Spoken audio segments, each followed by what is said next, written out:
Welcome to HOJO Radio. Budweiser commercial featuring the crew cut. Where there's life, there's fun. At a concert or a show, in your own backyard, wherever you go. Budweiser beer is for folks who know where there's life, there's Bud. Budweiser.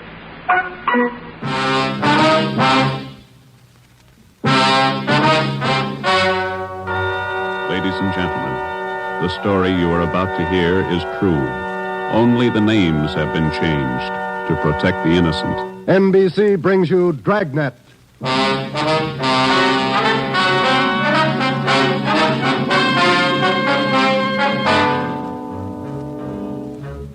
You're a detective sergeant. You're assigned to homicide. A mad killer is loose in the city. In every instance, he leaves the murder weapon behind. There are no fingerprints, no clues to the killer's identity. Your job, get him. Dragnet, the documented drama of an actual crime, investigated and solved by the men who unrelentingly stand watch on the security of your home, your family, and your life. For the next 30 minutes, in cooperation with the Los Angeles Police Department, you will travel step by step on the side of the law through an actual case from official police files. From beginning to end, from crime to punishment, Dragnet is the story of your police force in action. It was Tuesday, June 3rd. It was warm in Los Angeles. We were working the day watch out of homicide. My partner's Ben Romero. The boss is Ed Backstrand, chief of detectives. My name's Friday. I was off duty reporting back in on an emergency call. It was 3:57 a.m. when I got to the basement of the city hall, the carpool. Let's go, Friday.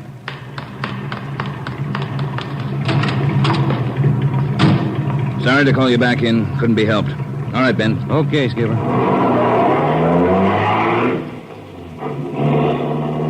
What's up, Ed? Double murder.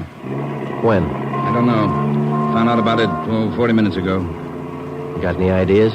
Roughly same M.O. Was that 6413 Norwich, Skipper? No, 6430. What do you mean, the same M.O.? The same guy. Brickbat killer. How many does this make? Counting tonight, 4. We got anything at all? Smudged fingerprint we can't even classify. Sounds like a smart operator. We gotta get him. If we have to shake down the city from one end to the other. Big job, Skipper. Big killer.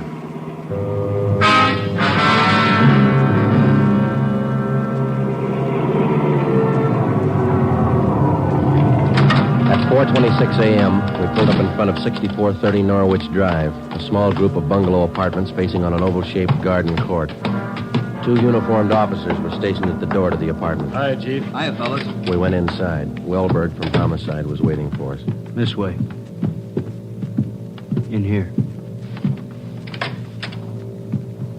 Well, there they are. Yeah. Mother, daughter. Joe, on the floor beside the bed. Yeah, a red brick.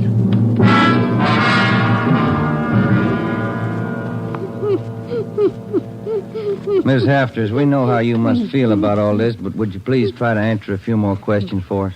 Yes. All right. Poor Margaret.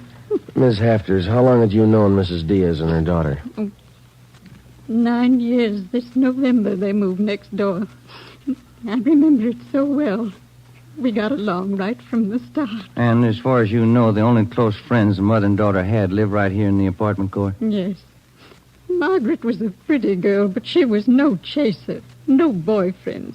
Very close to her mother. The 2 of them very close. Did they keep any amount of valuables in the apartment? Money, jewelry, things like that? Oh, no. Mrs. Diaz and Margaret didn't have much, you know. Very modest income. They both worked.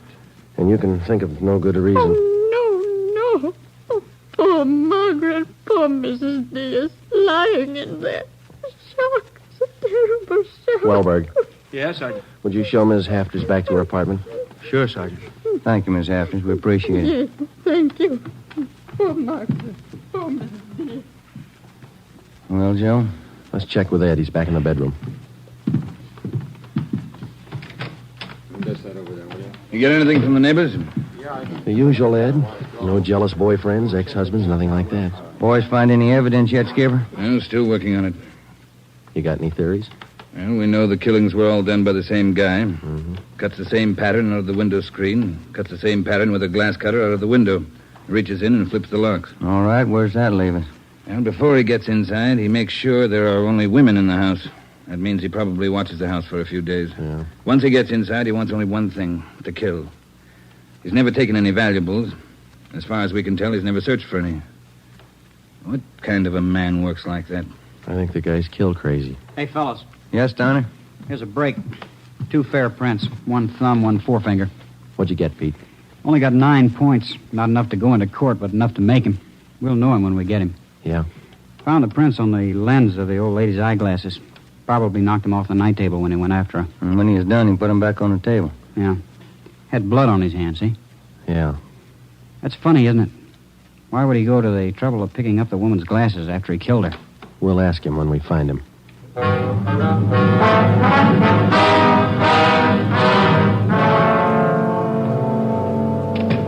Hi, Ben. Joe. Might have something for you. We can use it, Lee. Hold it just a minute. Yeah. Crime Lab, Jones. Yeah. Yeah, all right. I'll tell him. Right, Ed. Backstrand. If you're through checking the victim's clothes by 8 o'clock, you can knock off for sleep until noon.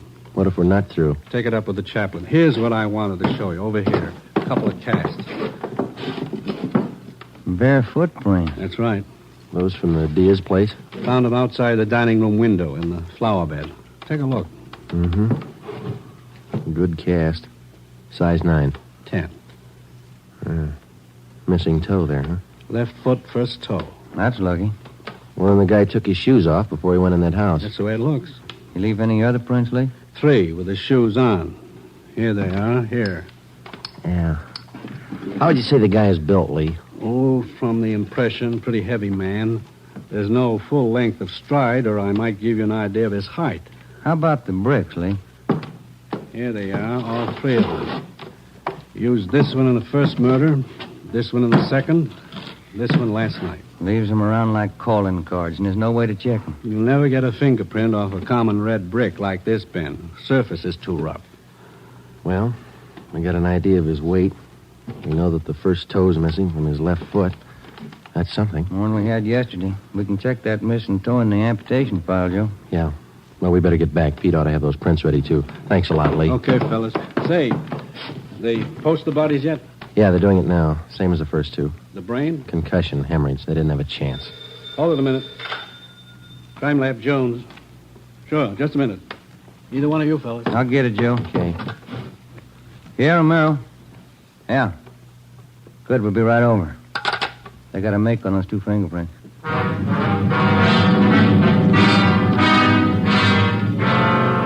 Okay, Joe.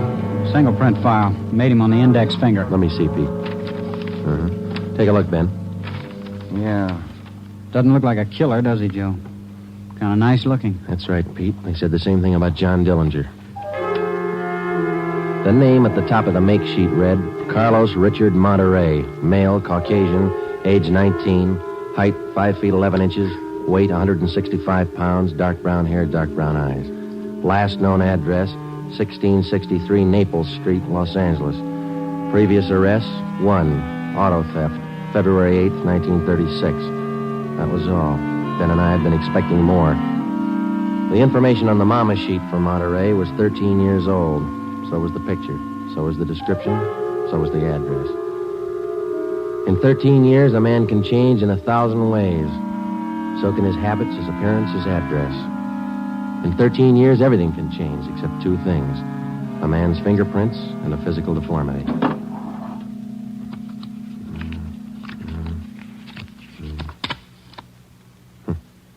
Missing toe on left foot. Carlos Richard Monterey.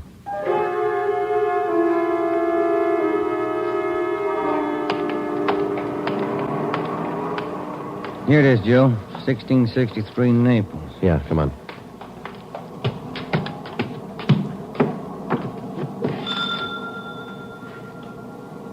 Somebody's coming. Mm-hmm. Yes? What is it? We're police officers. We'd like to ask you a few questions. Oh, yes. Would you like to come in? Thank you, ma'am. Yes? Would you mind telling us your name? Monteray. Isabel Monteray. What is it you want? You're married? Yes. My husband is Francisco Monteray. Would you explain why you are here? We thought you might be able to help us. We're looking for a man named Carlos Monteray. I don't understand you. We're looking for a man. We'd like to talk to him. Do you know where he is? Yes. Carlos is dead 7 years ago. He's dead, my husband told me. And does your husband know Carlos, or did he know him? He was his brother. What about your husband's parents, Miss Monteray? Where are they? They're both dead. Some time now. Have you ever met Carlos? No, never. I have only heard of him. What have you heard of him, Miss Monteray? Do not ask me. This is important, very important. Francisco would not like it if I told you. It's important, Miss Monteray, believe us. Carlos, he's sick. His mind. For 8 years, Francisco has not seen him, not heard from him. He thinks he's dead. But he only thinks so, Miss Monteray. No one's told him his brother's dead. He just thinks so. What else is there to think? Where's your husband now? At his work, the store, Rivera Street near Main, grocery, Monterey Cartwright grocery.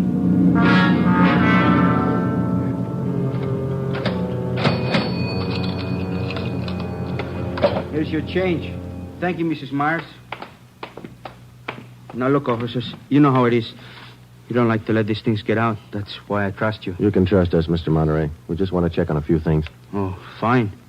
Always glad to help out if I can. Well, can you tell us if your brother was ever in a mental institution in his life? Oh, I know there was nothing wrong. 1923. Got a little bad, so Mom and Dad had to put him away for a while, just till he calmed down. I remember the day. Sometimes, dumb, stupid kid, what did he know? Standing there by himself in the train, crying. The public nurse, stupid way he cried. What do you do? I cried, too. I was only 10, Sergeant. I saw him go. He was alone. Later on, Mr. Monteray, your brother was released from the state institution. Yeah, he was 16. And then he started running around, playing tough, carried a gun, lived by himself. He never came around. He dropped from sight about 1938. You haven't heard from him since then? Nothing. Never seen him. Do you know of anybody who might have seen him? Oh, there was a girl he had. Anita something. On Soteo Street. Anita Martin, yeah, that's it. Soteo Street. Maybe she's seen him. Ask her. Maybe she's seen him. Carlos Monteray? Not in a year. Last March he was in. When I was working at the Peacock, down on South Main. He came in, we talked for a while. That was all. And you haven't seen Carlos for the past 2 months or so? I tell you, no. Has he written to you? Has he phoned you? Once, 3 weeks ago, he phoned. Here. He left a message with my girlfriend. But he didn't call back again. Now, that's it. That's all I know. Thank you, Miss Martin. Here's our card. If he does call, well, you'll let us know. Yeah, I'll let you know. You liked Carlos, is that it, Anita? Like him? No, I didn't like him. He was funny. But he was nice. You know, I pitied him. Why did you pity him, Miss Martin? Well, he was a good fellow who was strange. He could smile, you know. He had a nice smile, but you could tell he was never laughing. There was something in his mind. Something... Oh, I don't know.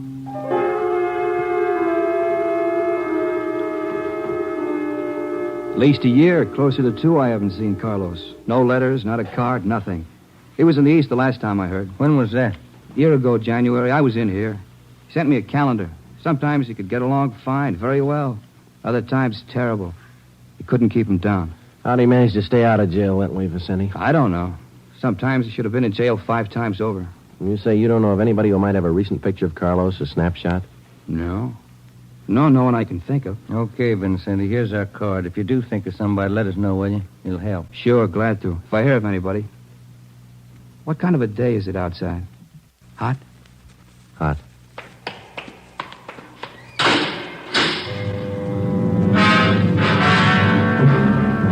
By 5 o'clock that afternoon, Ben and I were certain of one thing. Carlos Monteray was in the city of Los Angeles, somewhere. We drove back to the office and told Ed Backstrand about our interviews with Monterey's relatives and his friends.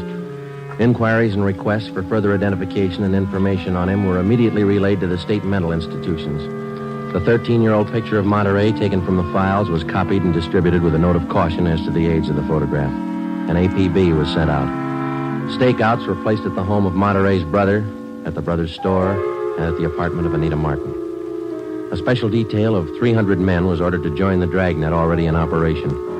The details at the airport and the bus terminals were alerted, as well as the details at the Union Depot and the main post office. By 6 o'clock that night, almost 1,000 men were actively working at the job of tracking down Carlos Monterey. At 6:30 p.m., Ben and I drew a 4-hour relief period. We drove out to Ben's place, and his wife fixed us some dinner. At 10:30 that night, we reported into the office, picked up Ed Backstrand, and we drove out to join the manhunt. Unit 32R on the corner of South Flower and Loomis, the 390W, KMA 367. Unit 12A, code 1. 66A at 864 Wall Street. See the man about a 507, KMA 367. Unit 42, 5430 East Grand, Apartment King, 311, KMA 367. We cruised with the Dragnet operation until 5 o'clock that morning. Ben and I took turns driving. Actually, the tremendous job of scouring 500 square miles of city for one man was only beginning. Unless there was an unexpected break, the search for Carlos Monterey could wear on for weeks. It did. Night after night, the manhunt went on, and day after day. There was no break. 16 days later, on a Sunday night, I went to bed early. I read a while, and then I turned off the lamp and went to sleep.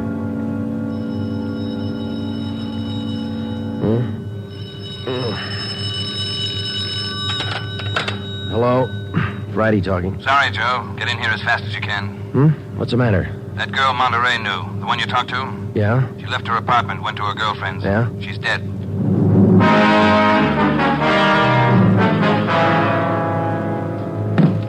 There it is. Ordinary red brick. Found it by the body. How long's she been dead, Skipper? Well, she was seen alive about an hour and a half ago. Got 3 bare footprints, good length of stride. Found them down in the lot beside the house. What do they look like? Same guy. First toe missing from the left foot. The same weight impression. Should be about 5'11". That checks out with what you got, doesn't it? All right, so it's the same guy. What about those shoes we found, Lee? Yeah, they correspond. They were impregnated with foreign matter. What'd you find? Particles of lettuce leaf, dry onion skin, traces of red cabbage. Maybe a vegetable counter. Maybe. What about the city wholesale market down on Front Street? What about any market in Los Angeles? No, Lee, that wholesale market is big enough to hide anybody. Hundreds of transients work in there. Some of them even sleep there. For a guy like Monterey, it'd be perfect. That's a fair guess. Check it when it opens. They open at 2 a.m. 2:30 now. All right, get back to the office and pick up as many extra men as you need. Get down there right away. Okay, Ed. Now, you know he's a rough one, so watch it. On Monday, June 23rd, at 2 minutes past 3 a.m., we pulled up at the city wholesale produce market. With the exception of 54 police officers in plain clothes who mingled with the buyers and sellers, business went along as usual. The market itself covered almost 3 square blocks in the lower part of the downtown area. It was divided off into hundreds of individual stalls by flimsy wooden partitions. To make the search even tougher, the place was crowded.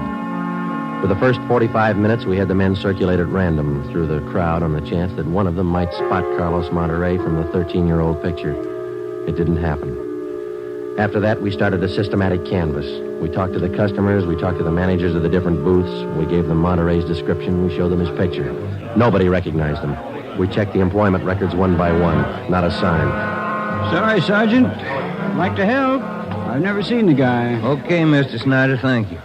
We sure picked the sweet jobs, don't we? Oh, yeah, we could spend a year at this. Oh, Sergeant Friday. Yeah, Kamansky. Did you find something? Guy at the booth over there against the far wall. Thinks he might have hired Monterey a couple of days ago. Come on, Ben.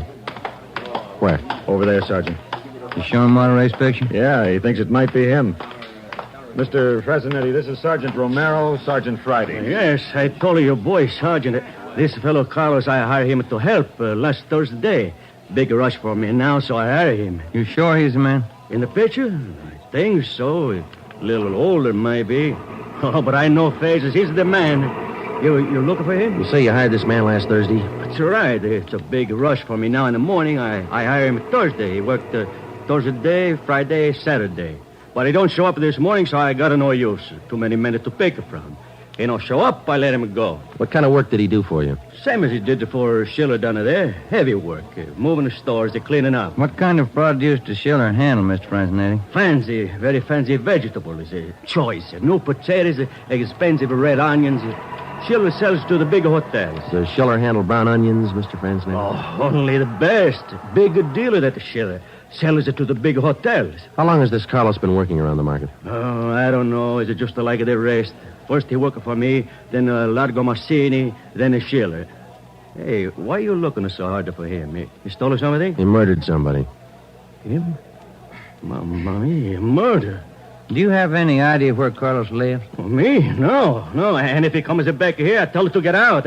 I got nothing to do with this trouble. No, you'll tell him nothing, Mr. Franzenetti. Here's our card. If you see Monterey again, call us. Say nothing to him. Oh, sure. I remember. Joe, call the chief at the office, will you? Message just came in. Thanks, Al. Come on, Ben. Yeah, there's a phone booth. See? No, I don't. Where? Straight ahead, little left. Oh, yeah. You got a nickel? Let's see. Oh, yeah. Yeah, there you are. Thanks. I'll see what Ed wants.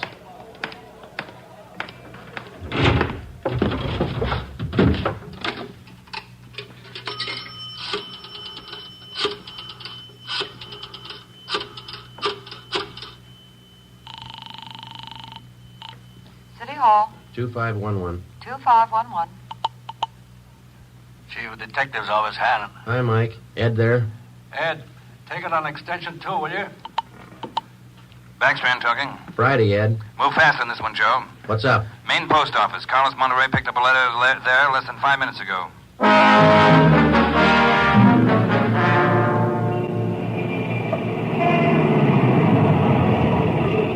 Come on, Ben. There's Ed over there with Wellberg. Yeah. Traffic short jammed up around here. Hi, Ed. Friday, Romero. You all set, Wellberg? All set, Chief. Spring Street to San Pedro. Sunset the first. Got it covered. Good. What's the story? Post office detail tipped us off. 5 minutes after 8, a man answering Carlos Monterey's description picked up a letter at the general delivery window. That was 16 minutes ago. Who spotted him? Sam Lane. He got a look at him just as he was leaving the window. Called to him to stop, but Monterey ran. Lane called me, and we threw a net over the area for 6 blocks around. And Monterey's still somewhere inside this area? I don't know how he could have gotten out. What's next? Well, I'll give him an hour to break for it. After that, we start a house-to-house search of the whole area. Stop all pedestrian and vehicular traffic for identification. You're going to jam up the depot traffic. That's cheaper than murder, Romero. Get going. The first hour we counted off in 5-minute segments. Like Backstrand, we felt close enough to Monterey to touch him. But he still wasn't there. The north and south ends of the blockade started to move in, slowly.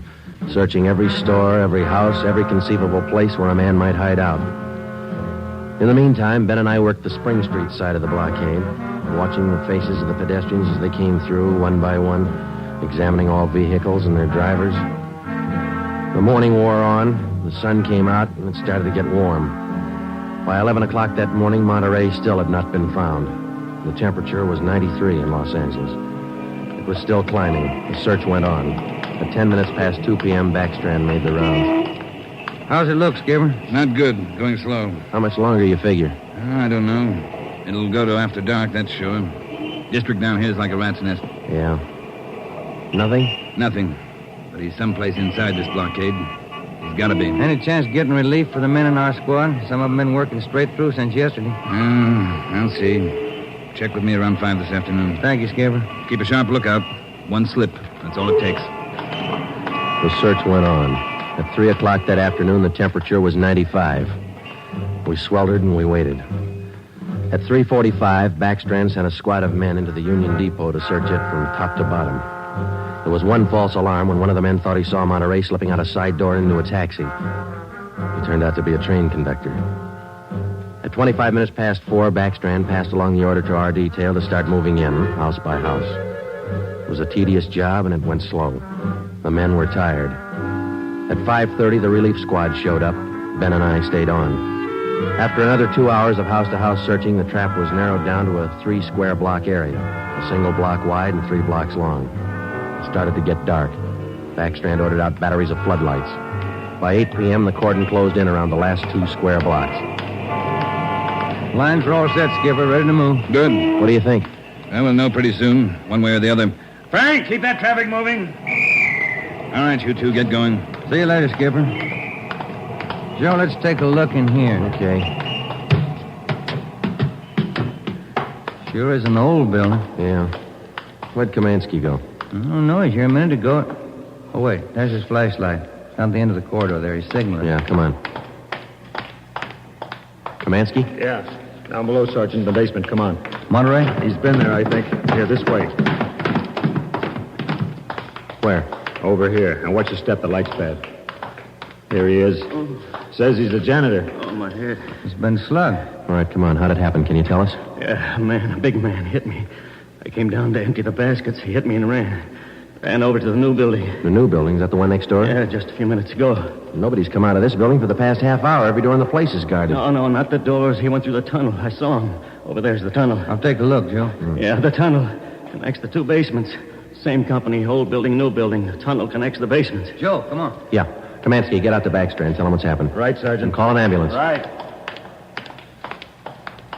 All right, Ben. Through the tunnel. Watch where you're going. The light's bad. Yeah, it is. That a door up ahead there? Yeah, I think so. Yeah. Let's go. Good. There's a stairway. Come on.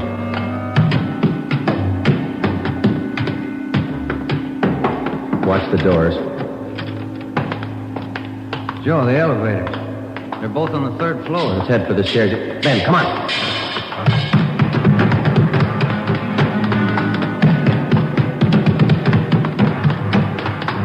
One more floor. Yeah, right. Come on, hurry. Yeah. Look, top of the stairs. There he goes. All right, hold it, you. Stuck in the elevator. Joe, he's going down. Well, we'll never make it on the stairs. Joe, look. This other elevator. The control lever's bent. Let's try it anyway. Yeah. All right, kick the control lever. Kick it, Ben. That's good. All right, Ben, knock the lever back. Come on, quick. Yep. What's the matter? Joe, it's jammed. We're going past. All right, let's kick it. Here. There, that does it. Can you reach the door control? Wait just a minute. I'll see. Yeah. Okay. Well, he's still in the building. Both elevators are here now. Yeah. Down the hall, Ben. The office on the left, I think. Yeah. Here we are. All right, keep clear of the door. All right, Monterey, put on that gun and come on out. I'll kill you! I'll kill all of you! All of you! Okay, Joe, let's take it. Watch it, Ben. He's throwing everything he can get his hands on. Come on! Come on! I'll kill you! Get away! Come on, you! All right, Monterey. Come on, you. Hurry up! Everywhere you! Okay, Ben, take him.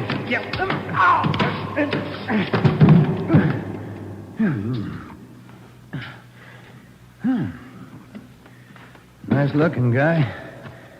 Clean cut. Yeah. Doesn't figure, does it? What's that? My wife would say he doesn't look like a killer, does he? What's a killer supposed to look like? The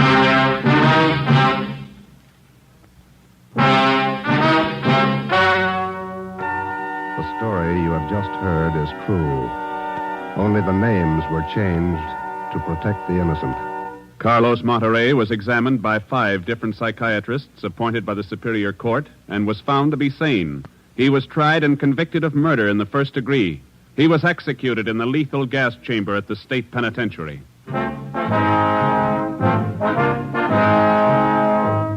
You have just heard the 17th in a new series of authentic cases from official files. Technical advice for Dragnet comes from the office of W.A. Wharton, Acting Chief of Police, Los Angeles Police Department.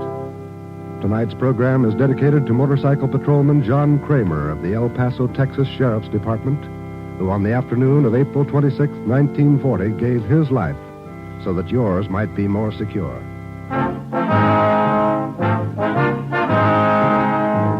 Dragnet came to you from Los Angeles. Your tune for the stars on NBC. Hey, Jack, what do you say? Have you played any new video games? Hey, Bill, like I say, it's true. With these new games, I don't know what to do. Well, Jack, you need to understand that you are not alone, my man. There's lots of people just like you that say they don't know what to do.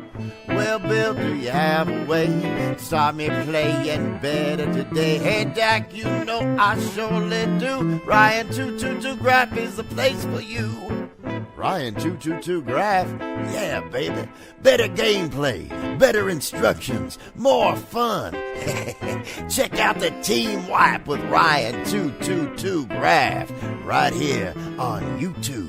That's Ryan 222 Graph. Stay cool, baby. Much love. HOJO Radio. We're your old-time radio headquarters. Stay tuned.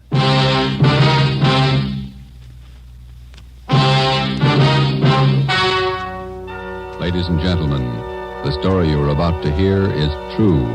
Only the names have been changed to protect the innocent. NBC brings you Dragnet.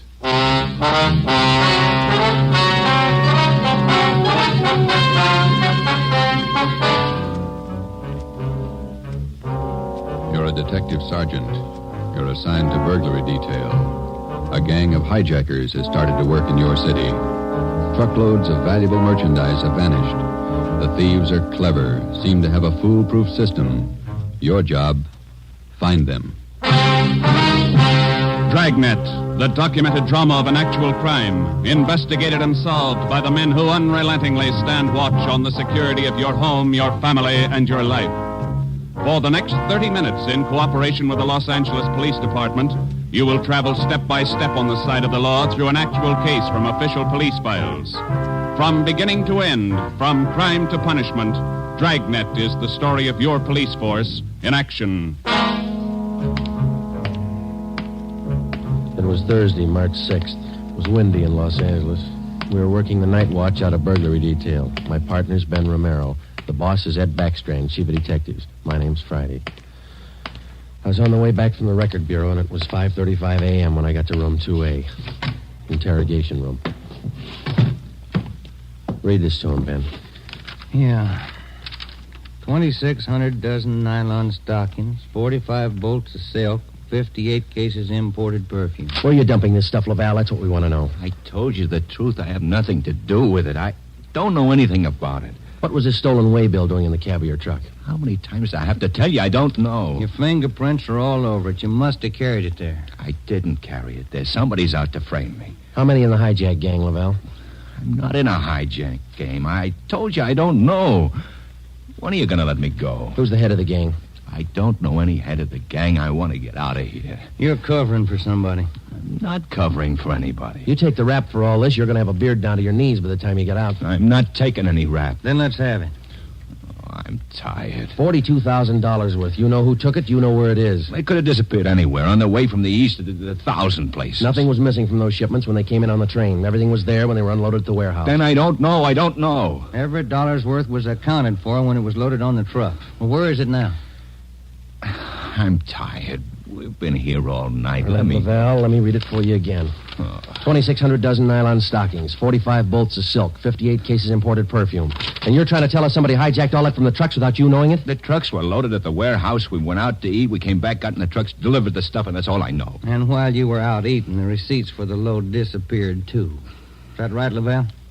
I don't know where the waybills are. The shipping clerk, that's his job. We talked to him. He says one of you could have taken the waybill. Well, then he's lying. I didn't take him. Then what was this waybill doing in the cab of your truck? I told you, I don't know. Somebody's trying to frame me. Why? I don't know. Somebody, I don't know why. Then you better come up with an answer, mister. Look, I'm tired. We've been here since 6 o'clock last night. We're all tired. Who are you covering for? What are you trying to build? Any of that coffee left, Ben? It's cold. That's all right. You want some, Lavelle? No.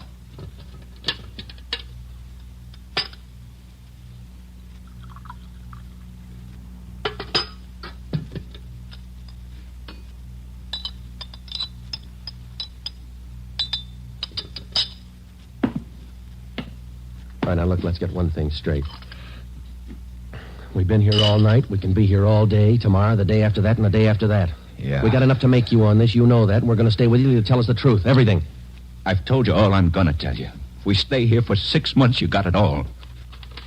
This your home phone, Hillside 8321? That's right, 8321. What time's your wife get up, Lavelle? What do you mean? Ben, get an outside line. Yeah. You're not going to call my home. It's Hillside 8321, Ben. Outside, please. Don't do that. Don't. Not my wife. Please. All right. Ask the questions again. This time I'll give you the answers. Thomas Lavelle was 38 years old. He was a well-respected man in his community. Sometimes it's like that. You can question a man for hours, and he'll never give you any information.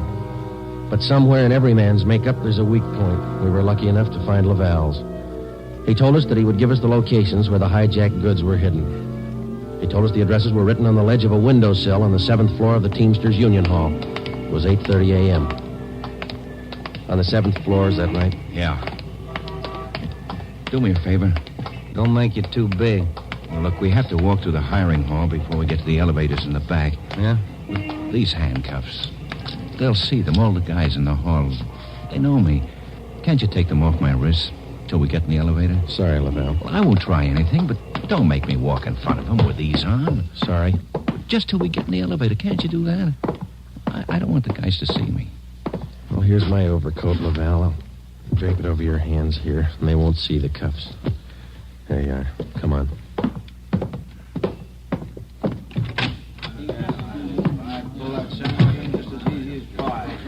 Hi, Tom. How are you? Hi. What's new, Tom? Not much.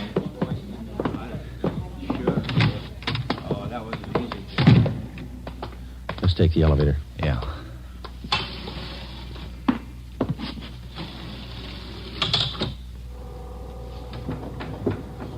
Cigarette? No, thanks. You? Yeah, okay. Thanks.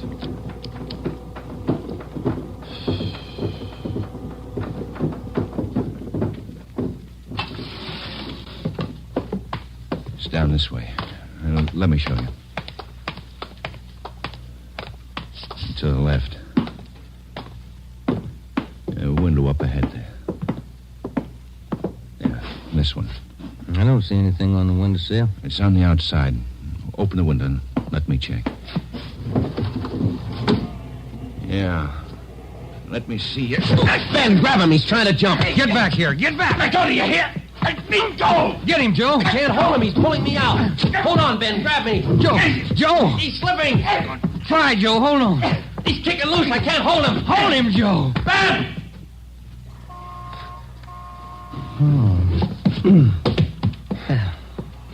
I couldn't hold him.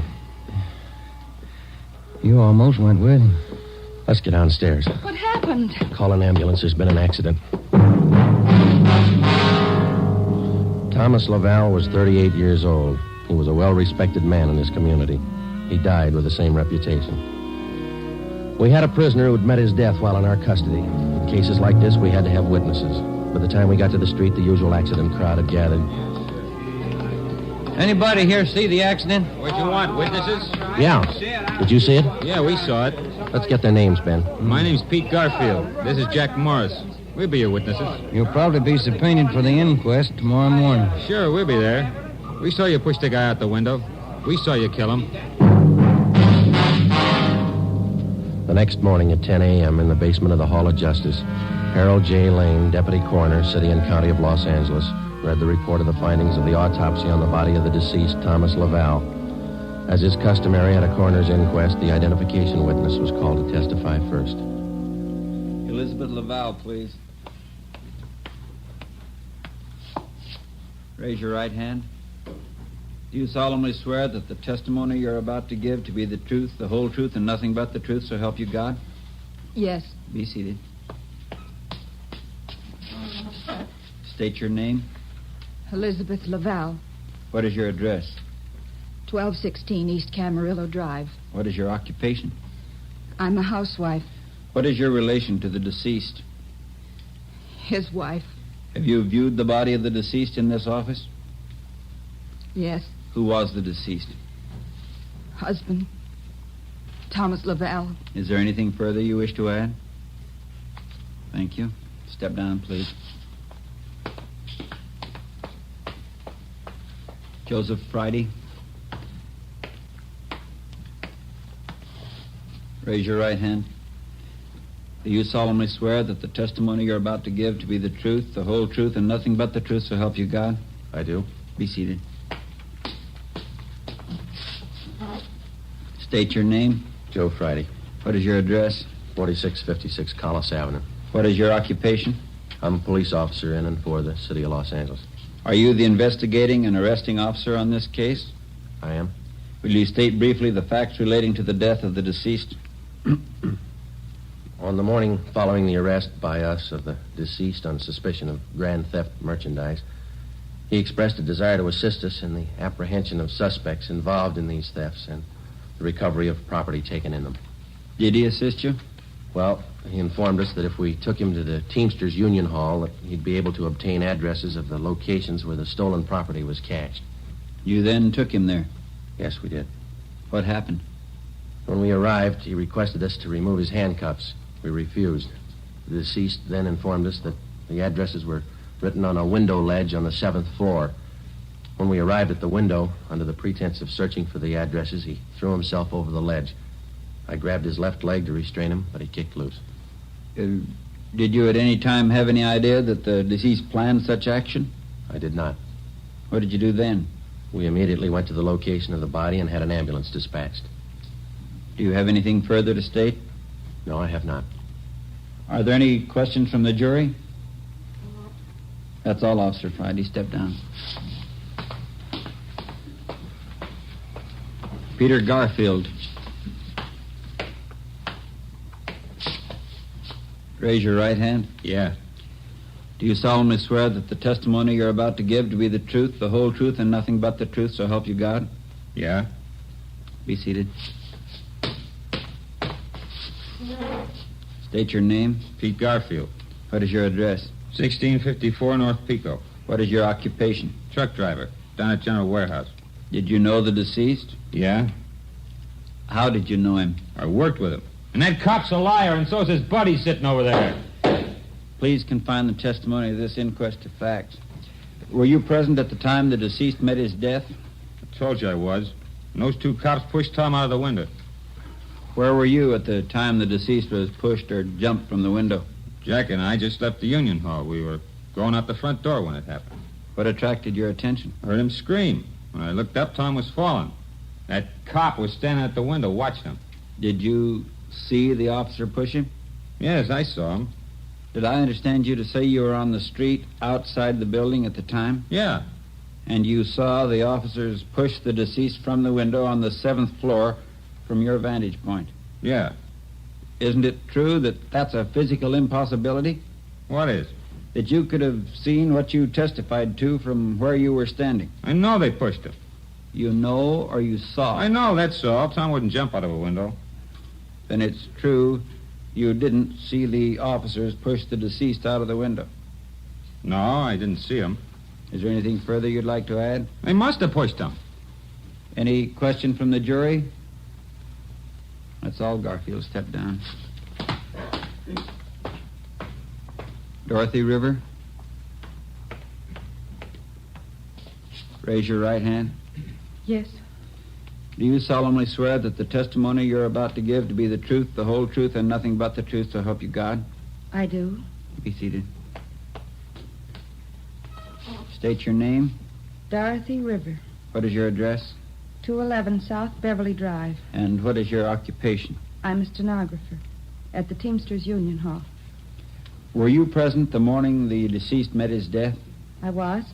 State where you were and what you were doing. I was in our office on the 7th floor doing some filing. Please state what you witnessed. The filing cabinet in our office is by the door. The office faces on the hallway, and the door happened to be open. I heard a commotion and looked out. I saw those two officers struggling with a man. Did you hear any conversation? Yes. I heard that officer there say, "Get back here, get back." The man outside the window yelled, "Let me go, let me go." And this officer here, Officer Friday, said, "He's pulling me out. Hold on, Ben, grab me." How far from the window were you? I'd say about 15 feet. Do you have anything else to add? Yes. As the two policemen started downstairs, Officer Friday said to me, "Call an ambulance. There's been an accident." Thank you, Miss River. Those officers didn't push that man out the window. They were trying to hold him. After hearing additional witnesses, the coroner's jury retired at 11:57 a.m. 8 minutes later, they returned with their decision. The deceased met his death voluntarily and by his own actions. The homicide detail continued the investigation of Laval's death. A week went by. With homicide working one side, we hoped that they might turn up additional leads in the hijacking case. Nothing turned up. It seemed that with the death of Thomas Laval, our leads came to an abrupt stop. On Tuesday morning, March 16th at 9 a.m., we got a call from Chief of Detectives Ed Backstrand. Now, once more, what about the way bills on these shipments? You checked them? Everything we could. Talked to everybody that handled them. And talk to him some more. $42,000 in merchandise doesn't just disappear. Now, who's the last one to handle those way bills? The warehouse shipping clerk. The bills were signed and stamped. 2 hours after he filed them in his desk, they disappeared. What about the truck drivers? You checked them out? Talked to all of them. Nothing so far. Nothing was missing from those shipments until they left the warehouse. Is that right? Yeah. And somewhere in between the warehouse and the delivery points, $42,000 worth of goods disappeared. Somebody's got to be hijacking those loads. We know that, but how do we get to it? Maybe they're working alone. Maybe they're working with the truck drivers. It's one of the others. Got to be. We just hadn't lost Laval. Well, you lost him. That doesn't close the case. You got a suggestion? Yeah, I got a suggestion. Crack it.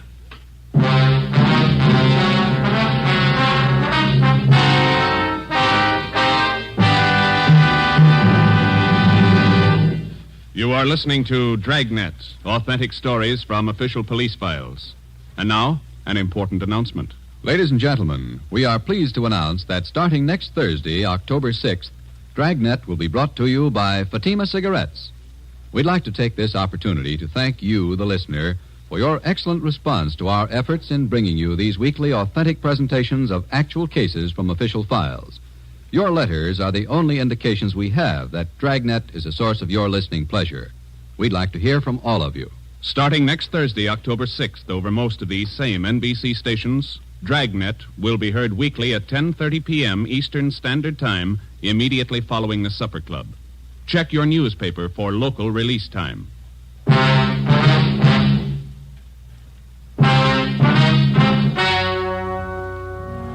We stayed on the job. Another week went by. No leads. We spent so much time at the general warehouse where the merchandise disappeared that we almost got to be a part of the crew. We got to know everybody. We made frequent visits to the Teamsters Union Hall, but got us nothing. On Wednesday, March 26th, we reported in for work at 8 a.m. Friday, Romero. Yeah, Skipper? You fooled around just long enough. They hijacked another load last night. $38,000. What outfit? Same, general warehouse. Who's your contact down there? Ray Hobart, shipping clerk. I'll hop down there right now and get the details. Right, Ed. There are 2 ways to solve this thing. Yeah? You can get those hijackers now or wait till General Warehouse goes out of business. Get on it.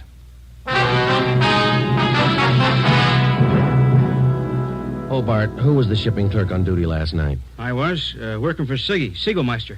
He's out with a cold. And you saw the stuff was loaded on the trucks and you checked the waybill? As usual. Everything as usual. Checked the trucks out at 2 a.m., went back to the office, filed the waybills. You work a pretty heavy schedule, Hobart. You started at 2 a.m. and you're still on duty? It took the last 4 hours of Siggy's shift, at 2 a.m. to 6 a.m. He had a cold. I was back here at 10 this morning to start my own shift. When did you find out the waybills were missing on that shipment last night? Just before I went off.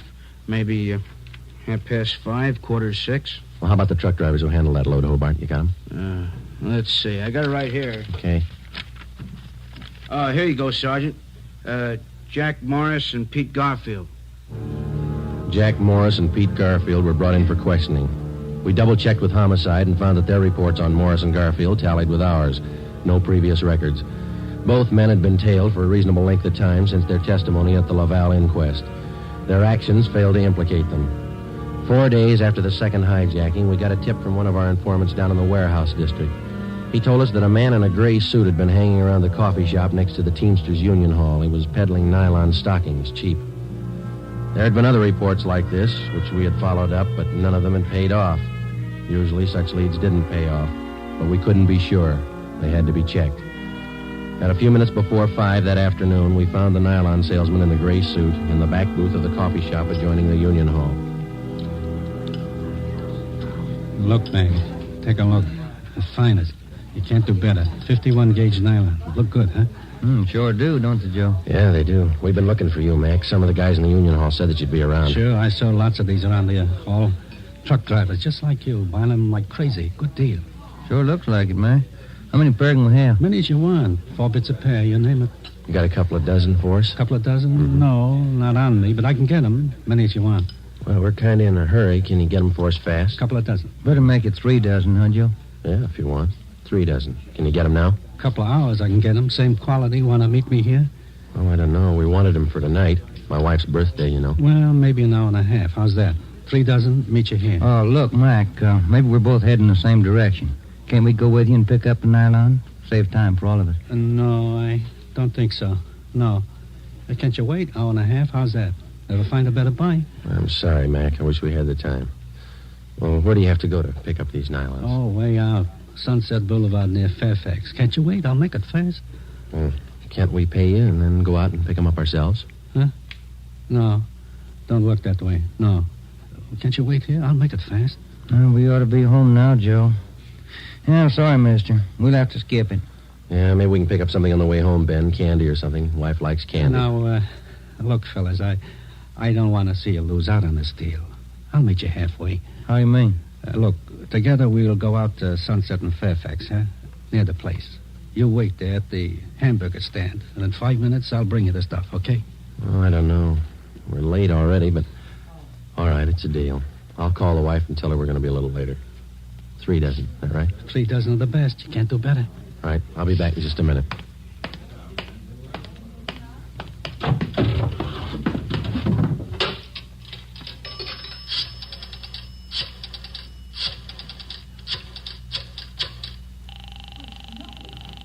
$253.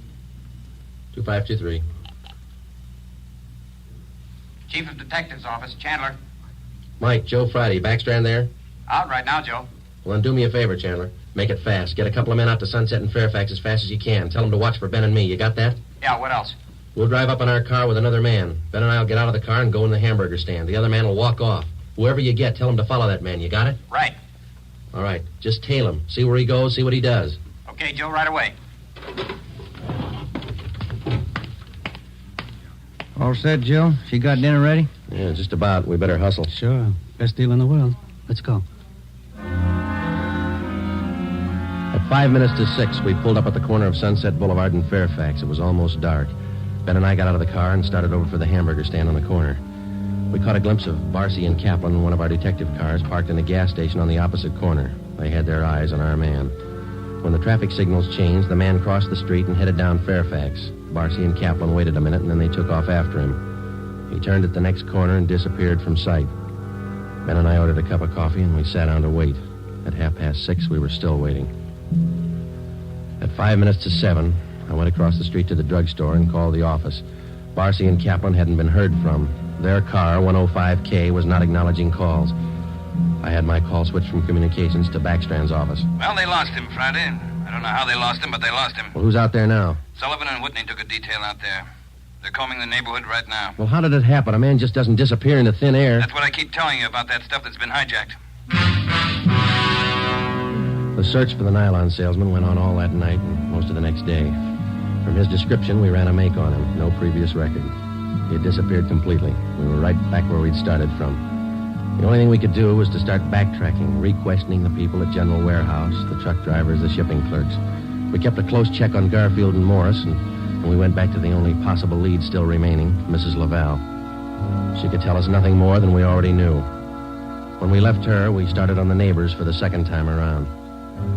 For the rest of the day, we canvassed the immediate neighborhood. We got as many opinions of the Lavals as they had neighbors. At 3:30 that afternoon, we visited with Miss Gertrude Langster, a 50-year-old maiden lady who lived almost directly across the street from the Laval house.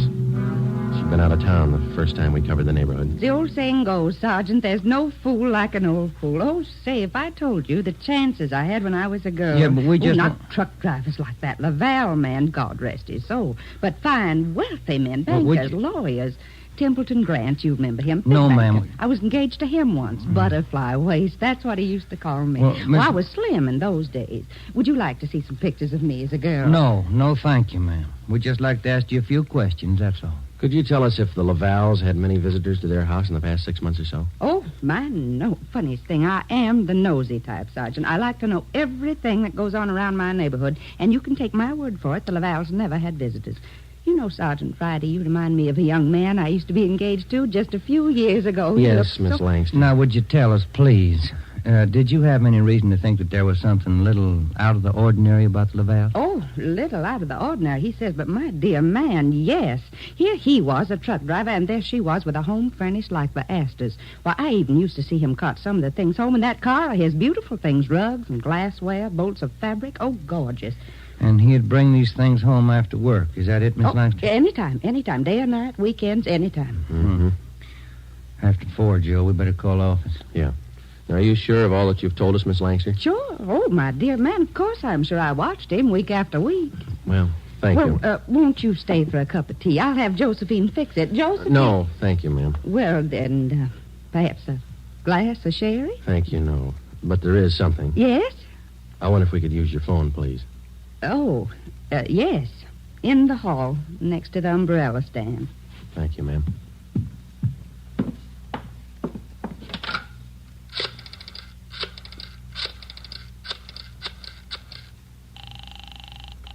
City Hall. 2523. 2523.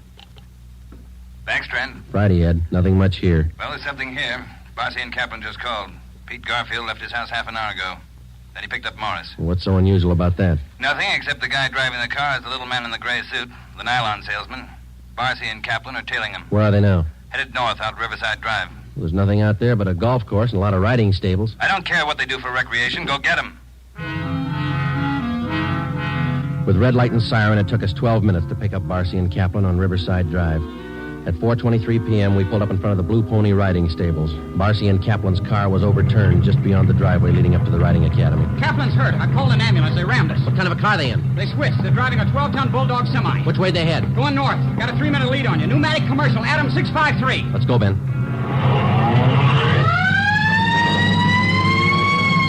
Can you see him, Joe? No, not yet. Watch that crossing. Up ahead, Joe. That's a semi. Can you read it? Wait a minute. Adam 653. That's them. Took a right on Lancashire. Don't lose them. They're pushing that semi too hard. Look at that trailer sway. They'll have to stay on Lancashire. They're going too fast to turn now. Traffic's closing in up ahead of them. They better not turn. That's what they're doing. Look at that trailer whip. They're going over. Into that storefront.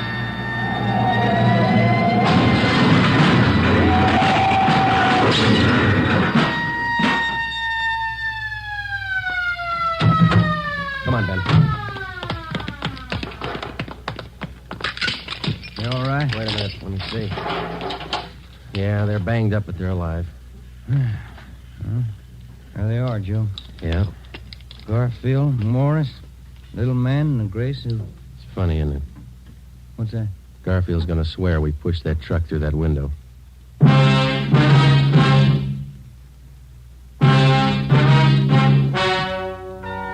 The story you have just heard is true.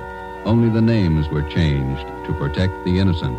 Peter Garfield, Jack Morris, and John Dolfo, the stocking salesman, were hospitalized and later brought to trial. They were convicted on charges of grand theft and received sentences as prescribed by law.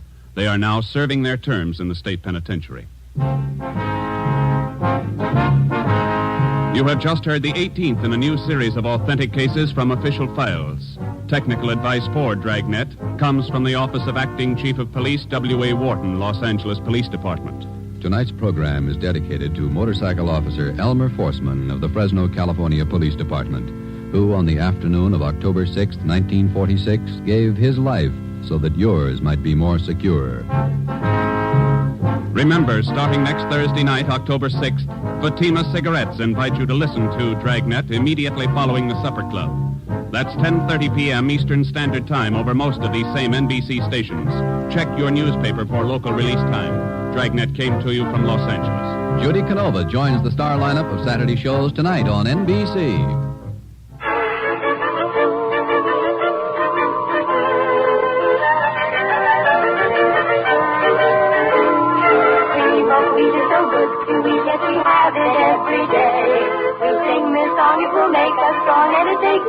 hooray! It's good for growing babies and grown-ups to eat. For all the family's breakfast, you can see cream of wheat. Stay tuned to HOJO Radio.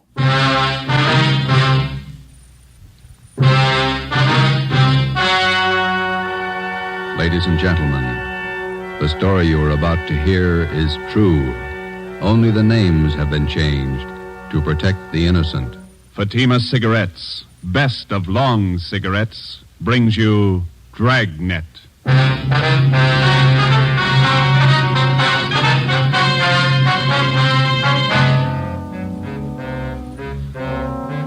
You're a detective sergeant. You're assigned to homicide detail. A vicious killer has taken the life of a 62-year-old woman. Suspicion points in only one direction. The murderer was heartless, cold-blooded. Your job, get him. If you want a long cigarette, smoke the best of long cigarettes. Smoke Fatima. It's the long cigarette that contains an essential ingredient of all the very popular cigarettes, Turkish tobacco. That's why you see the Turkish symbols on the attractive golden yellow Fatima package. That's why Fatima has a much different, much better flavor and aroma than any other long cigarette. That's why Fatima doubles and redoubles its smokers. Yes, if you want a long cigarette, smoke the best of long cigarettes. Smoke Fatima. Dragnet, the documented drama of an actual crime. For the next 30 minutes, in cooperation with the Los Angeles Police Department, you will travel step by step on the side of the law through an actual case from official police files.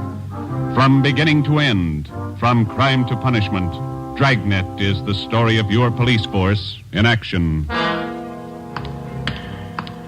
It was Saturday, November 5th. It was foggy in Los Angeles. We were working the day watch out of homicide.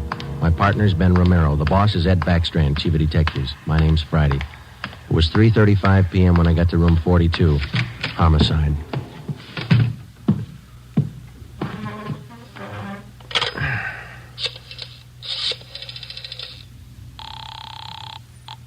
Long distance.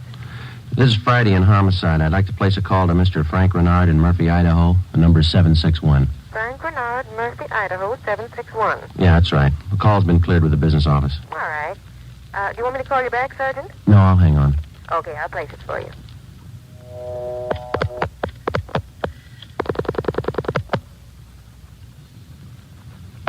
Long distance? Long distance, Mr. Frank Renard, Murphy, Idaho. Murphy, 761. Thank you. New Haven, Connecticut. Your number, please. Charge the call to Madison, 7961. Thank you. The time and charges when the call's completed, operator. Rate operator? You ready to put a man out? Yes, Murphy, Idaho, routing and person rate.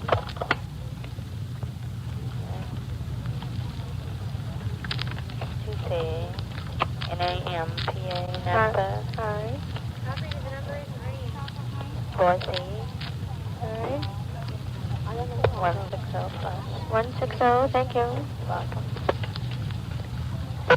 Through Boise.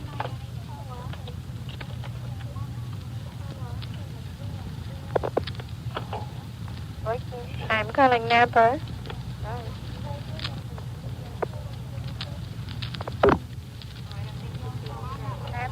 Murphy, 761.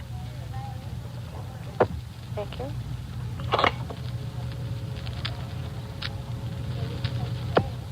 Keep ringing, 761. They're ringing the number, Sergeant. Okay, thanks.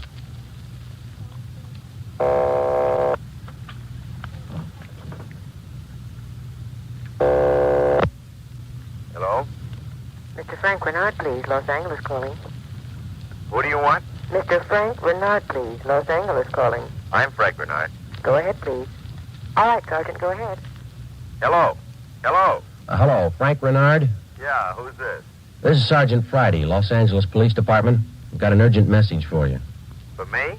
Well, what's the matter? Your wife, Dolores, asked me to call you. Something's happened to your mother. What do you mean? What's happened? I better let your wife tell you. She wants you back in Los Angeles right away. Look, what's this all about? I can't leave my job now. You better come. Your mother's been murdered.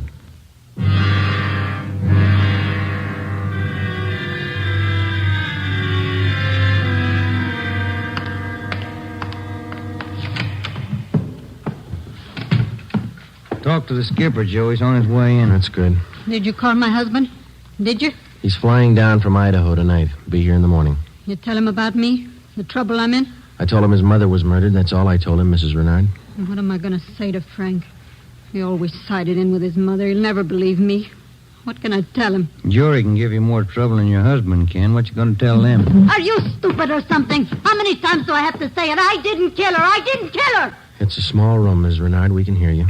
Sit down, please. I won't sit down. You're not pinning this on me because I didn't do it. Anybody could have killed the old hag, but I didn't. Will you sit down, please? I don't have to take this. I'm no tramp. Keeping me in here, asking me questions. I told you all I know. Look, you're in a bad spot. I hope you realize that. I didn't kill her. Ms. Renard, how long have you and your mother-in-law been living together in the house on Chavez Road? Since Frank took the job up in Idaho. About 6 months.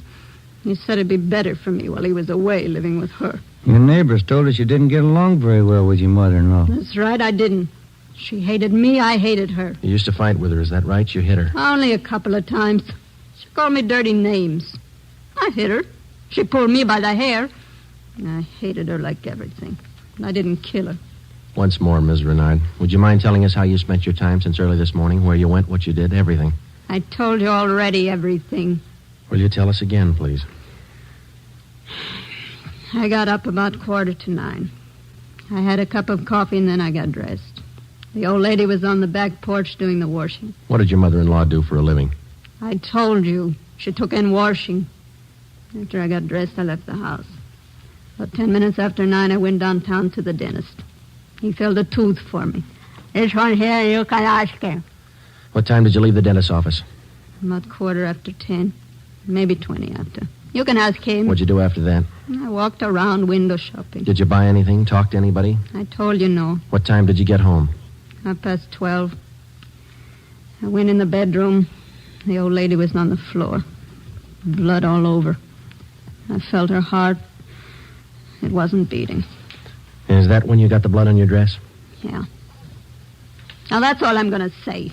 3 times I told you the same story already. And you still can't account for your time between 10:20 this morning and the time you found the body and called the police at 12:30. I told you. I left the dentist. I went window shopping. Then I walked home. And during that time, you didn't talk to anyone and no one saw you? Lots of people saw me. People on the street downtown. I'm no tramp. I don't talk to everybody. None of your neighbors saw you come home, Ms. Renard? Of course they didn't see me. I cut across the back lot up from San Jose Avenue. I came in the back way. The lady who lives next door to you. She says she was in the backyard about noontime. She stayed there till after 1 o'clock. She didn't see you come in the back way. And she's a liar. She's a dirty liar. You and your husband took out an insurance policy on your mother-in-law last year. Is that right, Ms. Renard?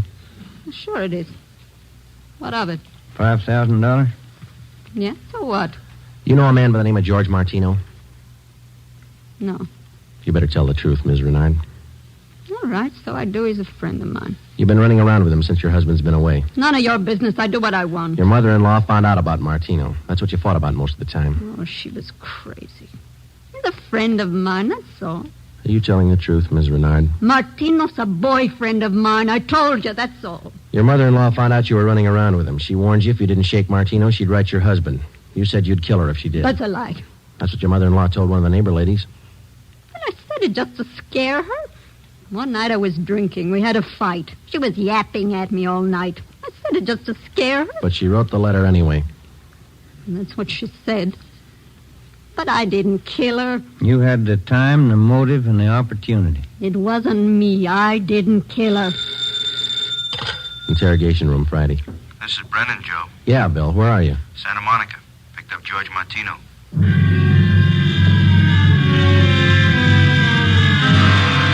Ben and I drove Mrs. Renard to Lincoln Heights Jail, 5th floor, and had her booked on suspicion of 187 PC. When we checked back in at the office, Brennan and Wiseman, the other 2 men on the case with Ben and I, were questioning George Martino in the interrogation room. Ben and I stood by.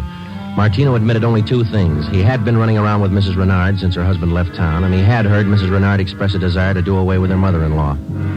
After the questioning of Martino, Sergeant Brennan, Ben and I met with Chief Ed Backstrand. It was 5:15 p.m. You got everything but the murder weapon, huh? That and Mrs. Renard's confession. She ought to come through, huh, Joe? I don't know. She's scared, but she's still got a smart mouth. What about Martino, Brennan? You think he had a hand in it? I don't think so. We spent most of the afternoon talking to him. He hasn't got the guts. We took a statement. And does he have an alibi? Solid. What was the cause of death? Strangulation, multiple fractures of the skull. All the motives are with Mrs. Renard, Chief. Pretty clear-cut job. No evidence of robbery or burglary, I guess. A couple of the dresser drawers in the bedroom were emptied on the floor and clothes tossed all around. Pretty obvious plan to make it look like burglary. Maybe. We found 3 $1 bills in plain sight. They were on the floor near the body. If a burglar went through the stuff, he wouldn't have missed that money. And it shouldn't be too much trouble tying it up. Shouldn't be, Skipper. Friday and Romero, you follow the case through. Just a minute. Hello, Backstrand. Yeah? What? All right, I'll send him over. Lee Jones. Just finished checking the evidence at the crime lab. Yeah? He thinks Mrs. Renard's innocent.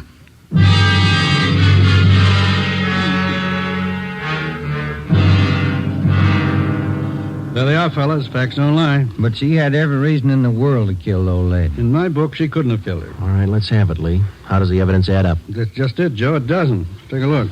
The dress Mrs. Renard was wearing when she found the body. That's it. Blood smears near the hem. 2 smears, that's all. Now, if she murdered her mother-in-law, there should be more blood on this dress, and it shouldn't be smeared. How do you mean? First of all, the manner in which the old lady was killed. Head was battered in. Must have bled profusely. No question about that. All right, go ahead. Whoever murdered the old lady must have stains all over their clothes. Here's the important part. Because of the nature of the wound, it would have stained in drops, not smears. Well, how can you tell the difference? Maybe these are drop stains on her desk. They're not. I checked them with a microscope. Only the higher ribs of the cloth are stained. The smears, nothing else. But a drop forms its own definite drop pattern and permeates the cloth, soaks in. No signs of that on her dress. Not a one. Now, here's the silk scarf the old lady was strangled with. Yeah? Here's what I found in the knot tied in the scarf. A blonde hair, wavy. Old lady had dark hair. So does Miss Renard. So does her boyfriend. That's what I mean. This blonde hair is one of 2 things that didn't belong at that murder scene. What else you got? This here. What is it, Lee? Small piece of plastic from a gun butt, I'd say. See here? Crisscross surface and a little smooth area here. Yeah? The killer could have hit the old lady with the butt of a gun. And a piece of the stock could have chipped off like this, huh? Miss Renard doesn't own a gun. Neither did her mother-in-law. Well, where does that leave us? I don't know, Joe. There's the stuff. You can't disregard it. Maybe you can explain it. Yeah. How? Well, first prove this dress isn't the one Mrs. Renard was wearing this morning. Then find the dress she did wear. We know she wore this when the dentist identified it, and so did 2 of the neighbors. That's what I mean. The dress is too clean, doesn't belong. Yeah. This blonde hair, this piece of gun butt, they don't belong either. Well, and you think she's innocent? You're looking at the evidence. What do you think? 6 p.m. Saturday, November 5th. Ben and I went back to the office and met with Brennan, Wiseman, and Ed Backstrand. The open and shut case against Mrs. Renard was up in the air, but we still weren't sure that she was innocent of the murder of her mother-in-law. Ben and I drove to the Lincoln Heights jail and interviewed the suspect again. She agreed to submit to a lie detector test. We drove back to the office, contacted Sergeant Berger, the department's polygraph man, and set up a special test for the following day. The next morning, we met with Berger and formulated a list of key questions, and then we picked up Mrs. Renard and brought her to the 3rd floor of the Old City Jail building, the polygraph room. At 10:33 a.m., the test got underway. As usual, Sergeant Berger conducted the interview alone. Backstrand, Ben, and I waited outside. Well, how about Mrs. Renard's husband? Get in town yet? He's due in around noon, Skipper. Got a smoke? Yeah. Here you are, Ed.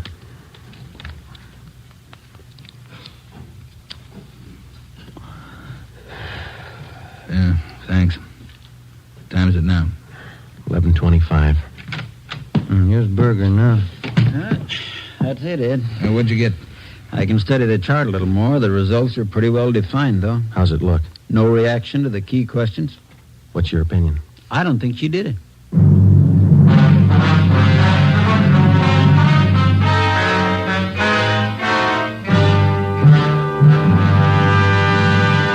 You are listening to Dragnet, authentic stories of your police force in action. And in leading magazines this week, you'll see this authentic story. Headline: Fatima's sensational growth sets a record for long cigarettes. Then you'll read the actual reasons smokers give for changing to Fatima. Fatima is different. It's mild and has a wonderful flavor. Fatima's best. These are the words of Miss Pamela Bookman of New York, where Fatima has increased its smokers 132%. Fatima tastes much better than any other long cigarette. It's the best. Says Mr. James S. Winterhalter of Detroit, where Fatima smokers have increased 348%. I like the flavor, and Fatima is mild. It's the best long cigarette. That's the statement of Mrs. Mary C. Werdeman of Los Angeles, where Fatima has increased its smokers 545%. Yes, more and more long cigarette smokers every day agree. A change to Fatima is a change to the best. Enjoy Fatima yourself. Best of long cigarettes.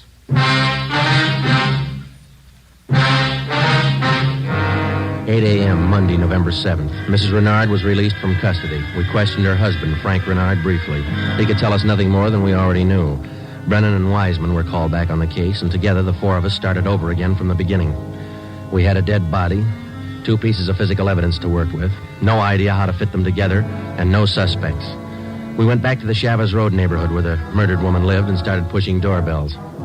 We canvassed the neighborhood for 3 days, and we uncovered one slim lead. He was selling magazines, officer. Went door to door, right up the street here. Young fellow. Could you describe the man for us, please? Nothing to talk about. Pasty face, pimply complexion, blonde hair. 5:30 p.m. Wednesday, November the 9th. Ben and I met with Brennan and Wiseman in Ed Backstrand's office to compare notes. Together, we had more than a dozen reports of the magazine salesman's presence in the neighborhood just prior to the murder of Mrs. Renard's mother-in-law. The various descriptions of the man which we obtained from the people in the neighborhood tallied closely. About 6 feet, 170 pounds, pimply complexion, blonde hair, fast talker. About 25 years old. As far as we know, Skipper, he was the only stranger in the neighborhood last Saturday morning. Only one that people remember, anyway. How close did you trace him to the Renard house? You got your list there, Brennan? Yeah. There you are. Thanks. Let's see. Well, he picked up his tracks down on Floresta Street, sold a couple of descriptions there, then he headed up Landers Avenue onto Chavez Road. Yeah. The Renards live at 2280 Chavez Road. That salesman talked to the woman at 2274 Chavez. That's 3 doors away from the Renards. When was he seen there? Let me see. Where is that, Brennan? Oh, on the 15-7 sheet, Joe. Didn't have enough room on the report. Oh, yeah, here it is. Mrs. John Rico, 2274 Chavez. The guy was there about 11:45 Saturday morning. Well, that puts him in the running. First time he ever showed in that neighborhood? First time, Skipper. Fresh kid, not a very good salesman. Here's the name of the company he's working for, the Harrison News Distributors. You check with them? No, they're closed for the night. We'll call them the first thing tomorrow. Good. Here's something else for you. I had a call from Frank Renard this afternoon. What'd he have to say? Seems in the excitement just after the murder, Mrs. Renard overlooked a couple of things. What's that? Well, they're missing a yellow table model radio. It was in the bedroom where the old lady was killed. Well, that ties in with a robbery motive, huh? Yeah, they're missing a ring, too. Belonged to Mrs. Renard. Topaz ring. Supposed to be worth a little money. But she didn't notice it was gone until today. That's right. You got the serial number on the radio? Yeah, right here. Yeah, let's see. Yeah, Brennan, here we are. It's an Emerson model 511, 180,000, 277-609. A lot of small radios in town. There's only one with that serial number on it. Track it down. A complete description of the topaz ring and the serial numbers and description of the yellow table model radio were sent to the pawn shop detail. The information was then placed on the stolen property list and relayed to every pawn shop operator in the city. The next morning, Ben and I interviewed the manager of the Harrison News Distributing Company. There, the suspect had given his name as Sam Bricker. We checked out his home address. Turned out to be a gas station in North Hollywood. We took the suspect's job application blank with a specimen of his handwriting, and then we drove back to the office. Sam Bricker. We were unable to get a make on the name from the Record Bureau. We checked the cards on every known criminal who was cataloged in the oddity file as having a pimply complexion. None of them matched. That night, we got out an APB and a radiogram. The suspect's trail led from one salesman's job to the next.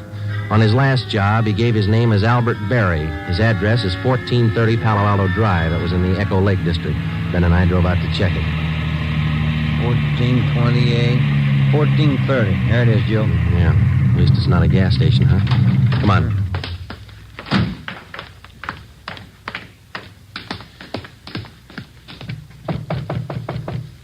Tiresome, huh? Yeah, I could stand a change. Yes, what is it? We're looking for an Albert Berry, ma'am. Does he live here? Mr. Berry, I'm sorry. He and his wife moved 4 days ago. We identified ourselves as police officers and had the landlady, a Mrs. Catherine Hoffman, show us the apartment which Barry and his wife had occupied. It was still vacant. In one of the closets in the apartment, we found a cheap overnight bag. The lock on it was broken and one of the seams had ripped. I forgot about that old bag, and Mr. Barry told me I could throw it away. Take a look. Come in. Yeah. How long has Barry been married? Do you know, Mrs. Hoffman? No, I don't. But the way they acted, lovey-dovey all the time, I don't think they've been together long. Hey, Joe. Look, some kind of an identification tag. Yeah, let me see. Get it up here. It's a tool disc, it looks like, doesn't it? Jameson Larrabee, Pittsburgh, Pennsylvania. You're not after Mr. Barry, are you, officer? Yes, ma'am, we are. Did he leave a forwarding address? I wish he did. I'm holding 3 letters for Mrs. Barry in my apartment right now. May we see them, please? Certainly. Would you step this way, please? My apartment's just across the hall. Yes, ma'am. Would you like a bottle of beer or something? No, ma'am, thanks. Let's see. I thought I put... Yes, here they are. 3 of them, Sergeant. From her folks, I think. Mrs. Barry's from Fresno. Oh, that's good. You want to copy down this return address, ma'am? Yeah, go ahead. Okay. That's C.K. Ulrich, U-L-R-I-C-K. 525 North Lamona, Fresno. Yeah, I got it. There you are, Miss Hoffman. By the way, did the Barrys say they'd call for their mail? Mrs. Barry did. That's why I'm holding on to it. All right. Just one more question. Do you remember if Mr. and Mrs. Barry had a radio? Yes, they did. A small one. Do you remember what brand it was? No, I don't. It had a yellow case. That's all I remember. Before we left, we called Ed Backstrand, and he had an immediate stakeout placed at the apartment house in case the Barrys returned to pick up their mail. Ben and I went back to the office and placed a call to the Pittsburgh Police Department. We gave them the description and the number of the tool disc which we'd found in Barry's old suitcase. They said they'd check with the Jameson Larrabee Company in the morning, and then they'd call us back. That night, Ben and I drove to Fresno and checked in at the police station up there. 2 officers were assigned to stake out the Ulrich home. We interviewed Mr. Ulrich, who identified himself as Albert Barry's father-in-law. He told us his daughter had married the murder suspect 8 months before, and he gave us pictures of Barry taken at the wedding.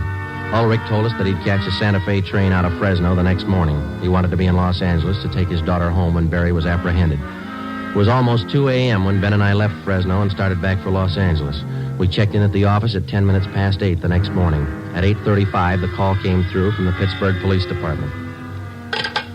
What did they say, Joe? It was a tool disc, all right. Jameson Larrabee Company, issued 18 months ago to one of their workers. They give a name? Albert Barry. 11 a.m. Monday, December the 5th. 1 month to the day since the 62-year-old woman had been beaten to death. The pictures of Barry and his wife, which had been taken at their wedding, were printed up in wholesale lots and distributed to all points. Mr. Ulrich, Barry's father-in-law, arrived in town and got himself a hotel room. We waited. There was no report from the stakeout at the apartment house. We checked back in at the office at 5 minutes to 1. I'll get it. Homicide, Friday. This is Mr. Ulrich, Sergeant. I just got a call from my wife in Fresno. I thought you'd want to know. What's that? The wife got a letter from Norma. They're living in South Pasadena, an apartment. You got the address there? Yes, sir. That's what the wife called about. It's 134 Norway Terrace. When was the letter mailed, do you know? Wife said it was postmarked December 3rd, day before yesterday. Get your coat on, Ulrich. We'll be right over. Ben and I picked up Mr. Ulrich at his hotel and drove to the South Pasadena address. Barry and his wife had the apartment on the top floor. Neither of them were at home. The landlord let us in with a pass key. In the bedroom, we found a small yellow radio. We checked the serial numbers. They matched. It was the same radio stolen from the Renard house. In the bedroom closet, we found 2 suitcases. We checked through them. Nothing in this one, Joe. Here we are. Look at these. What are they, Sergeant? Pair of plastic gun butts. Let's see, Joe. One of them's been chipped, see? Sergeant, somebody coming up the stairs. All right, let's get in the living room. Be quiet.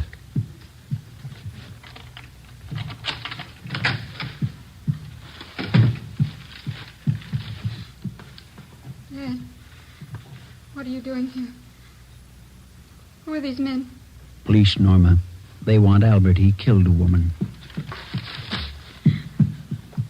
Dad.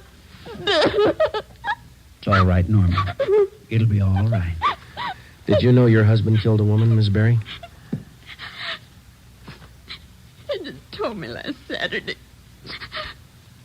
We've been running away for a month now. moving all the time. I wanted to know why. So he told me. He said I was in it as much as he was. And I'm tired of running. Why did he kill her? Did he tell you that? He said he broke in the house. He didn't know anyone was home. The old woman was in the bedroom. She started to cry out. He had a gun. He hit her with it. Where's your husband now? I don't know. He said he'd come home for dinner. About 5. I bought the groceries. What time you got, Ben? 3:30. That ring you're wearing, Miss Berry, did your husband give you that? Yes, why? What kind of a stone is that? Topaz. Bert gave it to me. Why? Nothing. We'll wait. 5 o'clock came and went. Barry failed to show. 5:30. Ulrich started to get nervous. 6 o'clock. 6:30. No sign of Barry. I went to the window and kept an eye on the street below. At 6:45, a light green Nash sedan pulled to a stop in front of the apartment house. A man got out and went into the main floor entrance. Bert. I'll let him in. All right. How long have you had the new car? A couple of days. Bert got it credit. What do you want me to do now? Does he have a key to the apartment here? He lost it. Okay, when he rings, let him in. Just act natural. Ben? Yeah, Joe? You cover me. I'll get the cuffs on him. Right.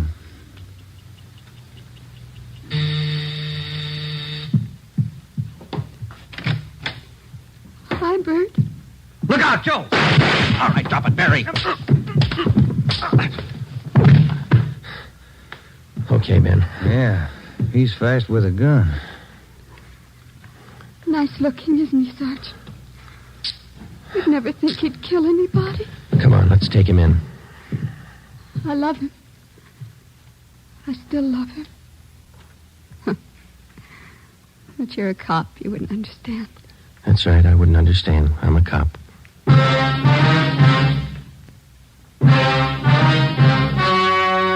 The story you have just heard was true. Only the names were changed to protect the innocent. On February 16th, 1947, trial was held in Superior Court, Department 82, City and County of Los Angeles, State of California. In a moment, the results of that trial. Earlier tonight, you heard the reports of amazing increases in Fatima smokers from New York to Los Angeles. Yes, all over the country, Fatima is doubling and redoubling its sales. And here's reason 1. Fatima is the long cigarette that contains an essential ingredient of all the very popular cigarettes, Turkish tobacco. Reason 2. Fatima has a much different, much better flavor and aroma than any other long cigarette. Reason 3. To millions of smokers, the name Fatima has always stood for the best in cigarette quality. Smoke Fatima, the best of all long cigarettes.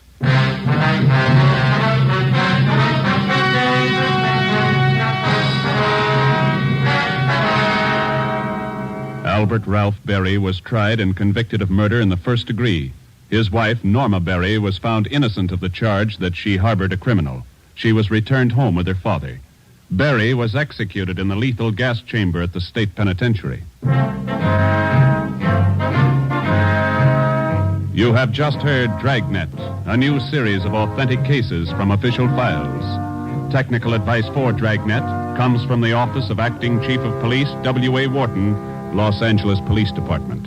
Tonight's program is dedicated to Private Hubert W. Estes of the District of Columbia Metropolitan Police Department, who on the night of May 16th, 1947, gave his life so that yours might be more secure.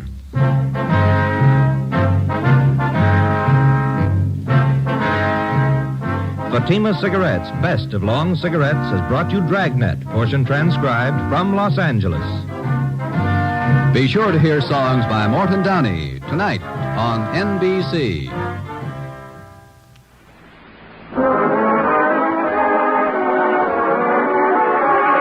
Halo, everybody, halo. Halo is the shampoo that glorifies your hair. So halo, everybody, halo. For softer, lively curls and bright as sparkling hair. So hello, everybody, halo. Halo shampoo, halo. Stay tuned to HOJO Radio.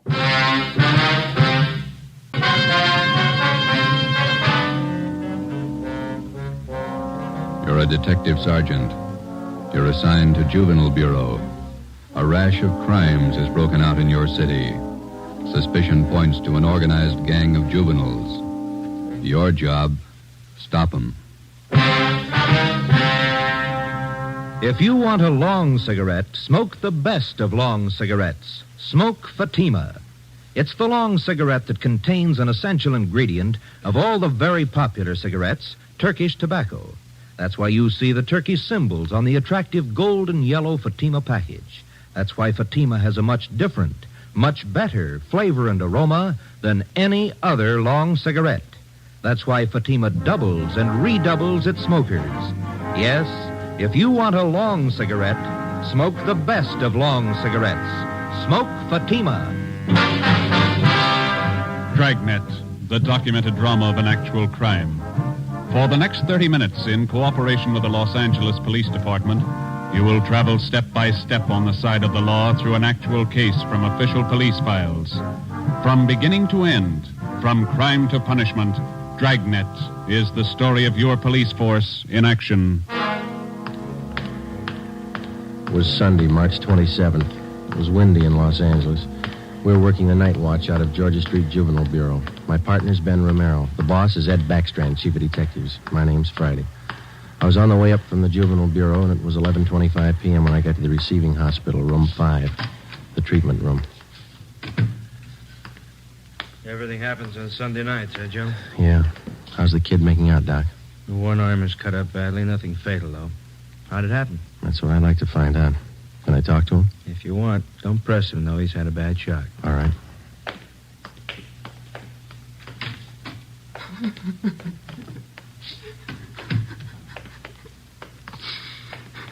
Officer here to talk to you, son. I can't. Tell him I can't talk, please. Just a few routine questions, son. You're going to have to answer them sooner or later. Please, can't you see what's happened already? I can't tell you anything. Jack Monroe, is that your real name? Yeah. How old are you? I'll be 60 next July. Where do you live? I can't tell you. You know that. Now, let me alone, will you? Let me alone. You've been running around with that gang of kids on Spring Street, haven't you? The big timers, isn't that what they call themselves? I don't know anything about it. Believe me, I can't talk. You tipped us off about the burglary they were going to pull tonight. Is that where they knifed you? Look, will you believe me? I can't tell you anything. Not anything, please. He's still shaky, Joe. All right, Doc. Well, Jack, we'll talk about it later when you feel better. You see what they've done to me already? They said next time they'd kill me.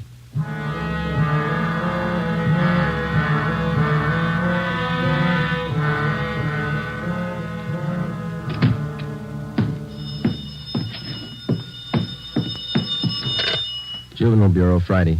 Yeah, okay, Fred. Goodbye. How'd you make out, Joe? Not very good, Ben. Captain Bowling come in yet? You checked in while you were gone. Wants to see us. Okay. The kid tell you who knifed him? No, I scared him good. He wouldn't tell me a thing. You get a line on the boy's parents, Friday? I got a hold of his father. He's on his way in. How's the boy? Bad knife wounds. Nothing fatal. You know the boy? Not till this afternoon, Captain. He tipped us off about a burglary a gang of young kids were supposed to pull tonight. Did it go through? No, but 2 hours ago, this Monroe kid was found in a vacant lot down on Olympic, cut up pretty bad. The gang must have pegged him. How long is it going to take you to break that up? Well, we're just starting to get a line on him, Bob. Must be nearly 100 in that gang. And every one of them working hard. Take a look at the pin map over here. This spot here, look at it. All the jobs pulled during the last month, huh? The last 5 weeks, up to date. Red tabs for burglary, must be more than 100. The robberies, green pens, count them, at least 50. There's 5 more orange ones I added for the weekend, auto thefts. You bet those kids are working hard. We got a lead on them. That's more than we had last week. You have to push it harder. Here's the big reason. This line of pins, brown and black. Purse snatchings. Purse snatching and rape, 26 of them in the past 5 weeks. They're pretty well concentrated in one area here. That's right. Now, what's the lead you're working on? Right there on the pin map, Captain. Huh? Well, these 2 blocks here, Bob. where Franco Alley intersects Spring Street. Well, what about it? Well, it's the only clear area for a dozen blocks around. There's not a colored pin on it, you see? Yeah. Now, all the rest of the pins, the robberies, burglaries, attacks, they all seem to branch out from this same spot right here in definite patterns. Franco Alley and Spring Street. You figure that's the focal point for the gang? Well, it's got all the marks. For instance? Oh, we've been checking that neighborhood for a week. We got it narrowed down to one place. Right on the corner of Franco and Spring. What is it? It's a soda fountain. It's pretty typical. Only it stays open all night, and it gets a pretty good play from kids. It's a regular hangout, Captain. Pretty tough youngsters. None of them over 18. Who runs the place? Guy named Eddie Ramsey, small-time con man. Had a run-in with him when we worked bunco detail. I remember the name. Smart mouth. Tried to give us trouble when we talked to some kids in there last night. He's got a place set up for him in the back of the store, kind of a club room. It sounds like a good lead. What are you doing about it? Well, just a minute. Captain Bowling. Yeah? Who? Yeah, we'll be right down. The Monroe kid, his father's downstairs, cursing every one of us. What's his problem? Can't understand how his boy got into trouble. Come on, Ben, let's tell him.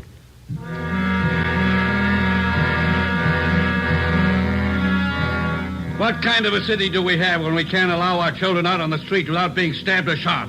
What's our great police force doing when this is going on? I'd like an answer if you got one. I demand an answer. We got an answer for you, Mr. Monroe. Will you sit down? My boy's lying in there in that hospital bed, cut to pieces. What did you do to prevent it? Tell me. You tell us, Mr. Monroe. What'd you do to prevent it? I'm no cop. That's your job. I pay my taxes and I help pay your salary. We look out for your kids, but we don't raise them. That's What are you your talking job. about? Just a minute, Mr. Monroe. Answer me this. How old is your son, Jack? He's 16, I think. Why? You know what he does with his spare time? Where he spends his nights? Of course I do. He's at home. Some nights he goes to the library. Then you don't know much about your son, Mr. Monroe. For the past month, 4 nights out of 5, he's been hanging around with a gang down at a soda fountain on Spring Street. He's down there as late as 2 a.m. He says he goes to the library. How do I know? I'm a busy man. Did you know that your son is mixed up with that gang? He's not mixed up with a gang. A bunch of small-time thieves, but they're growing. They started with purse snatching, breaking in parked cars, burglarizing candy stores. You don't know what you're talking Wait a about. minute, please. And then they took up robbery, stealing cars, beating up girls, women, attacking them. You're crazy. Jack's not that kind. He's part of that gang, and right now we hold all of them responsible. My boy wouldn't do anything like that. He's a member of that gang, he told us. They're the ones that knifed him tonight. That's a lie. Jack's not mixed up with anything like that. You believe anything you want, Mr. Monroe.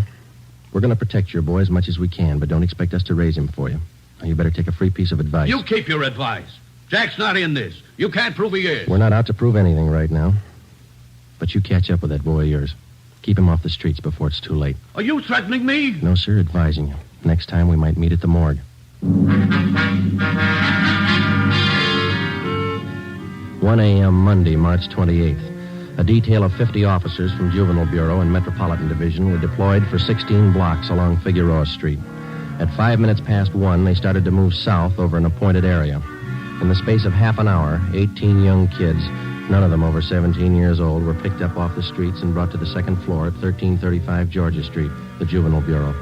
4 of the youngsters were girls. At 1:45 a.m., Ben and I checked the soda fountain on the corner of Franco Alley and Spring Street.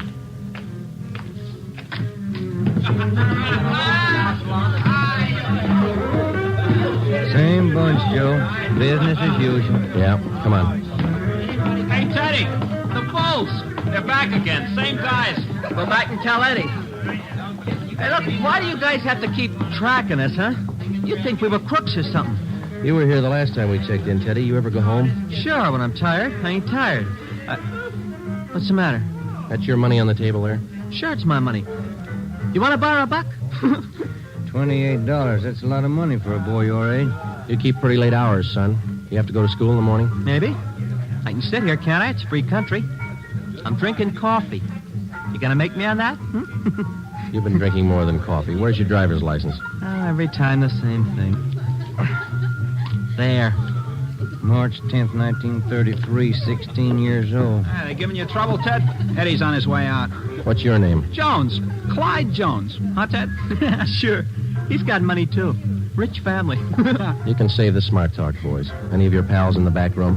What's the trouble now, Sergeant? How many times a week do we get a checkup? Go ahead, Eddie. Read them off. We told you the last time, Ramsey. Clean up your place here or we'll ride your back till you do. I told you the last time, Sergeant, there's nothing wrong with my place. It's almost 2 o'clock in the morning. You got a dozen underage kids hanging around here doing nothing. Some of them have been drinking. Schoolboys. Better to have them in here than hanging around outside in the street. I keep an eye on them. You're not the guardian, Ramsey. This time of night, they've got no business in here or on the street alone. That's your opinion, huh? That's the law, Ramsey. Now, either you shut down that back room and keep these kids out of here late at night, or we'll go after your license.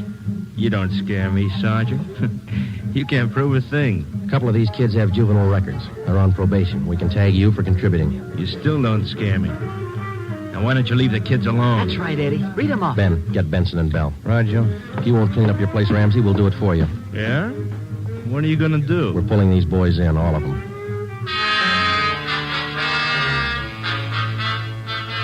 2:25 a.m. Monday, March 28th.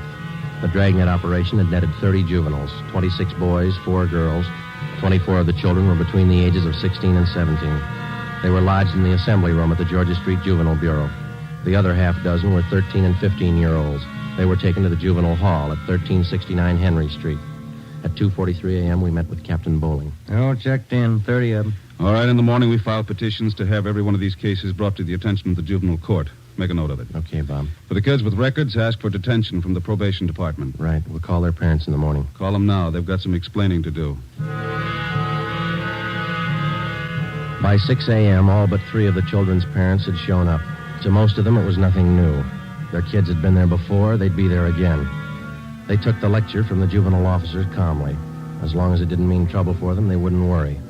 When they got their children home, they would reprimand them, not for running the streets, but for being picked up by the police. Ben and I had seen the cycle of the young criminals start before, 100 times over. It had a lot of different endings, most of them sour. During the next week that followed, we booked an average of a dozen juvenile delinquents every night. The clampdown continued, so did the crime wave. 10 burglaries, 4 robberies, 8 car thefts, 6 purse snatchings, 3 assaults on women. 1 week's work. Picked up a new angle on Ramsey today, Captain. He might be fencing for the game. Who gave you the tip-off? One of our informants. Ramsey's brother lives out in the valley. He's supposed to be pushing this stuff. You check him out? Yeah, couldn't get a thing on him. Well, that might explain what attracts the kids to that soda fountain. It explains those $20 bills the kids are flashing. They steal and rob, and then they sell the loot to Ramsey for nothing. Another thing. Ramsey keeps his place open all night, and there's no reason to. He doesn't get that much trade. It's only from the young gang that hangs around there. You questioned the kids.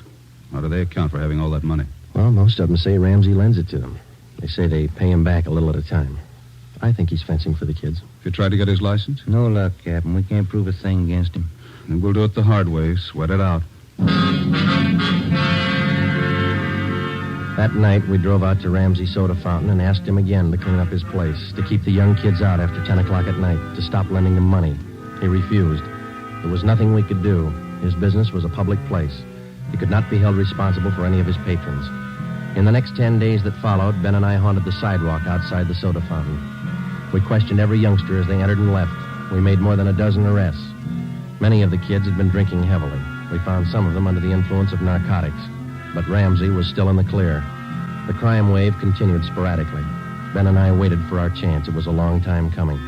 Thursday, April 14th, we had dinner at Johnny Cokin's place, and it was 10:35 p.m. when we checked back in at the office. Hot shot. Grab it, Joe. Yeah. A terminal on Market Street, a 459 and shooting. A terminal on Market Street, a 459. Let's go.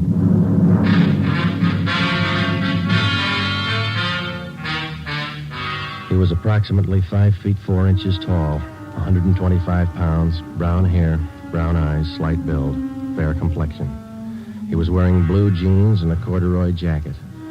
We found him between a row of packing cases at the rear of the warehouse at Terminal and Market Streets. There was a single bullet hole in his forehead just above the left eye. There was a .38 revolver near his right hand. The watchman told us how it happened. He broke in the back of the warehouse, Sergeant. He wanted to shoot it out with me. Here's his ID card. Fell out of his pocket. Teddy Cameron, age 15. Dear God. A kid.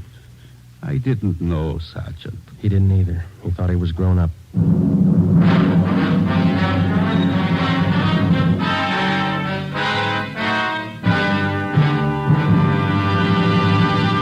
You are listening to Dragnet for the solution to an actual case from official police files. Now, here's the solution to many of your Christmas shopping problems. If your friends smoke a long cigarette, give the best of long cigarettes. Give Fatima, and all is well. Fatima. The long cigarette that contains an essential ingredient of all the very popular cigarettes, Turkish tobacco. Give Fatima, and all is well. Fatima. The cigarette that has a much different, much better flavor and aroma than any other long cigarette. Give Fatima, and all is well. Fatima. The cigarette that has doubled and redoubled in popularity. Here are the authentic reports. New York Division. Fatima sales up 132%. Chicago Division. Fatima sales up 453%. Los Angeles Division. Fatima sales up 545%. More and more smokers agree Fatima is the best of long cigarettes. So enjoy Fatima yourself and give Fatima for Christmas in the attractive golden yellow carton. Everyone who smokes Fatima says that this great new long cigarette is the best of all long cigarettes.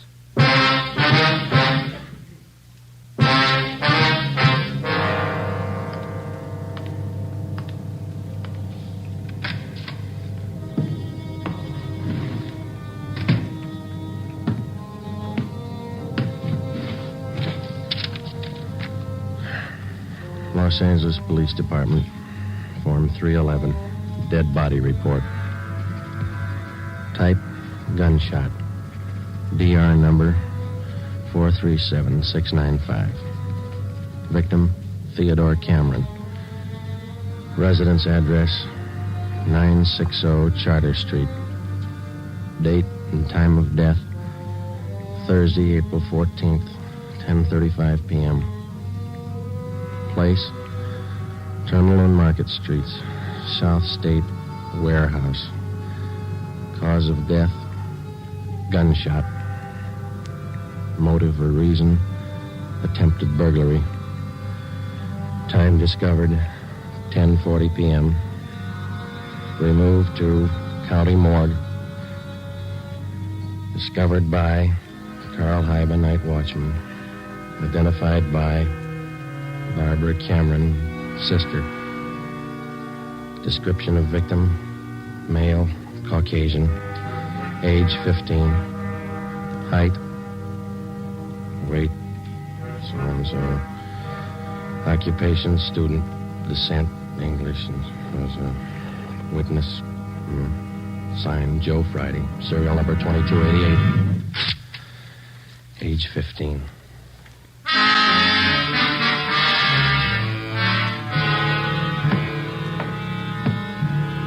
Ready, Joe? The Cameron boy's sister. She's waiting in the next room. Yeah, let's go.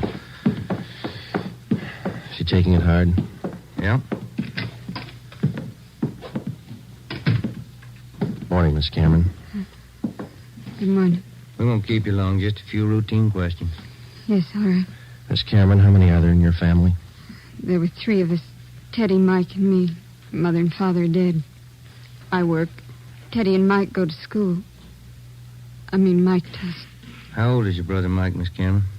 He's 14. You're the sole support of your two brothers? Yes. Do you have any idea who the boys were your brother Ted used to run around with? I don't know them by name. I remember seeing a couple of them once or twice. Mike would know, I think. He and Ted were pretty close, brothers. Do you know if Ted mixed with a gang of kids down on Spring Street? Maybe Mike would know that. Sergeant Teddy wasn't a bad boy. He wasn't a bum. None of us are. I tried to raise the boys like Ma told me. It wasn't easy. We made out. Yes, I understand, Miss Cameron. My salary didn't have too much, but we got by. Yeah. I figured on getting married. I'm 31. It'd be good for the boys, especially Teddy. He's dead, isn't he? Yeah. I couldn't be in two places at once. Hold a job and watch the kids. But that's why I thought maybe a husband. I'm sorry to press, Miss Cameron. Do you think your brother Mike can tell us about that Spring Street gang? Well, Mike could know. Where can we find him? Staying at a friend's house. I got the address in my bag. Here. That's 2514. I don't write numbers too well. Thank you, Miss Cameron. You've been very helpful. I'll get somebody to drive you home. Oh, do I have to go? Would it be all right if I just sit here for a while? That's all right.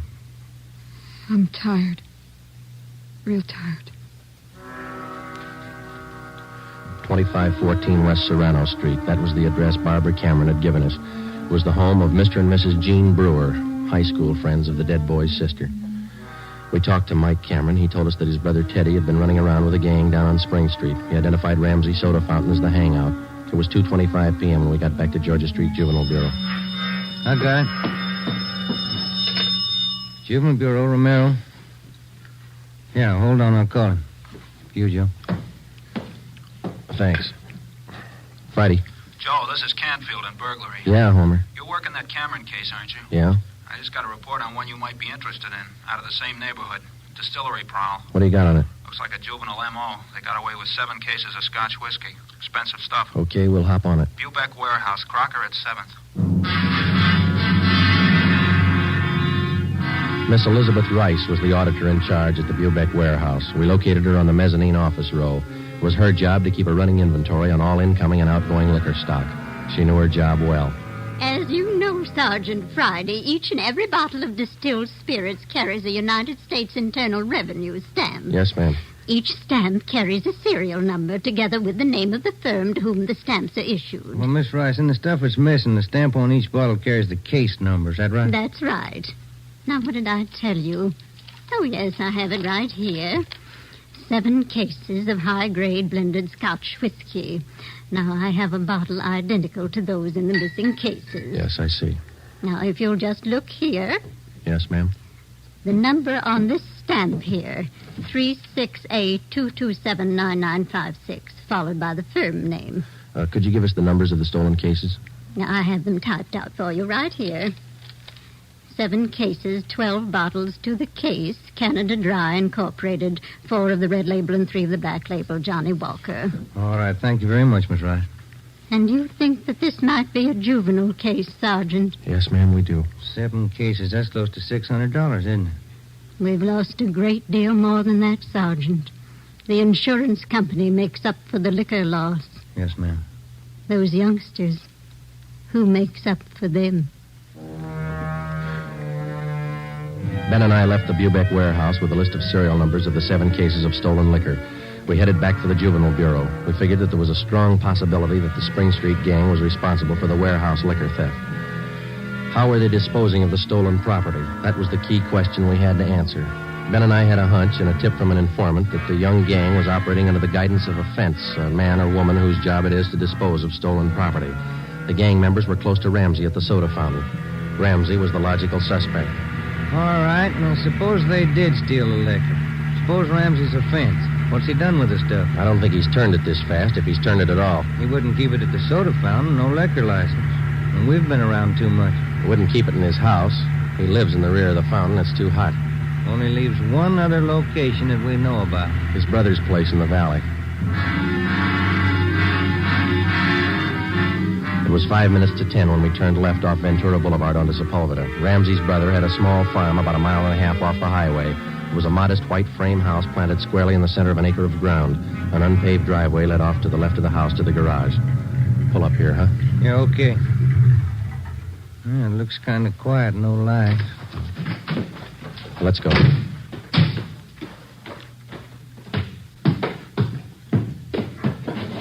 Mud sticks to everything. Now, where's the doorbell? Oh, here it is. You got your flashlight? Yeah, what? Here's a note somebody left. Oh, it's on the bum again. Here, I'll strike a match. Okay. Can you hold it a little closer? Can you read it? Yeah. Harry, wife and I have gone to the drive-in theater. Before you put the truck away, get 3... Can you hold that match closer? Oh, now, wait a minute. Yeah. Get 3 cases out of the garage and take them into town. Ed is waiting. Please try to make it by 11:30 tonight. Let's see. It's signed George. The address is here. And there's the garage. Yeah, come on.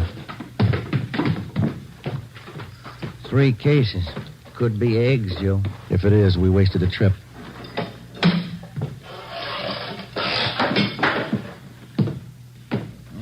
out of matches, Joe. All right, here, use mine. What was that? Checking.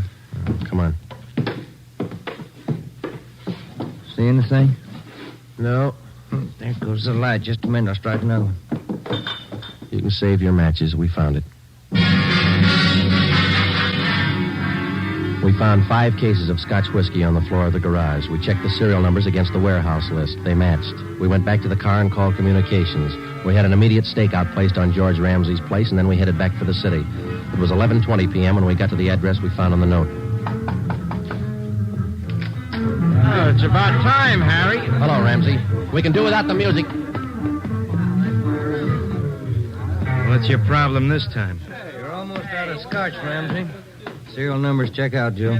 Sorry I can't offer you a drink. We're too old to drink here, aren't we, Ramsey? Where's your phone? You want to invite somebody? You can see we're out of booze. You got a phone? In the hall. Then call the office. Yeah. All right, what's it all about? We've been out to your brother's place. What happened to the other 2 cases? You drink them here? I gave it to the kids. What are you looking at me like that for, Sergeant? Anything wrong, Eddie? Party's over, kid.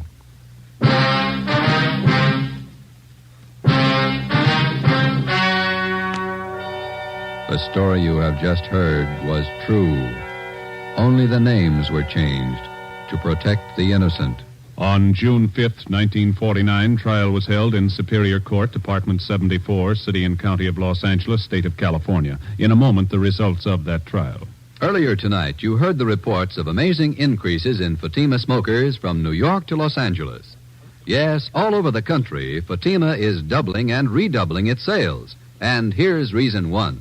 Fatima is the long cigarette that contains an essential ingredient of all the very popular cigarettes, Turkish tobacco. Reason 2. Fatima has a much different, much better flavor and aroma than any other long cigarette. Reason 3. To millions of smokers, the name Fatima has always stood for the best in cigarette quality. Smoke Fatima, the best of all long cigarettes.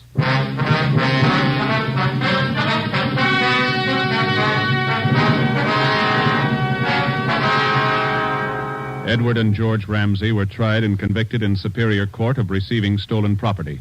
After serving their terms as prescribed by law in the state penitentiary, they will be returned to the county jail where they will serve a 1-year term for contributing to the delinquency of minors.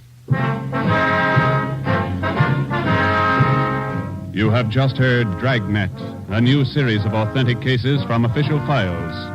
Technical advice for Dragnet comes from the Office of Acting Chief of Police, W.A. Wharton, Los Angeles Police Department.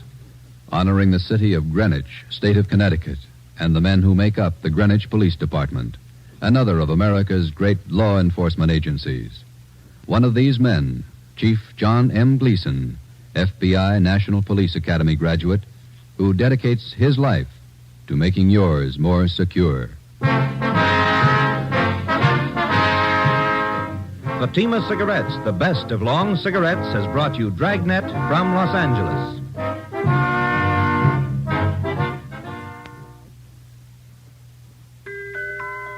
This Christmas, give the gift that makes every pipe smoker happy. A Christmas humidor of mellow Granger. Granger is made just for pipes by the tried and true Wellman method. Rough cut to smoke mild and cool, and humidor packed to stay ever fresh. Yes, make this Christmas a Merry Christmas for all the pipe smokers on your list. Give them each a Christmas humidor of mellow Granger. Listen to Dragnet next week and be sure to hear Morton Downey tonight on NBC. Dream girl, beautiful luster cream girl. Tonight, show him how much lovelier your hair can look after a Luster Cream shampoo. Only Luster Cream brings you Kay Duma's magic formula blend of secret ingredients plus gentle lanolin. Gives loveliness lather even in hardest water. Glamorizes your hair as you wash it. Luster Cream, not a soap, not a liquid, but a dainty cream shampoo. Leaves hair fragrantly clean, free of loose dandruff, glistening with sheen. Soft, manageable. Gives new beauty to all hairdos or permanents. 4-ounce jar, $1. Smaller sizes, either tubes or jars. Tonight, Try Luster Cream Shampoo and be a dream girl, beautiful Luster Cream girl. You owe your crowning glory to a Luster Cream Shampoo. Stay tuned to HOJO Radio.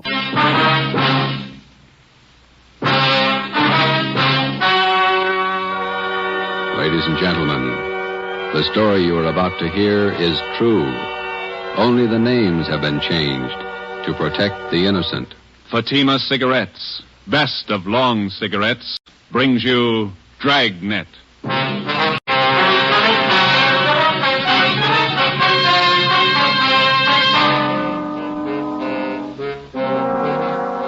You're a detective sergeant. You're assigned to robbery detail. $8,000 worth of Chinese jade has been stolen. The criminal is vicious. His weapon, a handful of buckshot in a handkerchief. Your job, get him. If you want a long cigarette, smoke the best of long cigarettes. Smoke Fatima. Fatima is the long cigarette which contains the finest Turkish and domestic tobaccos superbly blended to make Fatima extra mild. And that's why Fatima has a much different, much better flavor and aroma than any other long cigarette. That's why Fatima is doubling and redoubling its smokers. So, if you want a long cigarette, smoke the best of all long cigarettes. Smoke Fatima. Dragnet, the documented drama of an actual crime. For the next 30 minutes, in cooperation with the Los Angeles Police Department, you will travel step by step on the side of the law through an actual case from official police files. From beginning to end, from crime to punishment, Dragnet is the story of your police force in action. It was Monday, December 1st. It was foggy in Los Angeles. We were working the day watch out of robbery detail. My partner's Ben Romero. The boss is Ed Backstrand, chief of detectives. My name's Friday. It was 7:15 p.m. when we got to the police academy, the banquet room. Where do we sit, Joe? Lee Jones is holding a couple seats for us someplace. You see him? Oh, yeah. There he is up there. Well, look at him. Everybody's here. Yeah, ought to be. Hi, fellas. A couple of ringside seats. Thanks, Lee. Did you get it? Yeah, right here. Mind if I take a look at it? No, go ahead. How come it didn't get wrapped as a gift? No time. A gift box would have been nice. No cotton, even? Beautiful watch. Radium dial? Yeah. Universal Geneva. A fine movement. He'll like it. Look on the back. Let's see. For Chief Ed Backstrand, a good cop, Detective Bureau. Not very good engraving. No time. I didn't think the old man really meant it.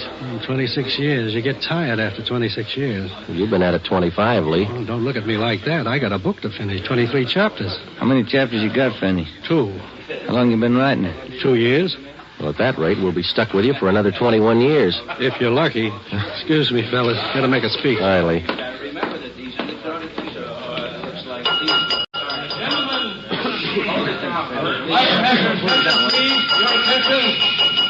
To get the proceedings underway here, before we introduce the man of the hour, I'd like to pass along a little story you might get a kick out of. I was driving down from Utah last year, stopped off at a hotel in Elko, Nevada. When I went up to register for my room, there was an Indian ahead of me. The clerk asked this Indian fella to sign his name, and the clerk handed him a pen. The Indian made an X on the book. The clerk looked at him for a minute and said, "Say, aren't you Chief Deerskin? Haven't I seen you in the movies?" The Indian nodded his head and looked a little upset. "Oh," he said. "Oh, we make a lot of movies in Hollywood." The clerk smiled and said, "A lot of people in Elko here like to get your autograph, Chief." Then the Indian grabbed the pen up again and he said, "Me no like 'em autograph hunters. Me no want to be bothered." Then he drew a circle around the X he made. The clerk said, "Why you do that, Chief?"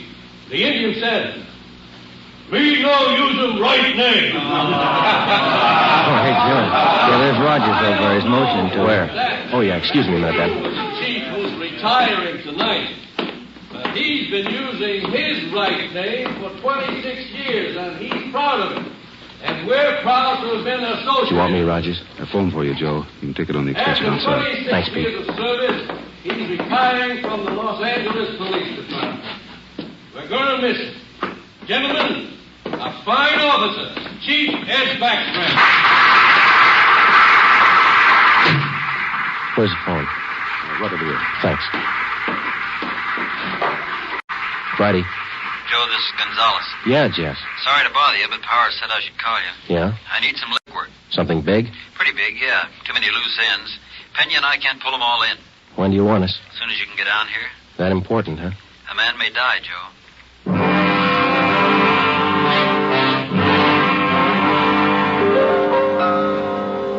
Hi, Jess. Got here as soon as we could. Sorry to pull you away. Hello, Romero. Gonzalez, what's up? Come on in here. All right. Here's a report. Not complete yet. Chinese fella. Name's George Kwan. He's a jeweler, gem cutter. Yeah. Jade expert. Knows as much about jade as anybody on the coast. Says it happened at 5:30 today on Alvarado near the park. They weren't kidding, were they? They almost killed him. Yeah. Any idea what the weapon was, Jess? I'm not sure. Looks like some sort of blackjack, something homemade. Yeah. When they picked up Kwan, they found several buckshot pellets lying around and a man's handkerchief. Ray Pinker has the stuff over at the crime lab now. Where's Kwan? Have you talked to him? Got in a couple of questions down at Georgia Street while the doc was giving him sedatives. Little guy's a mess, Joe. Gonna be all right? 50-50 chance when I called you out of the academy. Well, why did they beat him? Did he resist? I don't have it all yet, but from what he said, he was jumped from behind, didn't have a chance to fight. Whoever it was kept beating him long after he was unconscious. What'd they take him for? A couple of pieces of jade, large ones, very rare. You got anything else? Yeah, we got a star witness, just one. Did you talk to him yet? Just did for an hour and a half. You want to crack at her? Are you having trouble with him? Yeah, little. All right, Pena. Send him in again. Yes, sir. You want to talk some more? 6 years old, Joe. His name was Norman Eugene Fisher, and he was 6 years of age last April. Like all young boys his age, his imagination ran away with him. What would be only a minor detail to an adult witness assumed tremendous proportion to Norman's young mind. He told us his story 3 times. Each time he elaborated a little more until what he claimed was the truth could only have been figments of a small child's imagination. Ben and I, together with Gonzalez and Pena, talked with the boy for another hour. We were getting tired, but Norman enjoyed his position as star witness. Once more, Norman, please, try to remember it as it really happened. It was just like I said. Let me try, Jess. Go ahead, Romero. You did see it happen this afternoon, didn't you, Norman? Yes, sir, I did. Good. Now, you were on your way home from the store. Oh, no, sir. I was running away from a man. He was chasing me. But you just told us, Norman, that you were on your way home from the store. Oh, no, sir. That was yesterday. But you told us. Just a minute, Ben. Norman, how old are you? Next year I'm going to be 21. No, that's not right. 21, that's older than I am. Well, when I am 21, I'm going to get a hot rod. Fastest car in the world. 10,000 miles an hour. Sure you will, but how old are you now? 6, but I'm going to be 21 soon. I remember when I was 6 years old, Norman. A lot of things I wanted. Electric train. I got one. Well, it must be something you'd like to have. One thing that maybe now that you don't have, huh? Will you give it to me? Well, if I can. What do you want? I'd like your gun. Well, what do you want a gun for? I want to put people in jail like you guys do. Sometimes it takes more than a gun, Norman. What do you mean? Just because you've got a gun doesn't mean you're a cop. Well, what does? Just a minute, son.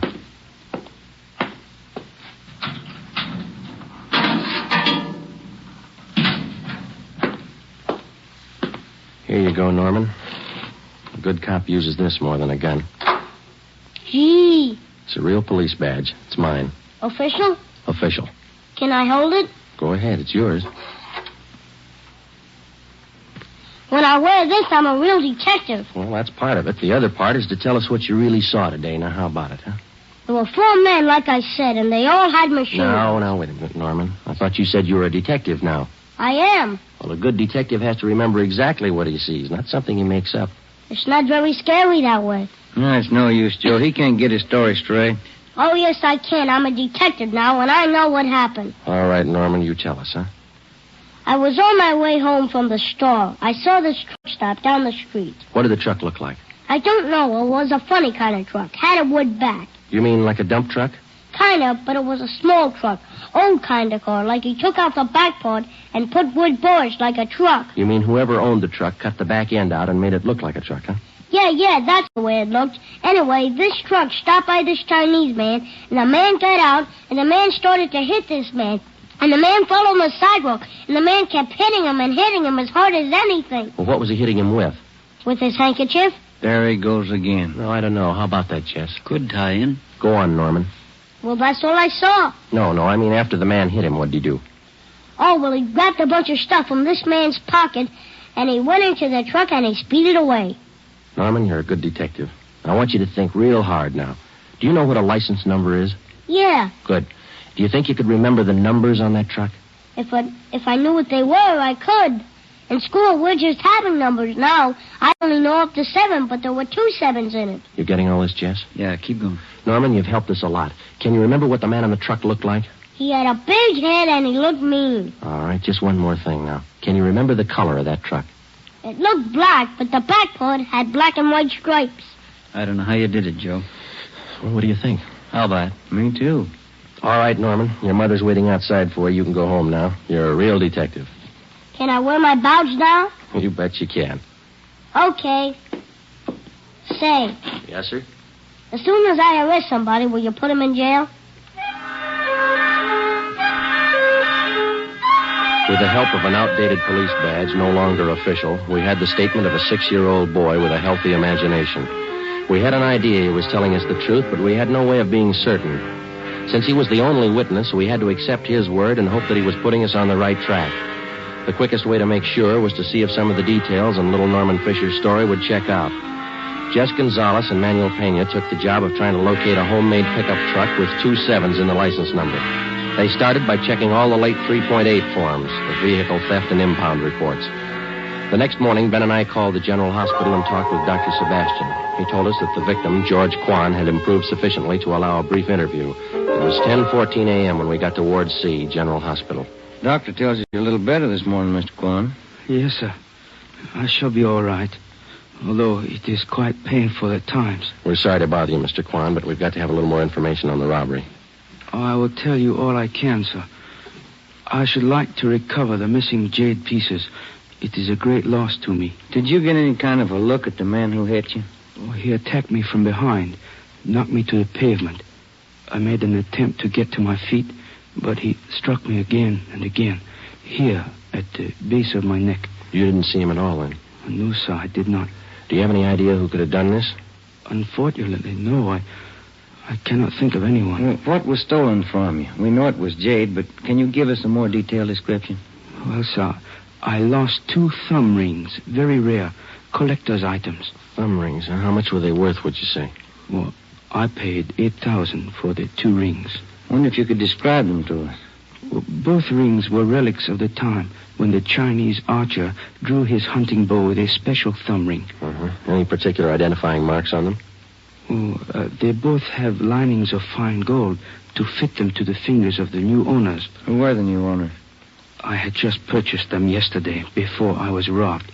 I was on my way to San Francisco to show them to prospective buyers. Who did you buy the rings from, Mr. Kwan? Mrs. Inez Curtis, a very reputable dealer. We have done business for many years. I wonder if we could have her business address, huh? She has her office at her home. It is 1957 Harper Annex off Sunset Boulevard in Beverly Hills.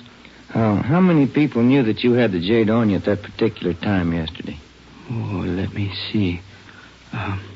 There were only 2 other buyers present beside Mrs. Curtis. I do not recall their names. They were new to me. Mrs. Curtis would know. Mr. Kwan, we know that you're tired. We have just one more question. Certainly. I wonder if I might trouble you to hand me that tumbler of water with a glass straw. Surely. Here you are.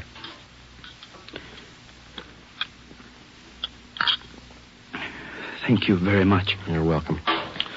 Now, those thumb rings, Mr. Kwan, would there be any practical disposition of them other than selling them as they are? Well, hardly, Sergeant. To anyone who really knows the value of jade, it would be unheard of to change them in any way. I see. Well, thank you, Mr. Kwan. We'll do our best. You know, Sergeant, we Chinese place a great sentimental value on our jade. We'll do everything we can to recover it. Thank you. May I tell you my favorite quotation on jade? Yes, sir. It is from the writings of Tong Jung Tso. He wrote, "The magic powers of heaven and earth always combine to form perfect result. So the pure essences of hill and water become solidified in precious jade." Ben and I drove out to 1957 Harper Annex, the residence of Mrs. Inez Curtis. There was no one at home. We left one of our cars. It was 12:22 p.m. when we got back to Central Division. Here's a phone message for you, Joe. What's it say? Call Jess Gonzalez. He's out at Wilshire Division. Okay, thanks, Ben.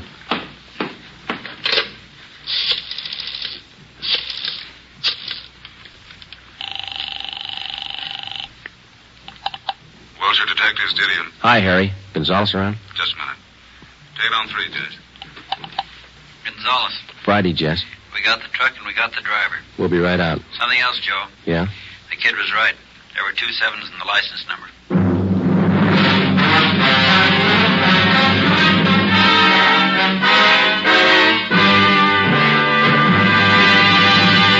You are listening to Dragnet for the solution to an actual case from official police files. Now, here is a real solution to many of your Christmas shopping problems. If your friends smoke a long cigarette, give the best of long cigarettes, Fatima. Give Fatima for quality. The name Fatima has always stood for the best in cigarette quality. Give Fatima for flavor. Fatima has a much different, much better flavor and aroma than any other long cigarette. Give Fatima. They're extra mild. Yes, Fatima is the long cigarette which contains the finest Turkish and domestic tobaccos blended to make Fatima extra mild. Yes, extra mild. So give Fatima for Christmas in the attractive golden yellow carton. It's the long cigarette that has doubled and redoubled its smokers. More and more smokers every day agree Fatima is the best of all long cigarettes.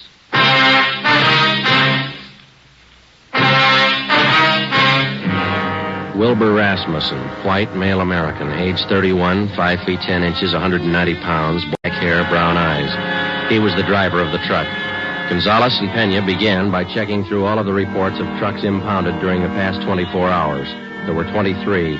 Out of those 23, they narrowed it down to 4 possibilities.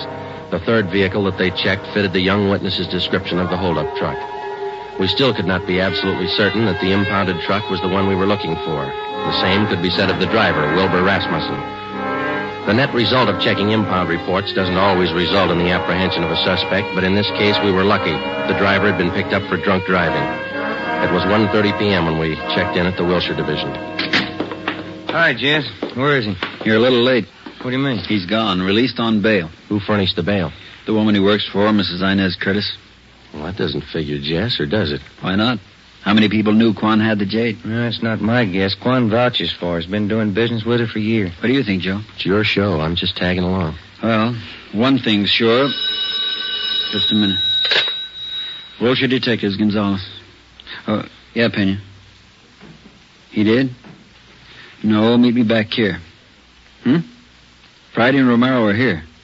Right. The Fisher kid just identified Rasmussen's picture.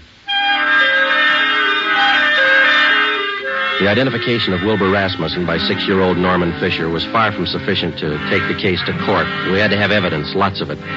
Rasmussen had been given a thorough shakedown, his apartment and the truck. There was no sign of the stolen jade rings.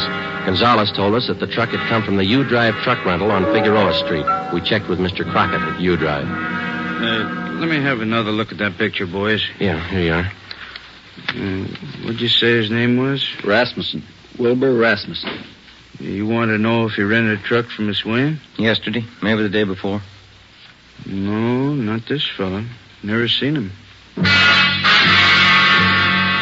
Before we left U-Drive, we checked over the rental contract on the truck in question. The deposit check for the truck was signed by Mrs. Inez Curtis. The truck was checked out at 6 a.m. The rental contract, the actual release form showing to whom the vehicle had been rented, was signed by a Harry Wilson. Rasmussen's name did not appear on any of the usual rental forms. The manager of U-Drive was positive that he had not rented a truck to Rasmussen. We drove out to 1957 Harper Annex. This time we found Mrs. Inez Curtis at home. I'm terribly sorry about Mr. Kwan. Does he have everything he needs in the hospital? Yes, ma'am. How long did you say this Harry Wilson had been working for you? 6 or 8 weeks. But I'm sure you're wrong about him. We're not accusing him of anything, Miss Curtis. We just want to talk to him. He certainly came to me well recommended. He was a nice man. When was the last time you saw him? Day before yesterday. He asked for his check, said he was quitting. Told him I was sorry to see him go. I'm anxious to get that guest house finished. How about Rasmussen, Miss Curtis? How long has he been with you? Wilbur's been with me for about 7 months. Good worker, but he drinks too much. Feel sorry for him. You've rented trucks from the U-Drive company right along? Oh, yes, from Mr. Crockett. We had to have a truck to haul our building supplies. I'm saving an awful lot of money contracting this myself. It's a great saving. Yes, ma'am. The deposit on this last rental, did you give that check to Wilson or to Rasmussen? I sent both of them down to pick it up. Like I say, Wilbur's been drinking rather heavily lately, and I think Harry's the better driver of the two. Do you know which one of those men was driving the truck about 5:30 in the afternoon day before yesterday? Well, how would I know that, Sergeant? All I know is that I sent both of them down. I told Harry to drive. Yeah, I see. Miss Curtis, were either of those men present the day you sold the Jade rings to Mr. Kwan? No, they have nothing to do with my gym business, whatever. Did either of these men know about Mr. Kwan's purchase? Well, that's possible. They knew he was here. I'm sure they saw him come in. It's entirely possible that they might have overheard something. When did Mr. Kwan leave your house? About 5 o'clock. What time did the two men go after the truck? Oh, they picked that up early in the morning. Mr. Crockett down at U-Drive says that only Harry Wilson checked out the truck. Says he's never seen Rasmussen before. That's entirely possible. Like I say, they might well have made other arrangements. Were there any other people present when Mr. Kwan bought that Jade? Yes, there were. 2 other buyers. They were bidding for the thumb rings, too. Mr. Kwan had the high bid, so I sold them to him. What if we could have their names? Certainly, I'll write them down for you. Miss Curtis, do you have any idea where we might locate Harry Wilson? Well, he told me he was going to Mexico, said he had friends down there. Well, thank you, Miss Curtis. You've been very helpful. Are you sure there isn't anything Mr. Kwan needs? Yes, ma'am. 2 Jade rings. Mrs. Inez Curtis gave us a detailed description of Harry Wilson. She also gave us the names and addresses of the 2 other buyers who were present when Mr. George Kwan made his purchase. We checked them out and found them to be equally as reputable as Mrs. Curtis. They could tell us nothing of the robbery. We went back to the office and got out an APB and a radiogram on Harry Wilson from the description given us by Mrs. Curtis. Stakeouts were maintained at Wilbur Rasmussen's apartment and at the home of Mrs. Inez Curtis. It was 4:30 p.m. when we got to the 2nd floor of the old city jail building, the crime lab. Lee Jones had the evidence laid out for us. Funny thing about the handkerchief, boys. What's that, Lee? The bloodstains. Old ones along with the new ones. How does that figure? We know how the new ones were made when the handkerchief was filled with buckshot and used on Kwan. The old ones, hard to tell. How old would you say they were? Well, the handkerchief has been through the laundry a few times. Stains didn't come out. Laundry marks right here. I don't see them. Man used peerless laundry. Infrared marking system. Let me show you. Infrared lamp, Lee? Yeah. There's your marking. Can you trace it down? Who's it belong to? Man used the name of Harry Wilson. There was nothing to do now but wait for some word on Harry Wilson. The stakeouts continued. We re-questioned Wilbur Rasmussen, and we talked again with Mrs. Curtis and George Kwan. It was Tuesday, December the 8th. We checked in for work at 8 a.m. Morning, Jess. Hi, Joe. Where's Ben? Communications, getting the mail. Any word on the new chief of detectives? No, nothing. What's your guess? Oh, I think Thad Brown. A good man. Maybe. Sloan's a good man, too. When you come in yet? Not yet. Why? Maybe you'd like to take a little airplane trip. What do you got? Cheyenne, Wyoming. They picked up Harry Wilson. 2 days later, Thursday, December the 10th, Harry Wilson was returned to the Los Angeles County Jail and booked on suspicion of robbery. We checked with Lieutenant Frank Cunningham in the Record Bureau.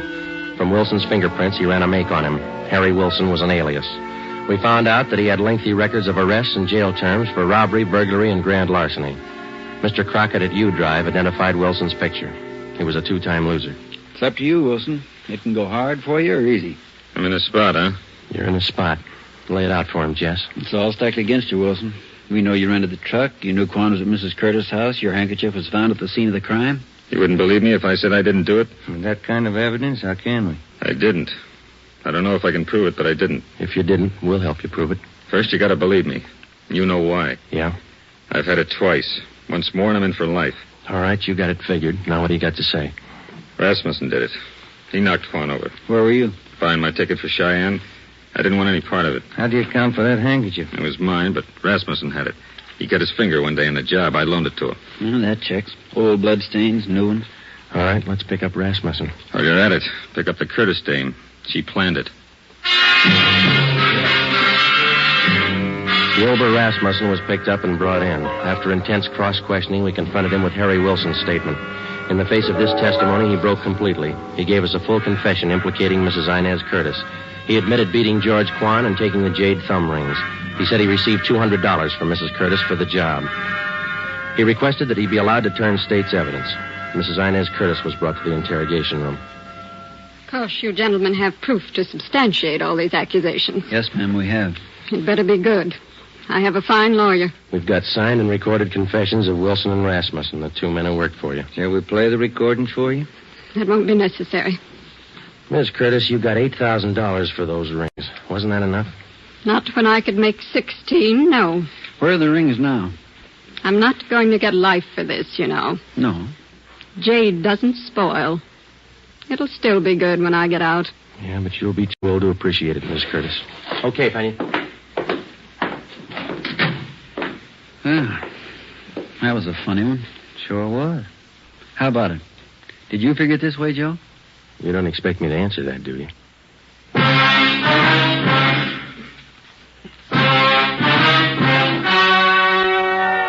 The story you have just heard was true. Only the names were changed to protect the innocent.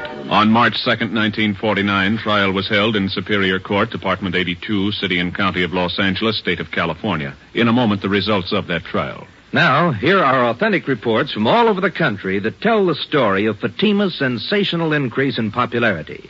New York Division. Fatima sales up 132%. Chicago Division. Fatima sales up 453%. Los Angeles Division. Fatima sales up 545%. Yes, more and more smokers agree Fatima is the best of long cigarettes. So enjoy Fatima yourself and give extra mild Fatimas for Christmas in the attractive golden yellow carton.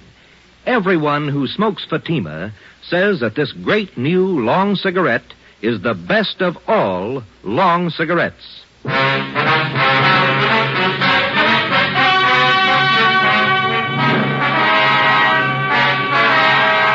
Mrs. Inez Curtis was tried and convicted of robbery and conspiracy. She received the maximum sentence as prescribed by law. In consideration for turning state's evidence, Wilbur Rasmussen received a minimum term. You have just heard Dragnet, a new series of authentic cases from official files. Technical advice for Dragnet comes from the Office of Acting Chief of Police, W.A. Wharton, Los Angeles Police Department.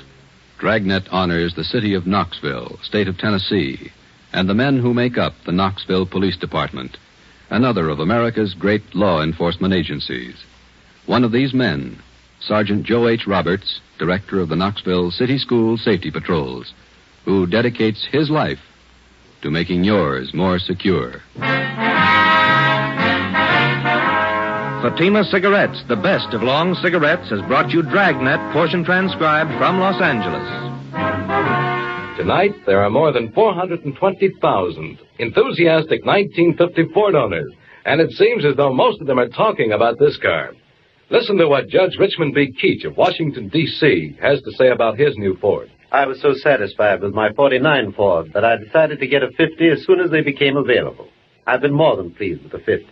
Truthfully, I see no cause to pay more when a Ford gives me all the performance, quiet, and comfort a man can ask for at such a reasonable price. The Ford is wonderfully easy to handle, particularly in traffic. Yes, ask any Ford owner how he feels about his big new Ford, and he'll tell you it's tops for performance and for comfort. But prove it for yourself. Drop into your neighborhood Ford dealers and test drive this truly great car. You'll be amazed when you discover how little it costs to buy, to run, and to maintain. Do it tomorrow. Test drive the big new 1950 Ford. HOJO Radio, where the classics come alive. For a more authentic presentation, portions of the program you are about to hear were actually recorded on the scene.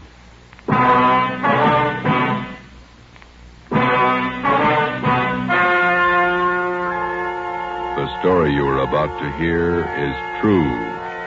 Only the names have been changed to protect the innocent. Fatima Cigarettes, best of all long cigarettes, brings you Dragnet.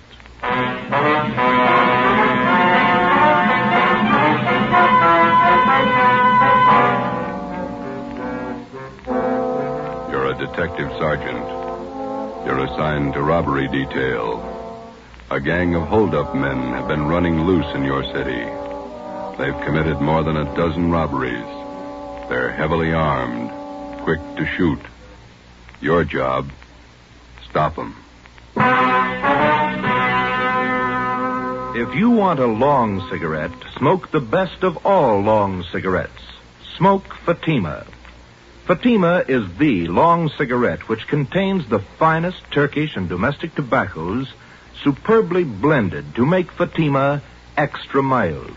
And that's why Fatima has a much different, much better flavor and aroma than any other long cigarette. That's why Fatima is doubling and redoubling its smokers. So, if you want a long cigarette, smoke the best of all long cigarettes. Smoke Fatima. Dragnet, the documented drama of an actual crime. For the next 30 minutes, in cooperation with the Los Angeles Police Department, you will travel step by step on the side of the law through an actual case from official police files. From beginning to end, from crime to punishment, Dragnet is the story of your police force in action. It was Saturday, July 21st. It was hot in Los Angeles. We were working the night watch out of robbery detail. My partner's Ben Romero. The boss is Thad Brown, chief of detectives. My name's Friday. I was on the way back from the record bureau, and it was 6:55 p.m. when I got to room 27A. Robbery detail. Hi, Joe, you ready? Let's go. Where'll I dump this top coat? There. It's too hot out tonight for that. Yeah, the rest of the guys take off already? Yeah, we better hustle. How many men are working this thing tonight? Must be at least 50, covering every drugstore in the South Central area. Which one did we draw? Naomi in South Alameda, Rex Pharmacy. Yeah. Parking lot across the street. We can cover the pharmacy from there. We better check out a Thompson from the business office first, huh? It's a good idea. We might as well be ready. They are. Who got the tip the gang was moving into the south end of town? Johnny Powers, one of his informants. Okay, here we are. Business office, Blair. Yeah, I'll take care of it. Thanks. Hey, Blair, do you want to check out a Thompson for us? Okay, Friday. Heavy duty? Yeah, kind of. There's a sign-out book. Thank you. Hey, you might as well give us a shotgun while you're at it, Blair. Okay. Check these out for an hour. Sounds like a busy night for you fellas. Maybe. Thompson's okay. So the shotgun. Want to sign up for the shotgun too, Joe? Yeah, okay. One Thompson submachine gun, one shotgun. You got those serial numbers there, Blair? Yeah. Thompson 67811. 67811. Yeah. Shotgun 655228. 5228. Okay. Signed, Joe Friday. Serial number 2288. Ben Romero. What's your serial number, Ben? 2633. Oh, yeah. 33. 6 shells for the shotgun, 50 shells for the Thompson, okay? All right, I'll sign for him. Okay. Gang's pretty rough, I understand. Gun heavy. Yeah, that's what they tell us. Okay. Here's the book, all signed. Okay. Here you go. A lot of firepower there. Yeah. Hope you don't have to clean them when we bring them back. We went down to the basement of the city hall, picked up our car, 80K, and drove out to Naomi and South Alameda streets. We located the parking lot and pulled in. There were 4 other cars parked in the lot so we wouldn't be conspicuous. Ben and I got in the back seat out of the light. From our vantage point, we had a clear view of the entrance to the Rex Pharmacy across the street. We had the shotgun and the submachine gun on the seat beside us. We listened to the calls coming on the radio, and we waited. 13J, stand by. There's no cooler here than it is in the office. Yeah. Hot and sticky, huh? Yeah. Paper says it's going to be worse tomorrow. Roll down your window, will you, and get some air in here? Yeah, The pharmacy isn't doing much business. Not more than a dozen people in there in the last hour. No soda fountain, I guess. Sure is hot. You have to talk about it, huh? It helps. What time you got? 10 minutes to 10. No smoke? No, thanks. Yeah, I'll get it. That gang's gonna show up here. Wish they'd get it over with. Fellas might have got a bum tip. Well, the gang hasn't missed a weekend for 2 months. I wonder how much time the average cop spends waiting. I don't know. Put it all together and make a fine vacation. What do we do, sit this out till the pharmacy closes? Yeah, 2 a.m. Sure is hot. Yeah. Midnight came and passed. The traffic on South Alameda thinned out. Only an occasional customer entered the pharmacy across the street. Ben kept complaining about the heat. We waited. Well, that's it, Joe. There go the lights. Drugstore's closing. Yeah, the guy's locking the doors. There he goes. We might as well shove off, too. Yeah, let's get in the front seat.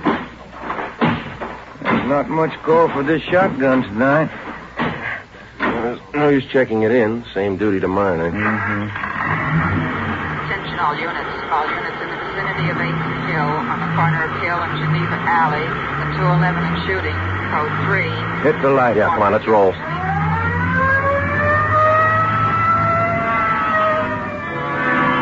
Sunday, July 22nd, 2:15 a.m. Ben and I pulled up at the Merchant Security Trust Company on the corner of South Hill and Geneva Alley. 2 patrol cars were already on the scene, and 4 uniformed officers were trying to keep back a crowd of people who had gathered at the top of a flight of marble stairs which led off the street, down one flight to the bank's night depository. At the bottom of the stairs, an elderly man was sprawled out, face down, his right arm twisted under him. The man was dead. Ben counted 5 bullet wounds in the victim's back. We interviewed the only witness, a young sailor. My name's Vasey, Sergeant. Don Vasey, quartermaster, 2nd class. Here's my ID card. You saw the shooting, Vasey? I was about a half a block away. I just came out of the bar down the street there, the Top Hat. Yeah?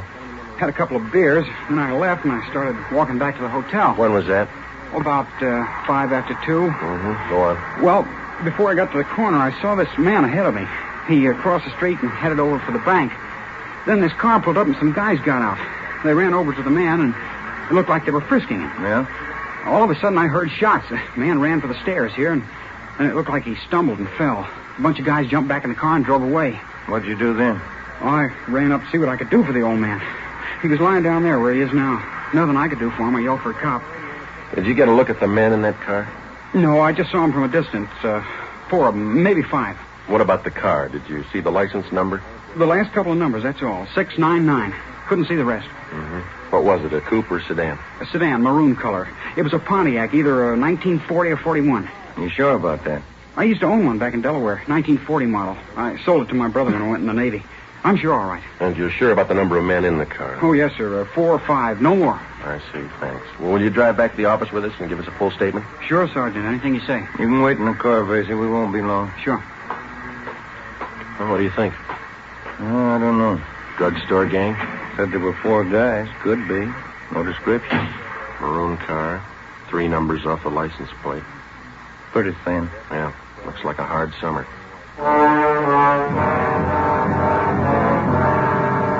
We completed our preliminary investigation. The coroner arrived and the body was taken to the county morgue in the basement of the Hall of Justice. The victim was identified as Walter Conroy, the proprietor of the Flowerland Dance Hall on South Hill Street. Together with officers Fremont and Hurst from Homicide, Ben and I spent most of Sunday tracking down employees of the dance hall and interviewing them. We sent a rush teletype to the Department of Motor Vehicles in Sacramento containing the partial license number, plus our scanned information on the car, which the suspects drove. Early Monday afternoon, Ben and I, along with Captain Ed Walker of Robbery Detail, met with Chief of Detectives Thad Brown. What kind of a motive are you working on? Robbery. The dance hall manager, Conroy, was on his way to the bank's night depository when this bunch caught up with him. He had the night's receipts with him from the dance hall. How much they got, Walker? $350. They missed over 1,000 Conroy had in an inside pocket. No idea who pulled the stick up? Could have been that drugstore gang. Why them? Well, they haven't missed working a weekend night for 2 months. There's no sign of any other job that they might have pulled Saturday. Just a hunch, Chief. Nothing to go on. We'll have to guess our way for a while. Sacramento checking the description of the car, the numbers off the license plate? Yeah, ought to have an answer this afternoon. Any leads on the drugstore gang at all? Plenty. None of them good. Suspects are loaded down with guns. That's all we know. Excuse me. Brown speaking. Just a minute. Friday's for you. Okay, thanks. Reached over here. Friday. Yeah, Ralph. How many? Yeah. Okay, thank you. Well, I got an answer from DMV Sacramento about the holdup car. What'd they say, Joe? Well, they looked up the possible combinations of 1940 or 41 Pontiac sedans with the numbers 699 on the license plate. Yeah? 123 possibles to check. Not much choice. No car of that description on the hot list. Killer might be the legal owners. 123. Well, even after we check them, we still might not have the right party. That's right. If we got a better lead, we'll work on it. Nope. Well, then ride this till it falls apart. For the next 13 days, Ben and I, Fremont and Hurst from homicide, plus a half a dozen other men, hacked away at the list of 123 car registrations, any one of which could have been issued to the holdup car.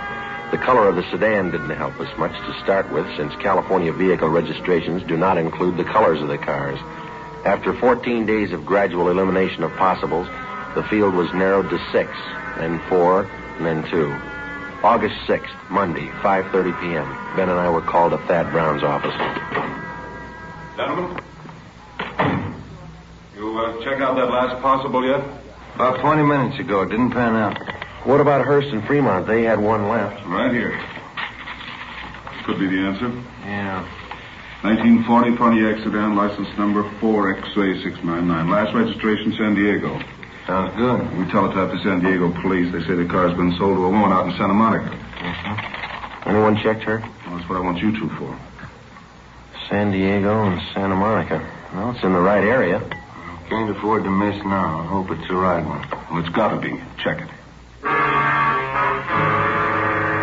Ben and I checked the woman in Santa Monica, Mrs. Fielding. She told us that she had sold the car 6 months before to a friend who lived in Bakersfield. We contacted her friend. He told us the car had been traded in by him to an auto dealer in Pasadena. We checked the dealer. He said the car had been sold off his used car lot 2 months before. The new buyer had given his name as Emil Thurston. 2 names were given as reference, Lloyd Newton and John Lacombe. We ran a routine check through the record bureau.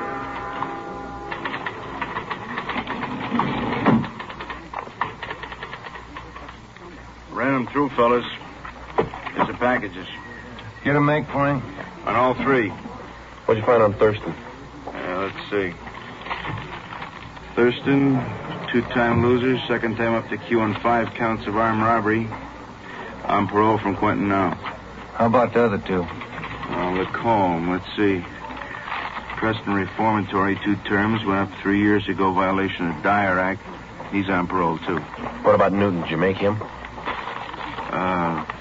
2 terms in Oklahoma. They're looking for him now, jump parole. Can I look at that just a minute, Frank? Well, sure. Let's have all 3 of them here. Take a look, Ben. Each one of the mama sheets on these 3 guys. Yeah. Right here under General M.O., see? Mm-hmm. Thurston, heavily armed at time of arrest. Yeah. This one, Lacombe, right? Heavily armed. This one on Newton? Same thing. Gun happy. Yeah. Come on. At the time he purchased the car, suspect Emil Thurston listed his home address as 1517 North Hoover Avenue. Previous robbery victims positively identified Thurston and his companions. At 1517 North Hoover, the landlady also identified Thurston and his companions as tenants. She told us they drove a red sedan and they parked the car at a Temple Street garage.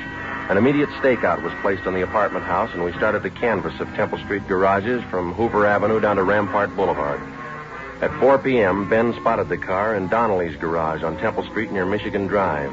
The garage attendant told us that the owner of the car had given his name as Emil Thurston. We showed him the mug shots. Yeah, used to park his car in here a while back. Then he came in yesterday morning with these two guys and said he wanted a paint job. Doesn't look like he needs a paint job to me. They offered me $20 extra if I do it in a hurry. He wants the car painted green. When's he going to call for the car? About 10 o'clock tonight. These jobs take time. He's not going to like it if the car's not finished. He won't like it if it is. Come on, Ben.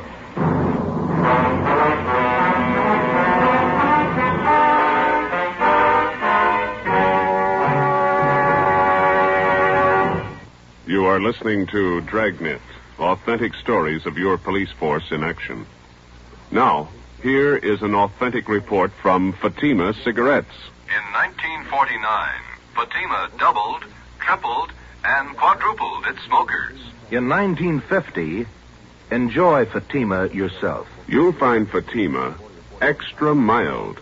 Because Fatima is the long cigarette which contains the finest Turkish and domestic tobacco superbly blended to make Fatima extra mild. You'll find Fatima tastes much better.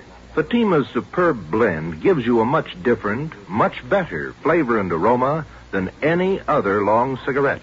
You'll find Fatima tops in cigarette quality. Fatima has always stood for the best in cigarette quality. For a new year of greater smoking enjoyment, buy Fatima in the appealing gold and yellow package. You'll agree, Fatima is the best of all long cigarettes.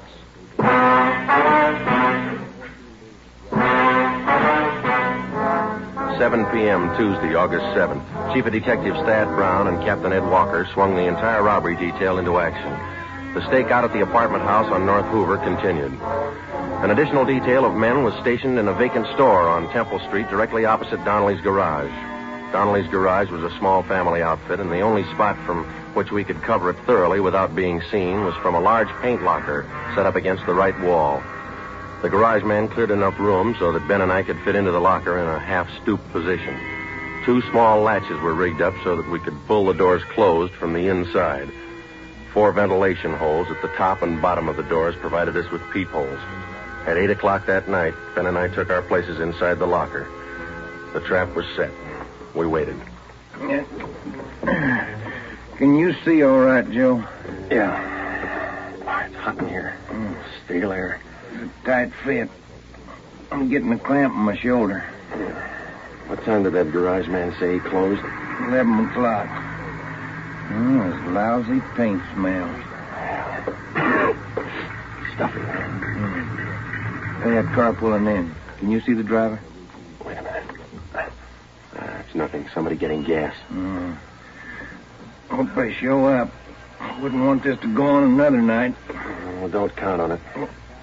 Foot's going to sleep. Why don't you stand still? What time you got? Let me see. Get the light on in here. 10 minutes to 9. Thanks. The popular conception of the working detective rarely includes a glimpse of his everyday run-of-the-mill duties.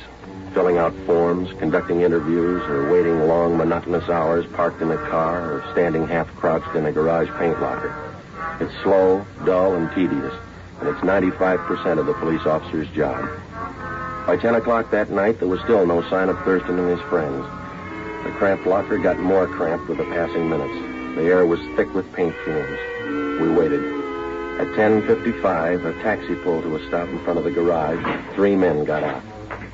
You see him, Joe? Wait till they step into the light. There's another guy still in the cab.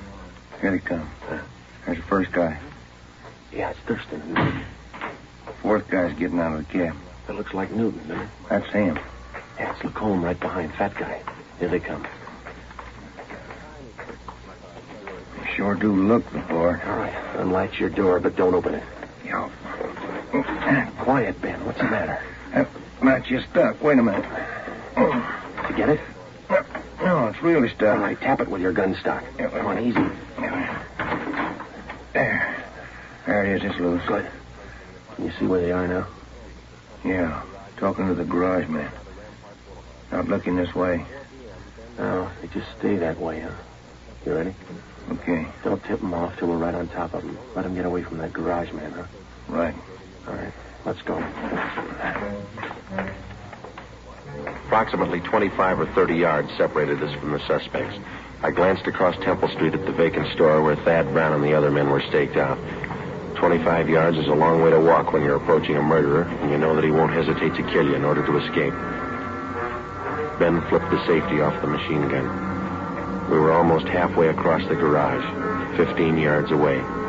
Thurston turned and saw us. Look out, Joe! Stop them! I got one of them! They ducked behind the car, went up the stairs, 3 of them. Come on! Righty! Where they go? Up the stairs. Over!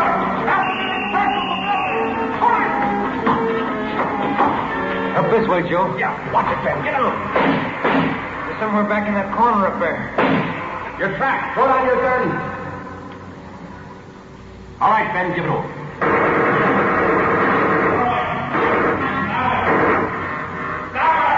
Throw down your guns. Throw them down. There's 3 of them. 6 of them. All right, now come on down with your hands behind your head. Cover me, Ben. I'll frisk them. Right. You up on the end. Get your hands in the back of your head. All right, stand still. All right, next one. Go on. Clean. All right. Look home. Watch him, John. All right, you. Rest of you, stand back. Keep your hands up. You all right, Joe? Yeah. 2 more guns on him. All right, you 2, hold it. Here comes the chief. Yeah. I'll get these guns together here. Lacombe. He's not much of a fighter. Not without a gun. The suspects were booked at different divisions to keep them separated. Emil Thurston and Lloyd Newton were taken to Hollenbeck Park and booked on suspicion of armed robbery and murder. John Lacombe was booked at Highland Park Jail on the same charges. The other suspect, who had been wounded in the escape attempt, was identified as Harold Steves, 19 years old. He was treated for a leg wound at Georgia Street Receiving Hospital and then transferred to the prison ward at the county hospital. During the next 2 days, each of the suspects was questioned individually. Thurston, Lacombe, and Newton would admit nothing. The 19-year-old Steves broke down and agreed to turn state's evidence. We took his statement to Chief of Detectives Thad Brown. Gentlemen, what did the boy tell you? Just about everything, boss. They pulled the drugstore holdups and they killed that dance hall owner, Walter Conroy. Which one of them? Well, the kid says Thurston shot him. He says Thurston's the gang leader. Good. You finally get a count on those guns you took off them? Yeah, 12 of them. Each one of them was ready to go, bullet in every chamber. Did you get a complaint from the DA's office yet? They were arraigned. Preliminary hearing set for Monday. Fine. You got them in jail. I'll put them in prison. The apprehension of the criminal doesn't mean the end of a case for a police officer. He spends just as much time helping to convict the criminal after he's caught. Evidence must be gathered and authenticated and presented to the district attorney's office. If confessions are possible, they must be obtained and put in order. The officer must also help out in formulating the case and in testifying at the trial of a suspect. On October 30th, almost 3 months after the Thurston gang was apprehended, they were brought to trial in Superior Court. It was a routine affair. Harold Steves took the stand and told the story of the gang's activities. The victims identified the suspects and testified to the robberies. Both Ben and I took the stand and testified to the arrest and possession of guns by the defendants. We received no cross-examination. On the morning of March 2nd, the case went to the jury. Ben and I had lunch with Lieutenant Rombo from robbery in the City Hall cafeteria, and it was 5 minutes past 1 when we got back to the office. Oh, it sure was good soup today. Yeah, it was a nice lunch. You want to check the mail? I didn't yet. Oh, I'll get it. Robbery Friday.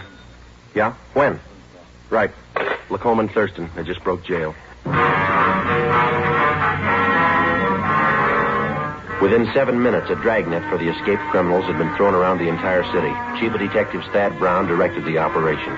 At 14 minutes past 1, he called us to the photocopy room. The machines were turning out duplicate mugshots of Thurston and Lacombe for distribution at the rate of 1 every 4 seconds. You want us to stand by, Chief? For the moment, yeah. We got all the help we need on the street. How'd they pull the break, anyway?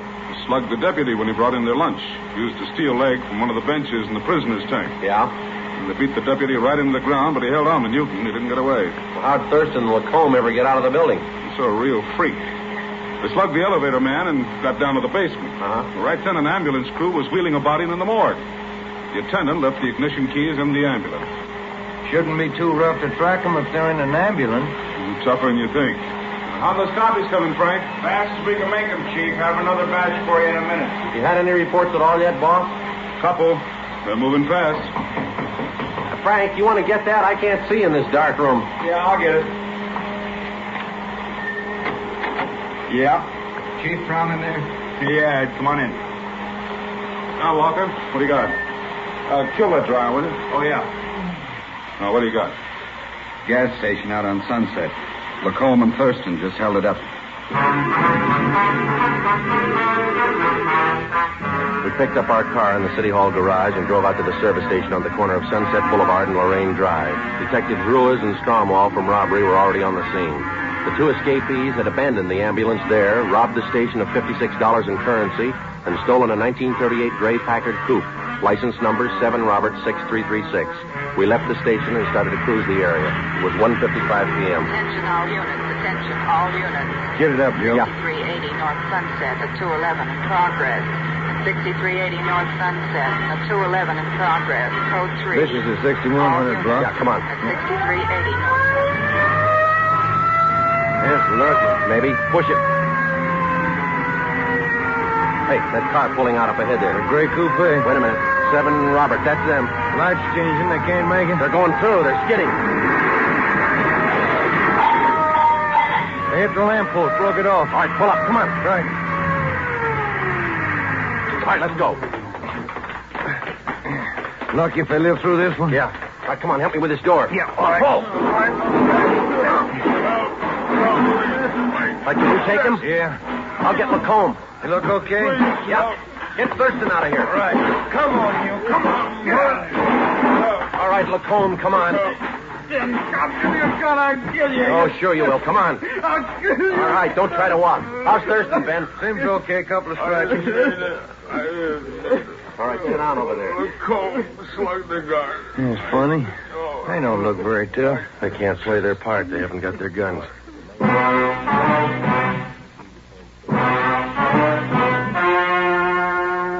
story you have just heard was true. Only the names were changed to protect the innocent. On March 3rd, 1947, trial was held in Superior Court, Department 91, City and County of Los Angeles, State of California. In a moment, the results of that trial. It's amazing how many long cigarette smokers are changing to Fatima. Here are the actual figures. New York Division. Fatima sales up 132%. Chicago Division. Fatima sales up 453%. Los Angeles Division. Fatima sales up 545%. Yes, in 1949, more and more smokers discovered that Fatima is the best of all long cigarettes. They found Fatima extra mild. They found Fatima has a much different, much better flavor. They found the name Fatima means the best in cigarette quality. In 1950, enjoy Fatima yourself. Best of all long cigarettes.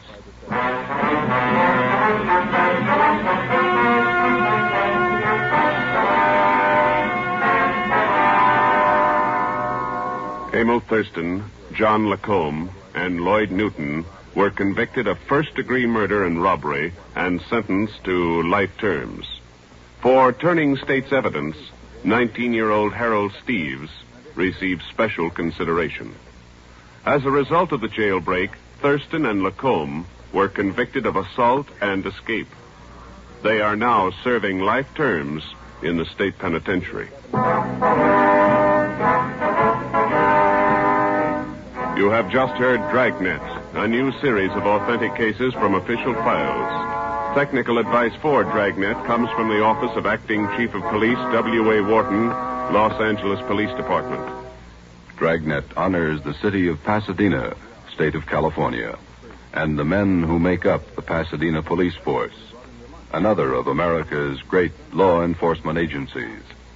One of these men, Chief of Police Clarence H. Morris, traffic specialist, and veteran police administrator, dedicates his life to making yours more secure.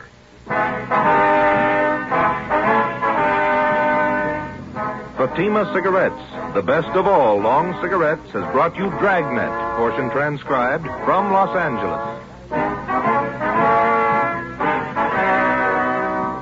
Be sure to hear songs by Morton Downey tonight on NBC.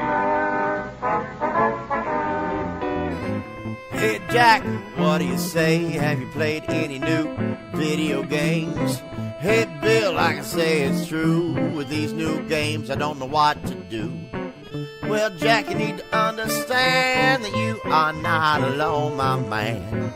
There's lots of people just like you that say they don't know what to do. Well, Bill, do you have a way to start me playing better today? Hey, Jack, you know I surely do. Ryan 222 Graph is the place for you. Ryan 222 Graph? Yeah, baby. Better gameplay, better instructions, more fun. Check out the Team Wipe with Ryan 222 Graph right here on YouTube.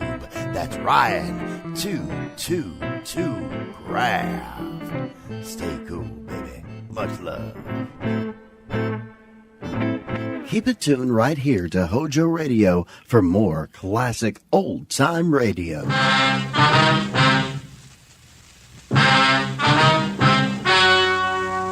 Ladies and gentlemen, the story you're about to hear is true. Only the names have been changed to protect the innocent. Fatima Cigarettes, best of all long cigarettes, brings you Dragnet.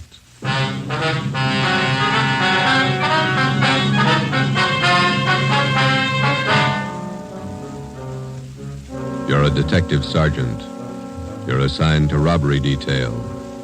2 armed bandits have robbed a large jewelry store in your city. One of the suspects escapes. One is apprehended.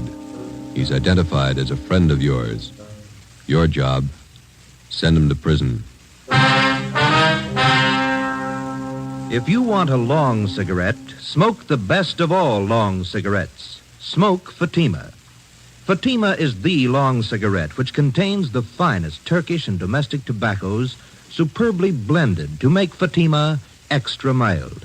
And that's why Fatima has a much different, much better flavor and aroma than any other long cigarette. That's why Fatima is doubling and redoubling its smokers. So, if you want a long cigarette, smoke the best of all long cigarettes. Smoke Fatima. Dragnet, the documented drama of an actual crime. For the next 30 minutes, in cooperation with the Los Angeles Police Department, you will travel step by step on the side of the law through an actual case from official police files. From beginning to end, from crime to punishment, Dragnet is the story of your police force in action. It was Tuesday, February 8th. It was cold in Los Angeles. We were working the night watch out of robbery detail. My partner's Ben Romero. The boss is Thad Brown, chief of detectives. My name's Friday. I was on the way over from the city hall, and it was 8:35 p.m. when I got to the second floor of the Georgia Street Receiving Hospital. Treatment room. Joe, hi. Hi, Doc. Ben, how's it going? Okay. It hurt for a while. Doc gave me an injection. 1/6 of a grain of morphine, Novocaine injection. The bullet's still in your shoulder? Doc's about ready to take it out. As soon as I get the wound cleaned, here's the soap and water, nurse. Alcohol sponge, please. How's it look, Doctor? There's the x-ray. Shallow penetrating wound in the deltoid area. Sludge, larger than the soft tissue right here. Oh, yeah. No bone involvement. Okay, the bullet was spent. That's good. Feel okay? Sure. Nurse, methylate applicators, please. Thanks. Let's see now. Where'd you leave Tyler, Joe? Interrogation room. Reynolds and Thompson are with him. Let me have the probe, nurse. Yeah. Feel anything, Romero? No. That's it. You hear that? Hear what? Located a slug with a probe. Oh. Nice. Forceps. Thanks. Here we go. Oh, steady. You call your wife? No, she don't worry. Here it is, boys. On the market for evidence? Yeah, give it to me, will you? I will. Nurse, sterile saline solution. Irrigate the wound. No sign of Tyler's partner, huh, Joe? Guy got me? No, not yet, no. Sterile dressings, please. How long did you know this Tyler? Before he went wrong, I mean. I met him in the Army, helped him line up a job when he got out. It's too bad. Sure is funny. Meeting a friend of yours pulled an armed robbery. Must have surprised you, huh? Yeah, kind of. You want me to drive you home when the doc's finished, here? Let's go back to the office and talk to Tyler first. Okay. Is that all right, Doc? No. You're staying right here, Romero, till tomorrow morning. If you haven't got a temperature by then, I might release her. Oh, it's only a flesh wound, Doc. I feel all right. I'm not taking any chances with gunshot wounds. If infection set in and you were laid up, I'd have the pension committee to answer to. You're staying here. Sounds like an order. It is. You can pick him up in the P&F ward tomorrow morning. Okay. You gonna need anything, Ben? Yeah. I phoned to tell my wife I won't be home for dinner. His name was Max Tyler, white, male American, age 32. Dark hair, brown eyes, medium build, married, father of twin boys. He was a friend of mine. We served together in the Army overseas, and when the war finished, I came back to my job on the force, and Max went back to his old job. It didn't fit him anymore. He stopped working and started drinking. His wife didn't help much. Max started with small trouble, but it grew fast. On the afternoon of February the 8th, Tuesday, Ben and I surprised two men holding up a Main Street jewelry shop. Shots were exchanged, and Ben received a flesh wound in the shoulder. One of the hold-up men escaped. The other one was apprehended. His name was Max Tyler. Hi, Larry. Hi, Joe. Glad you got here. Tyler says you won't talk to anybody but you. Okay, boy. Thanks for standing by. Sure. I'll be outside. You need anything.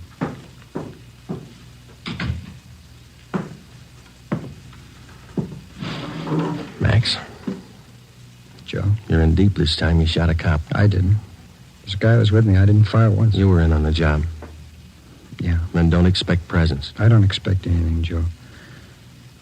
Glad you came back. I don't want to talk to those other cops. I work in the same department they do, same job. Well, it's easier to talk to you. What's your story? I was crazy to try it. No alibis, Joe, but I didn't know what I was doing, believe me. I just didn't realize. I won't buy it, Max. You told me the same thing 14 months ago when they picked you up for those bum checks you were passing. Sure, I hung some paper, but I'm no hood, Joe. You know that. I was drinking. I needed dough for Dorothy and the kids. You gotta believe me. I need a break. You said that before, too. I went to bat for you, got off with 6 months and 3 years probation. Now you turn up with another caper. I know, Joe, I know. I'm sorry. You're sorry once, Max, and it works, but one free ride's enough for anybody. Now, that's it. Did I say I wanted that kind of a break? I'll serve my time, Joe. I'll serve every day I owe. And then what can you tell me you couldn't have told the other cops? I want to ask you a favor. Yeah? I know you're going to hook me on this. So while I'm doing my time, Dorothy and the kids are staying with relatives out in Inglewood. If you'll... Well, just keep an eye on them, you know, Joe. I don't mean dough. Dorothy can work with... Kind of watch out for them, huh? Give them a break, Joe. It's not their fault. You do it, Joe? Yeah. Sure, I'll take care of it. Now, you do something for me. Anything you want, guy. Let's have the straight story. Who was the guy with you on that hold-up this afternoon? Cresta, George Cresta, you know him. Out of Folsom, short guy, black hair? Yeah, he's got a room above the Red Owl Bar down on East 3rd near Broadway. That's where he hangs out. Where can we find Cresta now? Oh, maybe there, I don't know. I'll give you a list of the places he goes. Some of his friends I've met. He sure roped me in. Said there wasn't going to be any rough stuff. You were carrying an S&W 38? Sure. When they got outside the jewelry shop, Cresta jammed the gun in my hand. I had to put it away, get it out of sight. Believe me, Joe, he roped me into this. It sounds like an alibi, I know, This but is your second time around, Max. It sounds like one. Okay, I got nothing coming. Don't forget about Dorothy and the kids. Huh? I promised you. Now, you want to give me a full statement on the holdup now? Anything you say, Joe. I'll call for a stenographer. Joe. Yeah. I'm sorry. I am. I believe you. You got the feeling too late, that's all. Max Tyler was arraigned in municipal court 2 days later. Bail was set at $10,000. 3 days after that came his preliminary hearing in municipal court. At his arraignment in Superior Court, 5 weeks after he'd been apprehended, Tyler entered a plea of not guilty. A date was set for his trial in Superior Court. Meantime, the hunt for George Cresta, Max's accomplice, went on. There wasn't a sign of him. Our informants had no lead on him, and the all-points bulletin containing all the information we had on Cresta brought in nothing. On Monday, March 22nd, the trial of Max Tyler was held in Superior Court. Ben and I were subpoenaed to appear. The victim of the holdup, the jewelry store manager, was the first to testify. He was questioned by both the prosecutor and the counsel for the defense. He left the stand at 11:25 a.m. If it please, Your Honor. Counsel for the defense. Before the next witness testifies, I'd like permission to approach the bench. Permission granted. Counsel for the prosecution may also approach. Wonder what that's all about, Joe. Something's up. Hey, look. Judge is shaking his head. Public defender's going back to the counsel's table. Counsel for the defense.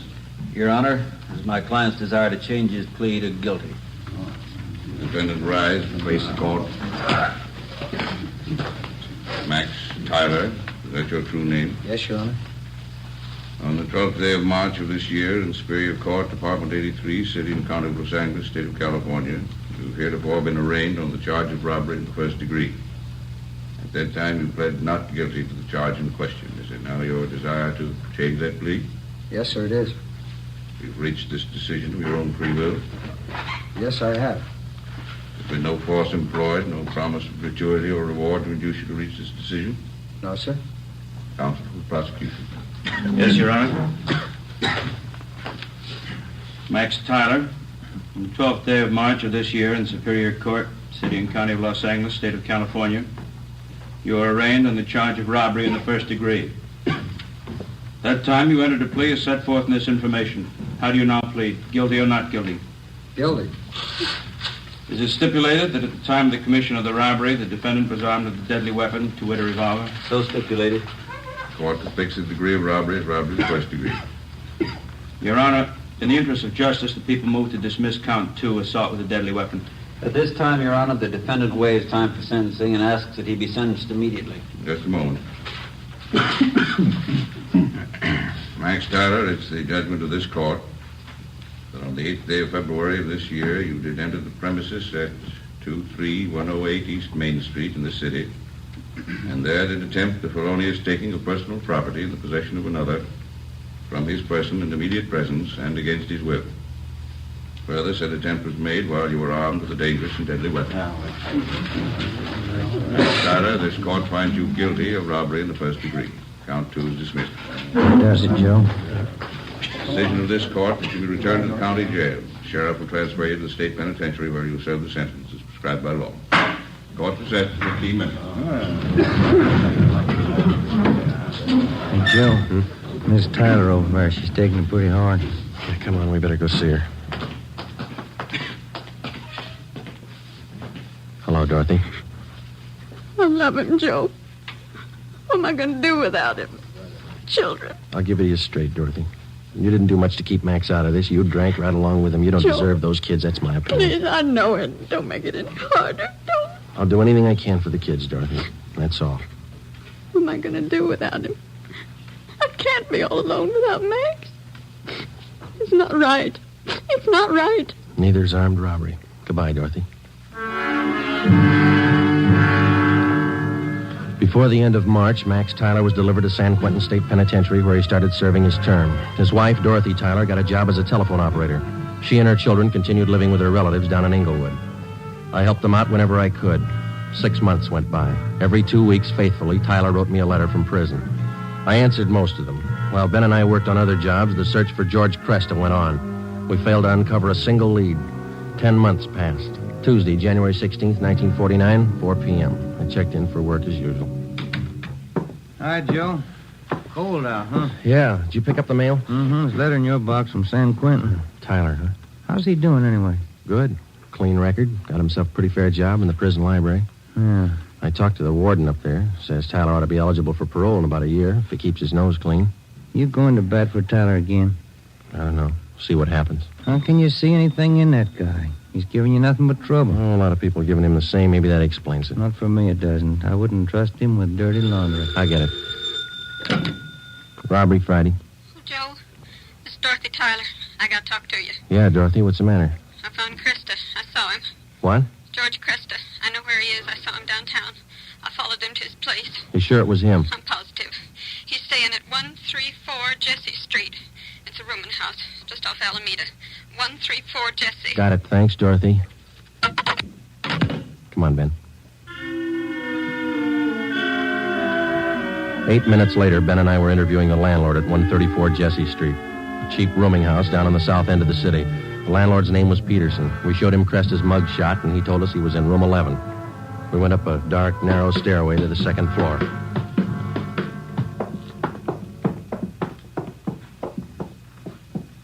And here we are, number 11. All right, stand clear. I'll try the door. Mm-hmm. It's open. Yeah. Joe, have a look. He's asleep. He's passed out. Come on, slip the cuffs on him.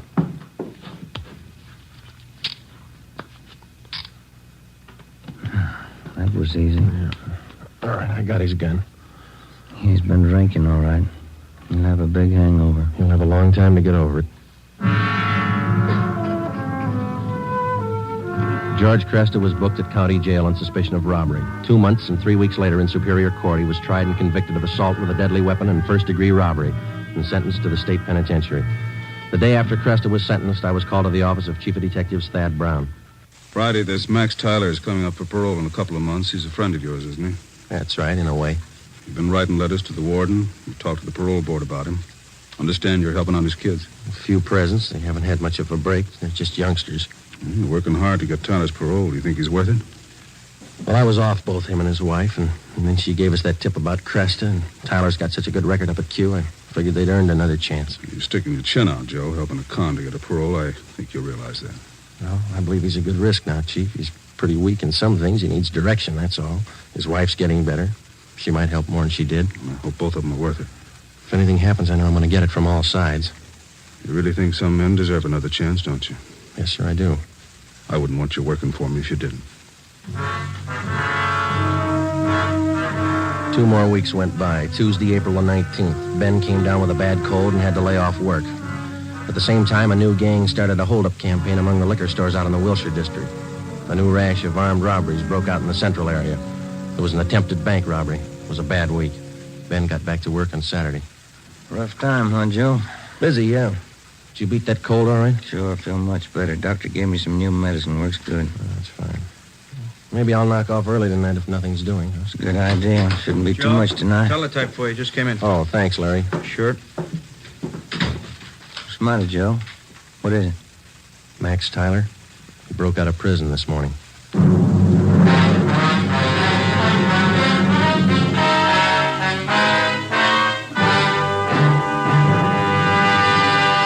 You are listening to Dragnet, authentic stories of your police force in action. And now, here's an authentic report from Fatima Cigarettes. In 1949, Fatima doubled, tripled, and quadrupled its smokers. In 1950, enjoy Fatima yourself. You'll find Fatima extra mild. Because Fatima is the long cigarette which contains the finest Turkish and domestic tobacco superbly blended to make Fatima extra mild. You'll find Fatima tastes much better. Fatima's superb blend gives you a much different, much better flavor and aroma than any other long cigarette. You'll find Fatima tops in cigarette quality. Fatima has always stood for the best in cigarette quality. For a new year of great smoking enjoyment, buy Fatima in the appealing golden yellow package. You'll agree, Fatima is the best of all long cigarettes.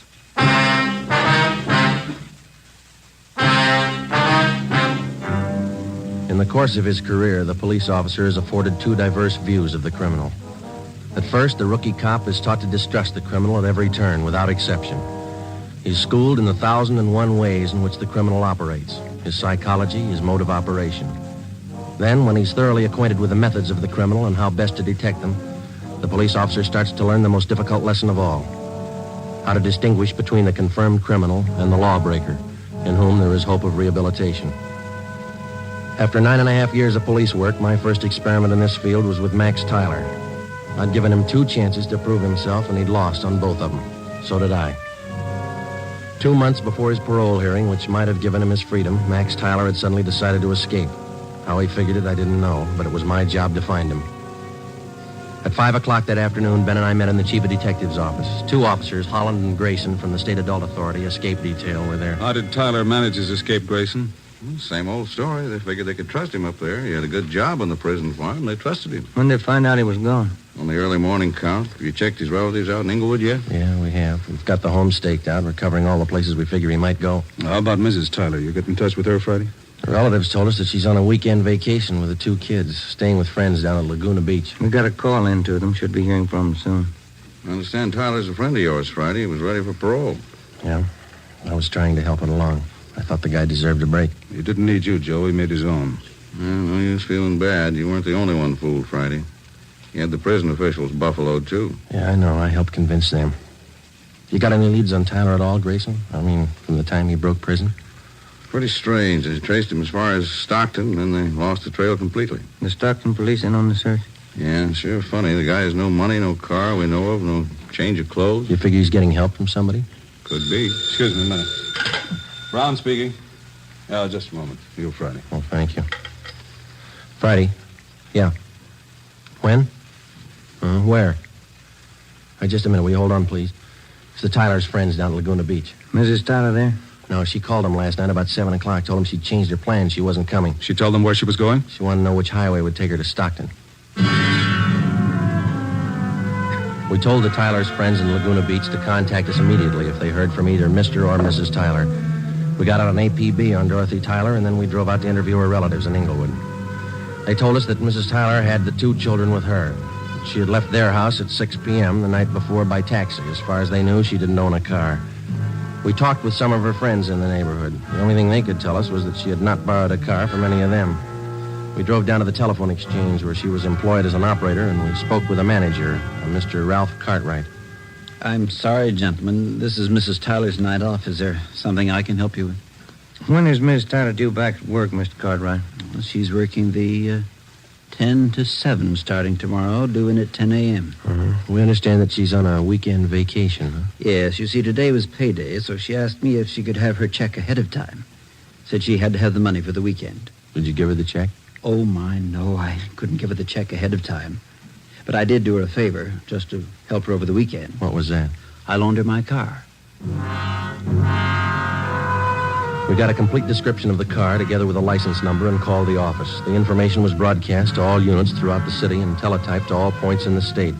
Chief of Detectives Thad Brown ordered an immediate stakeout on the telephone exchange where Mrs. Tyler was employed. The stakeout at the home of Inglewood continued.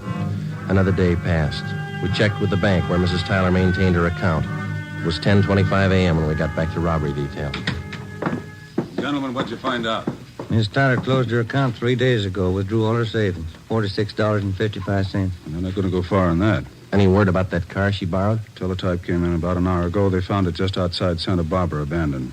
Anyone see the Tylers? No reports. I wonder how those poor kids are making out. Yeah, he must be crazy, and his wife, too. If she was going to help him pull an escape, why'd she have to drag the kids along? That's the way some parents figure, Friday. They owe their children nothing. The children owe them everything. Call for you, Friday. Take it on 2. Oh, thanks, Larry. Friday. This is Hopkins, Friday, on stakeout at the phone exchange. Yeah, Bert. Tyler woman came for a check. We got her.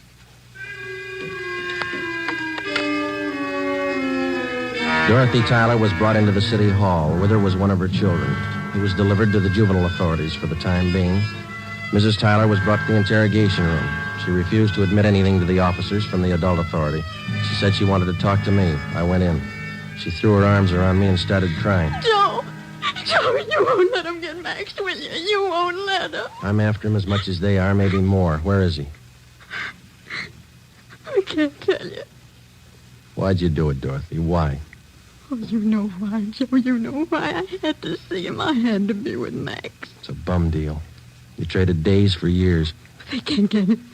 If I don't tell them where he is, they won't find him. They'll find him. He's got to eat, so do you and the kids. He has to go to work, and working with a gun is all he knows. He'll leave a trail. We'll find him. Children? What have they done to the children? Where's Jimmy? They're taking care of him. That's more than you did. Where's your other boy, Vance? Max. Max has him. Oh, that's fine. You and Max ought to be real proud of yourselves. I had to see him. You know that. I had to see Max. Has he got a gun? Has he? Yes. Has he used it? No. He just thought he might need it. He hasn't hurt anyone. I swear it. You helped him escape, is that right? You helped him. He needed help. I met him at San Rafael. We drove all night. He didn't hurt anyone, Joe. He hasn't hurt anyone. Where is he now? Where is he? All right, Dorothy, we'll find him. Joe, if I tell you, will you go alone? I can show you the way. Will you go alone? Yeah? All right. I'll take you to him, Joe. I trust you. Yeah, I trusted him once, too. 5 p.m., Monday, April 25th. Dorothy, Tyler, Ben, and I got in the car and headed north for the coast town of Santa Maria. Acting under orders of Chief of Detectives Thad Brown, Larry Thompson from Robbery Detail followed in another car. Holland and Grayson from the State Adult Authority were with him. It was 10 minutes past 8 when we drove through the town of Santa Maria. Just outside the city, Dorothy Tyler directed us to turn off onto a dirt road. We drove about 2 miles. She told us to pull up. Across that field. Shack by those trees. Lonely out here. I'll go with you, Joe. Maybe Max won't understand. Oh, you stay here. Joe, that car stopped here. It's cops, Dorothy. It had to be. They won't shoot unless Max does. But you promised. You said you'd go alone. I'll go alone. Friday? Hello, Grayson. Where is he? She tell you? That shack over there across the field by that clump of trees. He's got one of the kids with him, that right? Yeah, he won't be any trouble. He's armed. The cons up at Quentin say he won't be taken alive. They say he'll shoot it out. They talk a lot. You better let us take him. You're not getting paid for this one. I'll take him alone. I made a promise. That guy in the shack's in the habit of breaking promises. I keep mine. Keep an eye on Miss Tyler, will you, Ben? Thompson's watching her. I'm coming with you. I told her I'd go alone. There's 2 doors, front and back. Which one you going in? Front. I'll be around back. Careful, Joe. Yeah. I'll be right back, Grayson. I started to cross the field. The shack was about 100 yards from the road. The field was uncultivated, and I wasn't sure of my footing. I stumbled over a tree stump. Halfway across the field, the lights in the shack went out. Where's that? Who is it? It's me, Max. Joe Friday.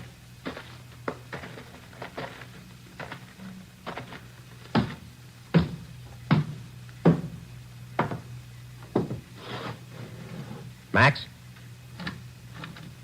Come on, open up. All right, Max.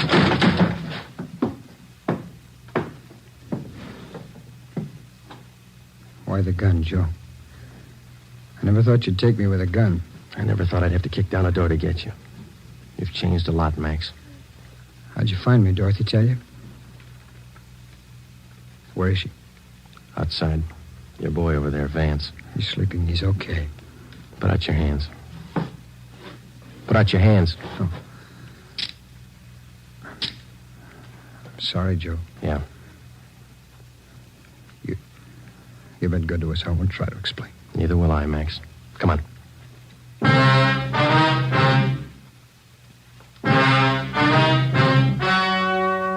The story you have just heard was true. Only the names were changed to protect the innocent. On June 2nd, trial was held in Superior Court, City and County of Marin, State of California. In a moment, the results of that trial. It's amazing how many long cigarette smokers are changing to Fatima. Here are the actual figures. New York Division. Fatima sales up 132%. Los Angeles Division. Fatima sales up 545%. St. Louis Division. Fatima sales up 548%. Yes, in 1949, more and more smokers discovered that Fatima is the best of all long cigarettes. They found Fatima extra mild. They found Fatima has a much different, much better flavor. They found the name Fatima means the best in cigarette quality. In 1950, enjoy Fatima yourself. Best of all long cigarettes.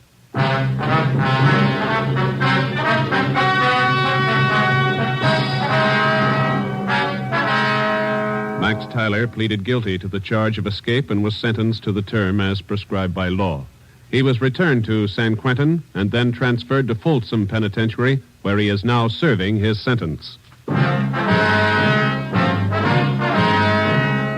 You have just heard Dragnet, a new series of authentic cases from official files.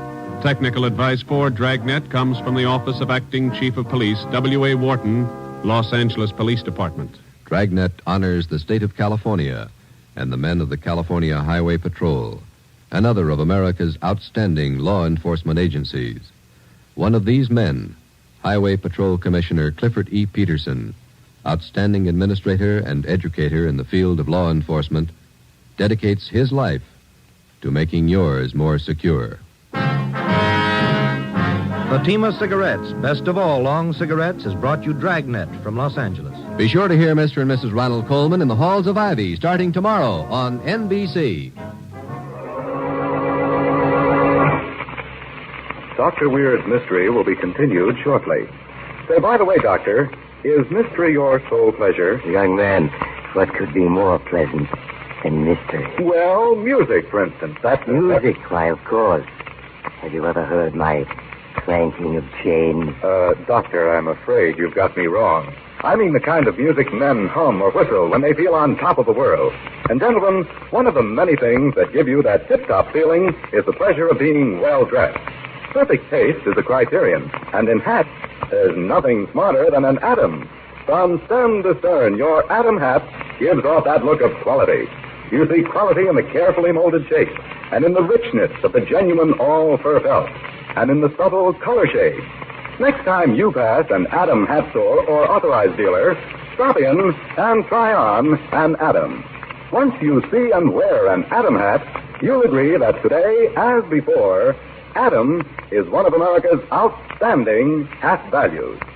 Now, the good Dr. Weir. HOJO Radio, where the classics come alive.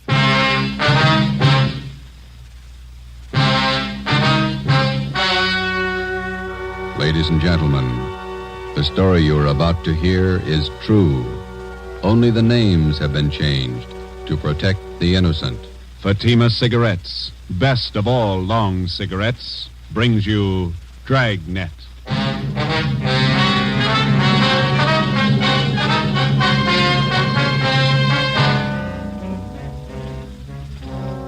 You're a detective sergeant. You're assigned to Narcotics Bureau. A vicious criminal has resumed operations in your city. His profession, dealer in narcotics. You know his name. You know he's guilty. Your job, prove it. If you want a long cigarette, smoke the best of all long cigarettes. Smoke Fatima. Fatima is the long cigarette which contains the finest Turkish and domestic tobaccos superbly blended to make Fatima extra mild. And that's why Fatima has a much different, much better flavor and aroma than any other long cigarette. That's why Fatima has more than doubled its smokers, coast to coast. So, if you want a long cigarette, smoke the best of all long cigarettes. Smoke Fatima. Dragnet, the documented drama of an actual crime. For the next 30 minutes, in cooperation with the Los Angeles Police Department, you will travel step by step on the side of the law through an actual case from official police files. From beginning to end, from crime to punishment, Dragnet is the story of your police force in action. It was Thursday, January 21st. It was cold in Los Angeles. We were working the night watch out of Narcotics Bureau. My partner's Ben Romero. The boss is Thad Brown, chief of detectives. My name's Friday. I was on the way back into work, and it was 3:49 p.m. when I got to the main lobby of the City Hall, public phone booth.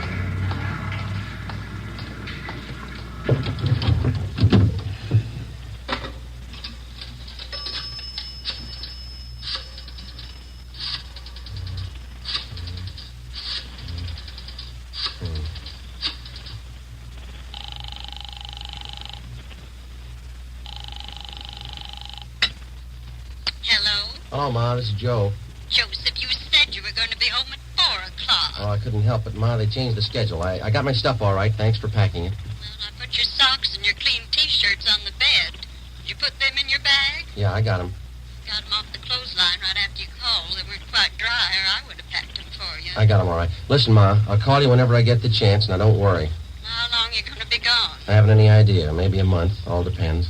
How can I get in touch with you? You can't. Call Ben. He'll get the message to me somehow. Where is it you're going, Joseph? Well, I'm not going anyplace, Ma. I'll be right here in the city, but I just won't be able to come home for a little while. It's a special job. No, like the last time. Yeah. Well, you be careful now.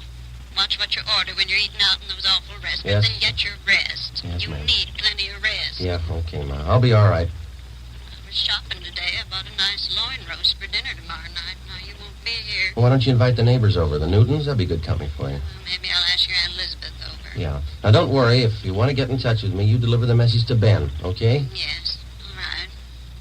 What kind of work you be doing? It's going to be dangerous? Oh, it's just another job, Ma. It'll work out. I'll call you when I can. All right, Joseph. Be careful now. Take care of yourself. Yeah, you too. Goodbye, Ma. Joseph. Bye.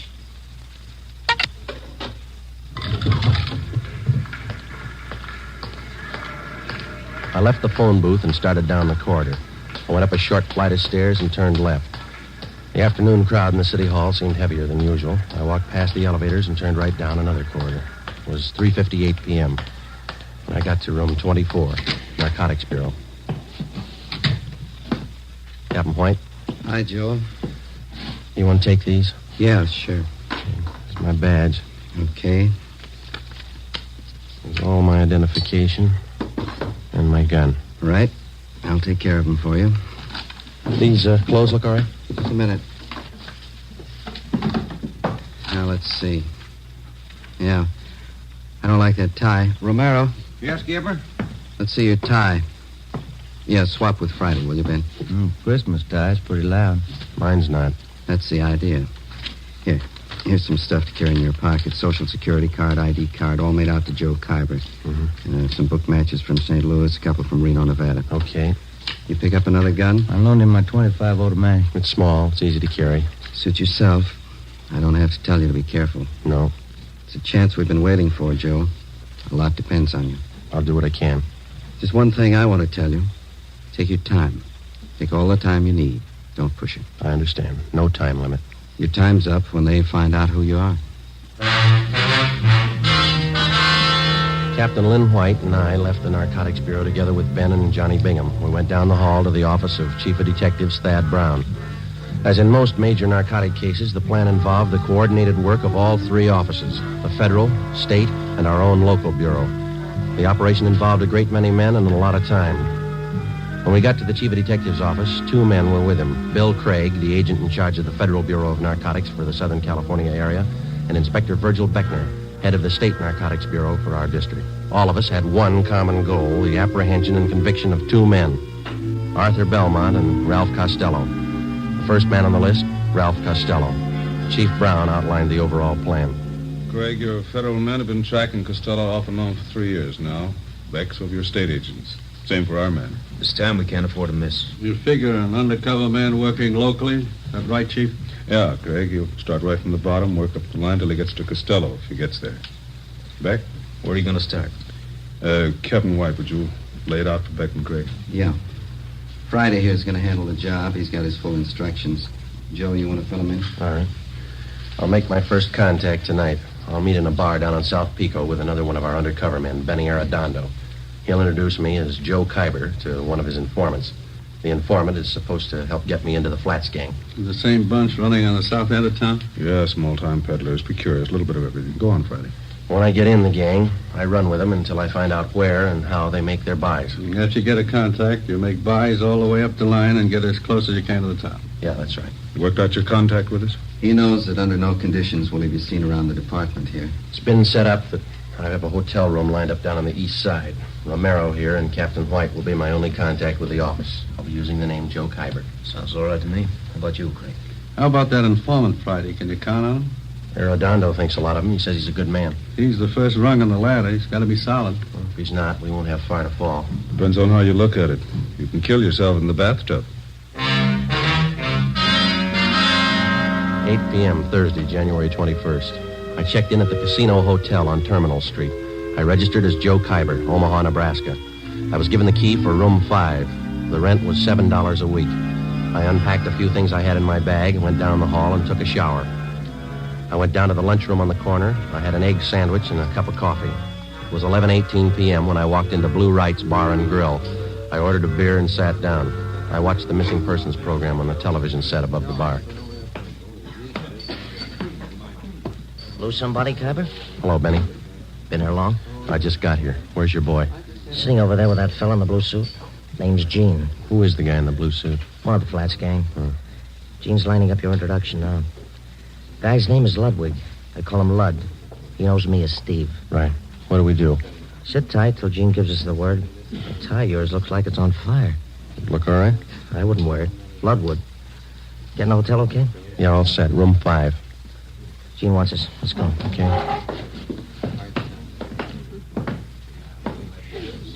Hi, Steve. So your boy got here? Yeah. Gene, meet Joe Kyber. Hi. This is Lud. Joe Kyber, Lud. Sit down. You like the fights, Kyber? Yeah.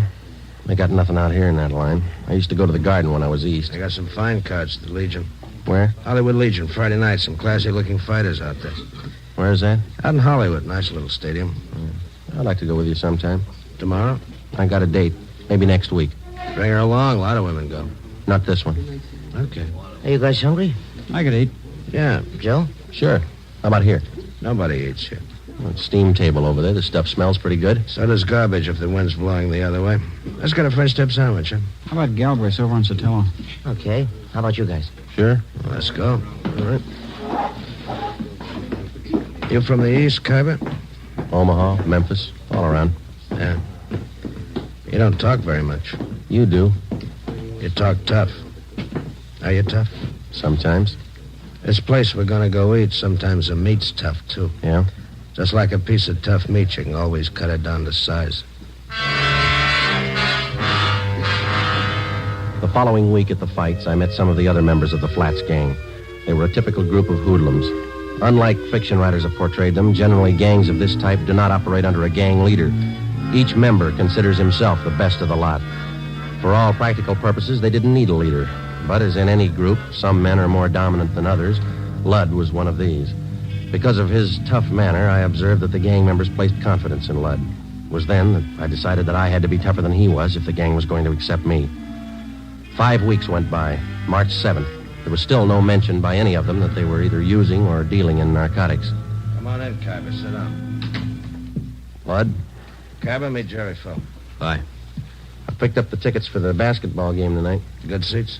Yeah, they look okay. Got an extra, Ducky? Maybe I'll tag along. Yeah, we got 4. You look kind of sad, Kyber. He always looks that way. First he was tough, now he's sad. Oh, you and that mouth. You know it all, don't you? No offense, you look a little low. I don't know about you, Kyber, but I'm a little under par. I'm going to have myself a pop. You interested? No, I don't use it. Why don't you try it? You might get a kick out of it. I have. It's all right going up, but it's nothing coming down. That's where you make a mistake. Stay up. Don't come down. Fella. You heard what he said, Jerry. You don't like it. How does he know? He never stayed up long enough. Take your pop and shut up. You talk about Kyber trying to be tough, you think you're the big wheel around here. That's enough. You gotta quit giving orders, Lud. You know better than the rest. Look, little man, knock off that kind of talk and keep us both happy. Sure. The boss, man. You know, I got one positive way to shut you up. Why don't you two quit it? This huh? concerns me and Phil. You keep your mouth shut. Well, don't get mad at me. I only wanted to save an argument. Can it, I say. Now, look, big mouth, you can push Fell around, but not me. Now you're playing the tough guy again, ain't you? Why don't you go over there and sit down, huh? You sit me down, punk. All right, now listen to me, both of you. I'm tired of being talked down to like a junior member of the firm. You either treat me equal or leave me alone. You understand? You had it coming, Lud. Yeah. I'll put that bottle down, Lud. Where'd you get that gun? You carry that thing right along? Right along. Put it down, Lud. Okay. I'm long on memory, Kyber. Remember that. Yeah, and I'm real short on patience with you. Well, I still ain't had my pop. Better hurry. I don't want to miss the game. You got good seats, Kyber. They're not too low. I can't see nothing if they're too low. Don't worry. You'll be high enough. 2 months went by. By playing the tough guy, I gained a great deal of prestige in the eyes of the other gang members. Jerry Fell made sure that all the members heard about that episode up in Lud's room. Dealers and users of narcotics rarely carry guns. The members of the Flats gang were small-time peddlers and users. They're referred to as mules or small fry. When they found that I carried a gun at all times, they were impressed. They considered me one of them. Since the very beginning of my undercover work, I met weekly with Ben Romero and Captain Lynn White of the Narcotics Bureau. I would be picked up at a different location each time, making sure that I wasn't followed, and we would remain in the car and drive around in a remote section of the city discussing my progress with the gang. During this first 3-month period, under the pretext that I had clients to furnish, I made 2 small narcotics buys, one for $13 and one for $8. As soon as the purchases were made, I would mark them for identification, contact Ben, and then turn the narcotics over to him to be booked as evidence by the property clerk at Central Division. Another month went by. Thursday, June 5th, 11 p.m. We had just returned from the midget auto races, and we were sitting around in Ludd's room. You mentioned something out at the races, Kaiba. Now what's on your mind? I told you, Ludd, I need a half a dozen caps right away. I got people putting the bite on me. Old customers. How old can they be? You only been out here 5 months, remember? When they're hooked, they get to be old customers in a month. I fixed up 2 buys with Morse for you. Tony says he can't handle anymore. Hasn't got enough around.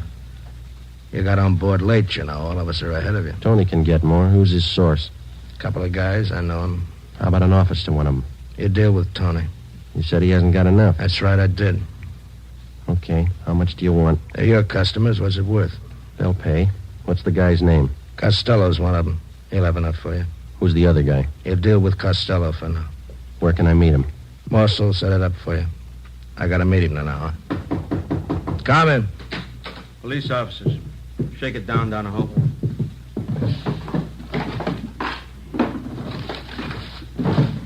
What's the trouble? Checking for a robbery suspect.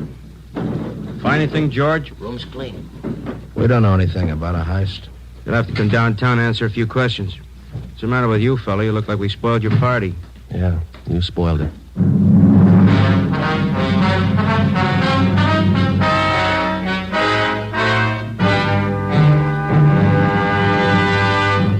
You are listening to Dragnet, authentic stories of your police force in action.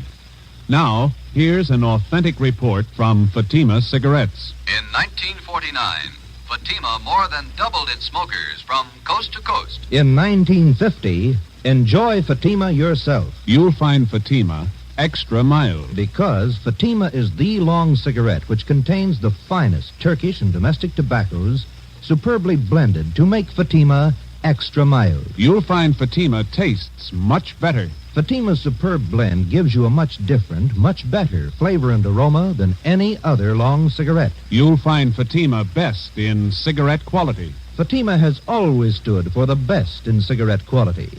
For a new year of greater smoking enjoyment, buy Fatima in the appealing gold and yellow package. You'll agree, Fatima is the best of all long cigarettes.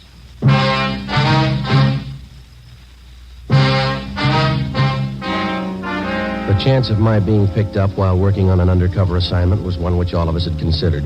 Since only a handful of men out of some 5,000 working police officers in the department knew anything about our narcotics investigation, we knew that such an occurrence was not impossible. It's one of the chances we had to take. In this instance, we lost, and the critical meeting with one of the men we were after was forestalled.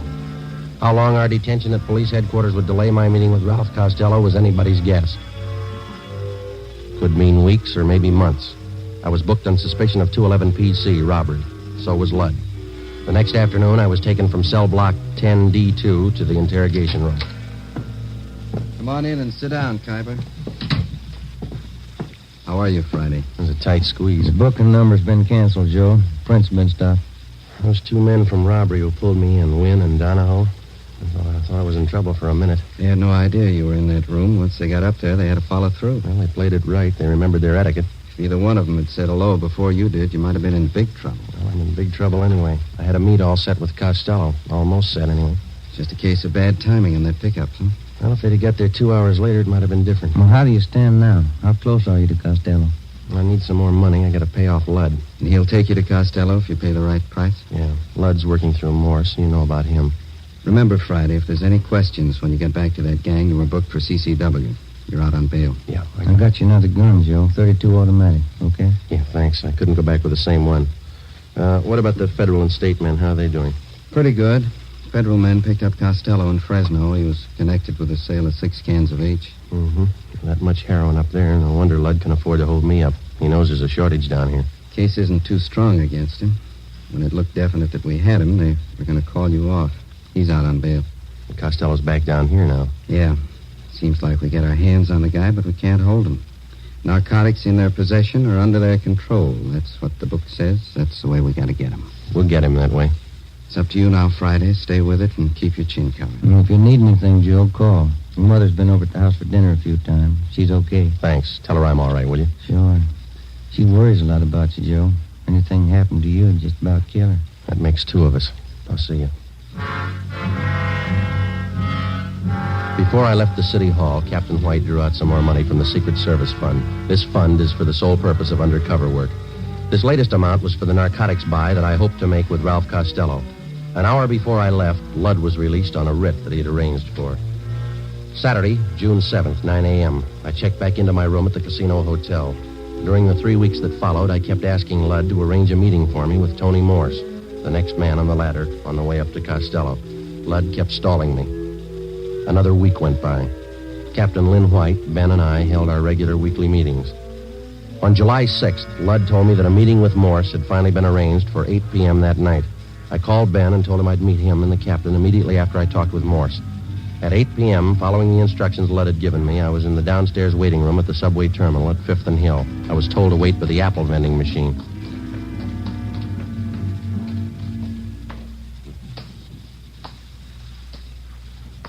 Excuse me, mister. Oh, yeah, sure.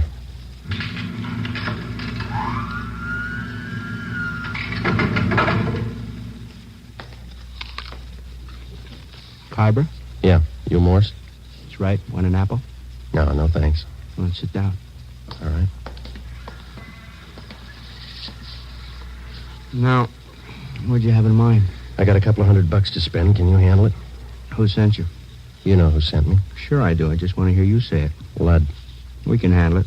What'd you have in mind? I said $200 worth. That's 40 caps. We got it. None of that Mexican junk. I want European stuff. You bought before. You'll take what we got. That last buy I made through Ludd, the junk was cut to nothing. I can only use so much milk of sugar, you know. By the time it got to you, it was probably cut pretty thin. So was the price you paid for it. I'm not looking for bargains. I push to good people. I want good stuff. You'll do better this time. You're not dealing with Ludd. Sure, we cut it. No more than anybody else. Not as much as Ludd. When can I get it? You got some sick people? Couple. Have it for you in an hour. Where's the meat? Got a watch? Yeah. What time you got? 12 minutes after 8. Add a minute. Make it 13 after. Okay. An hour from now. 9:13. Meet Ludd at Macy and Brooklyn on the corner. He'll tell you what to do. Will Ludd have it? Meet Ludd at 9:13. See you later, Keimer. Oh, wait a minute. How do I know you're leveling? How do we know you are? I went out the front of the subway terminal building. I took a cab down to 7th and Main. I got off and walked into Pop Sherman's bar. I called the office and set up a meeting with Ben and the captain. I ordered a beer, paid for it, left my change in the bar, asked the bartender to watch it, told him I'd be right back. I went out the back way, crossed the alley, and got down to Los Angeles Street. I walked up to 9th and picked up a cab to take me to Fulton and Covina Avenue. I got out and walked 2 blocks. It was 8:41. Joe? Hi. You meet Morse? Yeah. Sure nobody tailed you? I took all the precautions. What's the setup? I'm not sure, and I don't have much time. I'm going to make the buy tonight. When? 9:13. You don't have much time. Kind of rushing it, aren't they? I figured I'd better play along. Who's the meet with? Morse told me to meet Ludd at Macy and Brooklyn. Said that he'd carry it from there. Costello in on it? I don't know. You got it all. All right. We'll start picking up the Flats gang. Everyone but Ludd. What do you think? Well, the way I got it figured, Morse is Costello's runner. He checked me out, and as far as I could tell, he thinks I'm okay. Yeah. I got a hunch Ludd's going to take me to either Morse again or Costello or possibly both. I don't know where the actual meet's going to be. That means a tail job. We'll have to pick you up at Macy and Brooklyn and stick with you until after Ludd leaves, if he does, and follow through with you. Figure it wide, Skipper. Don't worry, I know we're close. What time you got, Romero? 10 minutes to 9. Turn down the next block. Right. Pull up here, Ben. Here you go, Friday. Keep your chin covered. Yep. Hey. Hello, Phil. Friends of yours in the car? Why? I know them. They ain't friends of mine. I didn't say I knew him. I don't know the guy driving, but the other guy, I seen him lots. Just about 4 weeks ago, we all seen him, huh? That fuzz, white, narcotics man. Oh, yeah. Well, they've been riding me since they picked me up with a gun. Won't do, cop. Narcotics man ain't got nothing on you. That was robbery, remember? They got a make on me from Nebraska. They've been on me ever since I got here. That figures. You're one of them. All right, look, Jerry. I'll argue with you later. I'm in a hurry. I got to meet Ludd. I tag along. I want to see Ludd, too. You gonna spill the lead about what you think? Maybe. I figure I owe it to him. I known him a lot longer than you. I know he ain't no cop. You're sure that I am? I know you are. Let's see what Lud thinks. Yeah. All right, come on. On your feet. Get out. I looked at my watch. It was 2 minutes to 9. In 15 minutes, I had to meet Lud. I had to hit Jerry Fell. I couldn't take the chance of him getting to Lud before I did. I couldn't leave him. I couldn't take him with me. I pulled him to his feet and half dragged and half carried him 2 blocks before I spotted a patrolman. Hey, officer! Officer, over here! Yeah, what's the trouble? I'm Friday, Central Narcotics. Yeah. Take this man and get him downtown. Contact Chief Brown. He'll identify me. Serial number 2288. Friday, Narcotics. The suspect's name here is Jerry Fell. You got it? Yeah, you got some kind of identification? No, I haven't. Not a thing. It's a special duty. I'm sorry, I don't know you. I have to hold you till I call in. All right, but hurry, huh? Call box right here.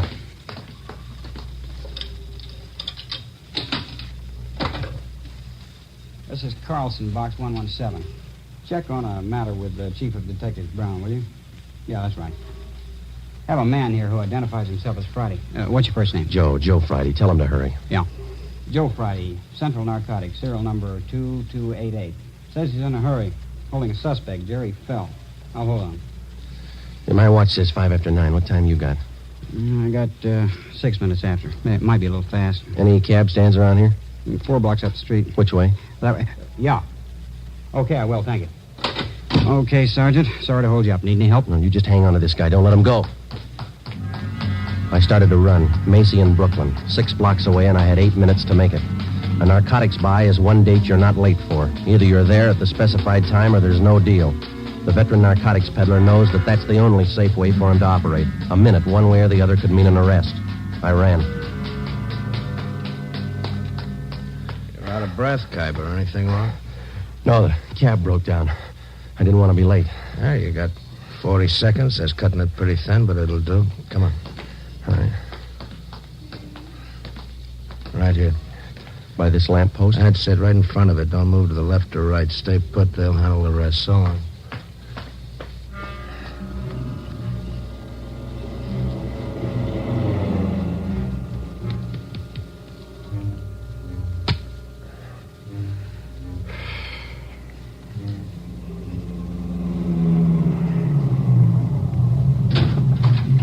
Get in, Khyber. Got the money? Right here.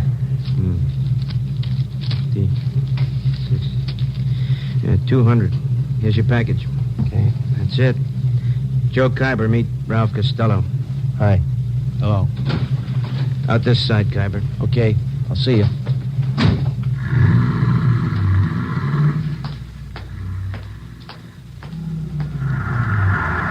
Did you make the buy Friday? Yeah, take him. Hi, Joe. Ben, thought you were with the captain. They don't need me. That intersection's blocked off up there. They're pulling them over right now. See? Yeah. They got him. Costello in the car? Yeah. And that's half of the team. Now what? We go after the big man, Arthur Belmont. Took us 7 months and 4 days to get to Costello. Lots of time. Yeah. Always seems to work out that way, doesn't it? What's that? They always run out of time before we do.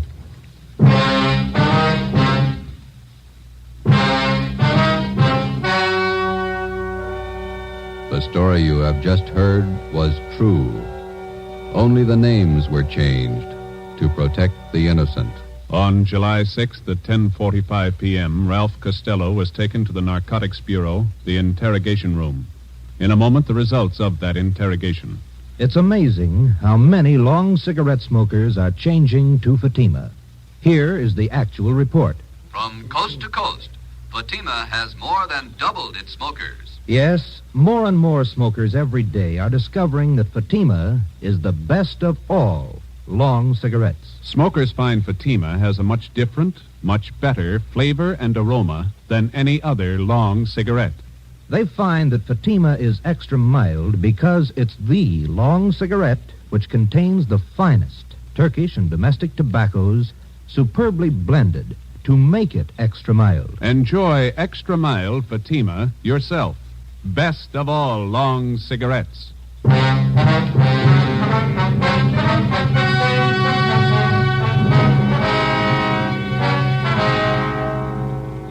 with the promise of the United States District Attorney that his prison terms for the possession and sale of narcotics would run concurrently rather than consecutively, Ralph Costello agreed to furnish us vital information concerning the number one narcotics dealer on the Pacific Coast, Arthur Belmont. Next week, the big man, Arthur Belmont.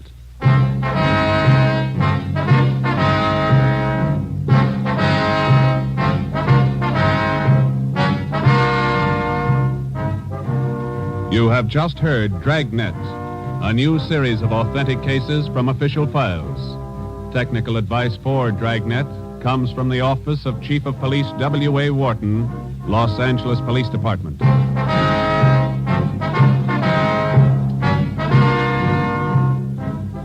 Fatima Cigarettes, best of all long cigarettes, has brought you Dragnet from Los Angeles. Hear Mr. and Mrs. Ronald Coleman in the Halls of Ivy, tomorrow evening on NBC. Welcome, William Bendix. Nobody can act up to par with a nasty cold. I check my cold distress the fast way, with 4-way cold tablets. Yes, tests of 4 leading cold tablets proved 4-way fastest acting of all. Amazing 4-way starts in minutes to relieve aches, pains, headache, reduce fever, calm upset stomach, also overcomes irregularity. 4-way's the fast way to relieve those cold miseries. Then you feel better quickly. 4-way cold tablets, only 29 and 59 cents. Stay tuned to HOJO Radio.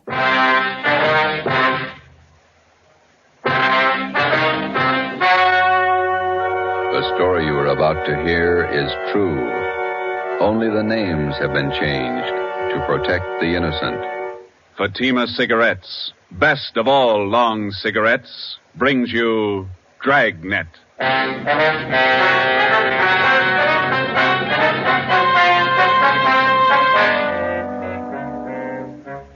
You're a detective sergeant. You're assigned to Narcotics Bureau. For 7 months, you've been working with federal and state agents in breaking a narcotics ring. You've apprehended the small fry. Next in the line, the big man. Your job, get him. If you want a long cigarette, smoke the best of all long cigarettes. Smoke Fatima. Fatima is the long cigarette which contains the finest Turkish and domestic tobaccos superbly blended to make Fatima extra mild. And that's why Fatima has a much different, much better flavor and aroma than any other long cigarette. That's why Fatima has more than doubled its smokers coast to coast. So, if you want a long cigarette, smoke the best of all long cigarettes. Smoke Fatima. Dragnet, the documented drama of an actual crime. For the next 30 minutes, in cooperation with the Los Angeles Police Department, you will travel step by step on the side of the law through an actual case from official police files. From beginning to end, from crime to punishment, Dragnet is the story of your police force in action. It was Wednesday, July 9th. It was warm in Los Angeles. We were working the night watch out of Narcotics Bureau. My partner's Ben Romero. The boss is Thad Brown, chief of detectives. My name's Friday. I was on the way into work, and it was 3:58 p.m. when I got to room 24, Narcotics Bureau. Hi, Joe. Feel better? Oh, not quite as tired, Ben. That Costello thing was a long haul. Narcotics Romero. Okay, Bigham. I'll tell him. Meeting's in 5 minutes. Chief Brown drove it. Okay, I want to pick up my stuff from the captain first. Hi, Skipper. Come on in. You look a little better, Friday. Get some rest? Yeah, a couple of good meals. That's the trouble with the Flats gang. They never knew where to eat. Sit down, Joe. I want to talk to you. We got a couple of minutes before the meeting. You'll probably be getting this all up and down the line from here in. Just want to let you know that we think you and all the men in the operation did a fine job. My part wasn't much. You did more than I did. Oh, we all worked, but you had the dirty end of it. Good job. Here's your equipment. You'll need it now. Oh, yeah, thanks. Your badge, your ID card, your gun. 6 shells, that's all of it. Mm-hmm. That's it, thank you. You're back at it. Yep. Here's one for you. Look at this. What's that you got? Mug shot of a girl picked up in a narcotics raid last night. Oh, a pretty girl. Long blonde hair, beautiful eye. She looks young. High school girl? She was when that picture was taken, 1947. She was 16. Here, look at this one. Yeah, same girl. Yeah, that's the way she looked at 11:30 last night when we picked her up. She looks 50. 19 years old. 3 years on heroin. She might as well be dead. She is. 8 o'clock this morning. Let's go. It's time for the meeting. You just looked at the best reason I know of for getting Belmont. She get her stuff from Belmont? Costello was pushing to her. He got his stuff from Belmont. They all do. Well, let's go. Right with you. Anybody brief you on the Costello interview, Joe? No, not yet. Chief Brown will fill you in. Here we are.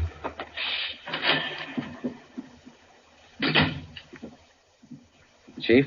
Gentlemen, come on in. You men all know each other. Sure. Hiya, Craig. Captain White, I think you and your men know policewoman Caswell. Yes, sir. How are you, Florence? Hello. Miss Caswell, Inspector Virgil Beckner, State Narcotics. How do you do? Oh, yeah. Bill Craig, Agent in Charge, Federal Narcotics. Hello. How do you do? Before we get into the Belmont procedure, let's see how we stand on the Costello case. White, you want to fill everybody in on information we got from Ralph Costello? Yes, sir. After his arrest Monday night, we interrogated Costello for about 4 hours. We confronted him with the package he sold to Friday here. How'd the stuff test? Crime lab ran it through, about 1/3 of an ounce of heroin, fair quality Mexican stuff. The man we picked up with Costello, Tony Morris, was questioned as well. He corroborated Costello's story. What'd you get from him?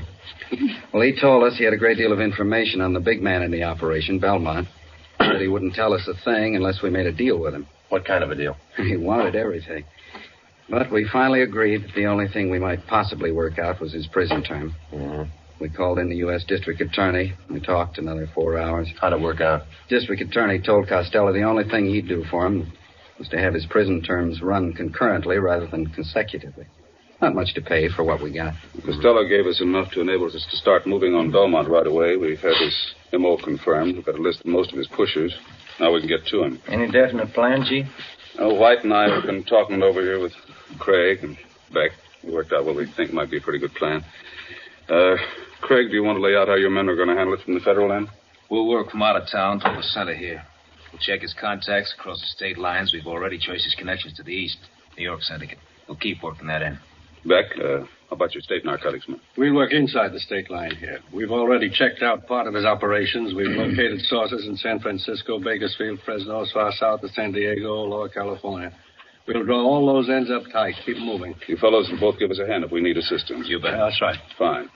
White, what are we going to do locally? Oh, it's going to be a case of taking what we know and finding out what we don't know, putting the two together. Seems to me to be a case of watching the man at all times. Belmont shouldn't be able to blow his nose without one of our men knowing it. It's going to be a tremendous undertaking. You all know the tough job it is shadowing narcotics men. They're fidgety, hypersensitive. They recognize anything out of the ordinary at once. For that reason, it can't be a one-man operation. Everybody's got to work. Our undercover won't work this time. They're no doubt alerted. So we'll work it from another angle. When do we start? We've already started. Belmont lives in Manhattan Beach. His house is under surveillance, has been since yesterday. Well, I can't impress upon all of you the importance of not letting Belmont out of your sight for an instant. A narcotics buy could be made in 30 seconds. If we're not there at the instant, we lose him. Do we have anything at all as to when he might be ready to deal again? Nothing. Nobody seems to know Belmont's exact operating time. Could be any time. And in order to prosecute him, we've got to be there when the narcotics are in his possession or under his control. So we start to live with him and stay as close as we can without being tapped until there's a buy. That's it. Captain White has all the assignments for our local men. Okay. We'll watch him. And stay close to him. If he makes a move, be there. The meeting lasted 4 hours. During that 4 hours, a plan was formulated which we hoped would end in the successful apprehension of the number one man in Pacific Coast narcotics traffic, Arthur Z. Belmont. How do you watch a man, his every move, for 24 hours, day in, day out, without his knowing it? How do you watch a man whose very existence depends upon not being watched, who is expertly schooled in every trick and device of police surveillance, whose method of operation will change with the slightest disturbance of his daily routine, and if that M.O. changes, you've lost him. Thursday, July 10th, in the small Los Angeles suburb of Manhattan Beach, population 10,172. 3 very ordinary events took place. A public nurse began a house-to-house survey. She asked the simple question, have you ever been vaccinated for smallpox? She started canvassing 27 blocks from the home of Belmont. Policewoman Florence Caswell. 2 Japanese gardeners new to the city of Manhattan Beach began soliciting work. They started asking for jobs 38 blocks from the home of Belmont. Sergeant Ten Fujikuni and Patrolman John Kagawa. A team of surveyors driving a station wagon marked with the seal of Los Angeles County began taking linear measurements for the proposed enlargement of storm drains in the area. They started 14 blocks from the home of Belmont. Lieutenant John Bigham, Central Narcotics, Sergeant Ben Romero, and myself. Okay, Ben, bring in the rod. Let's knock off for lunch. What do you want to eat, John? In the wagon. Better take the transfer with us. Kids might pick it up. Okay, I got it.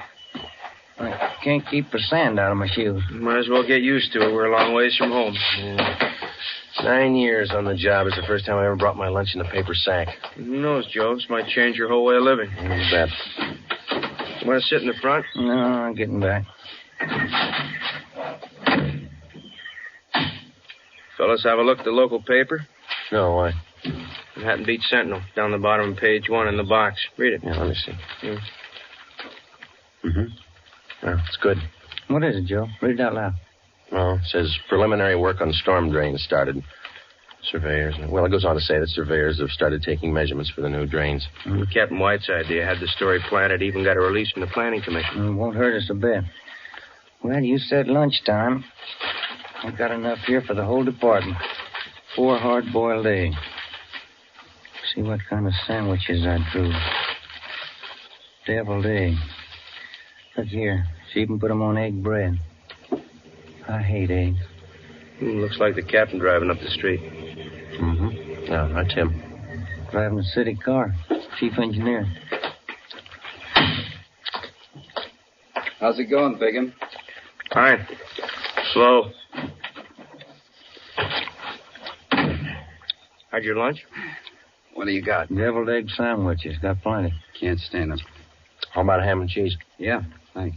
There you go. How's everybody else doing?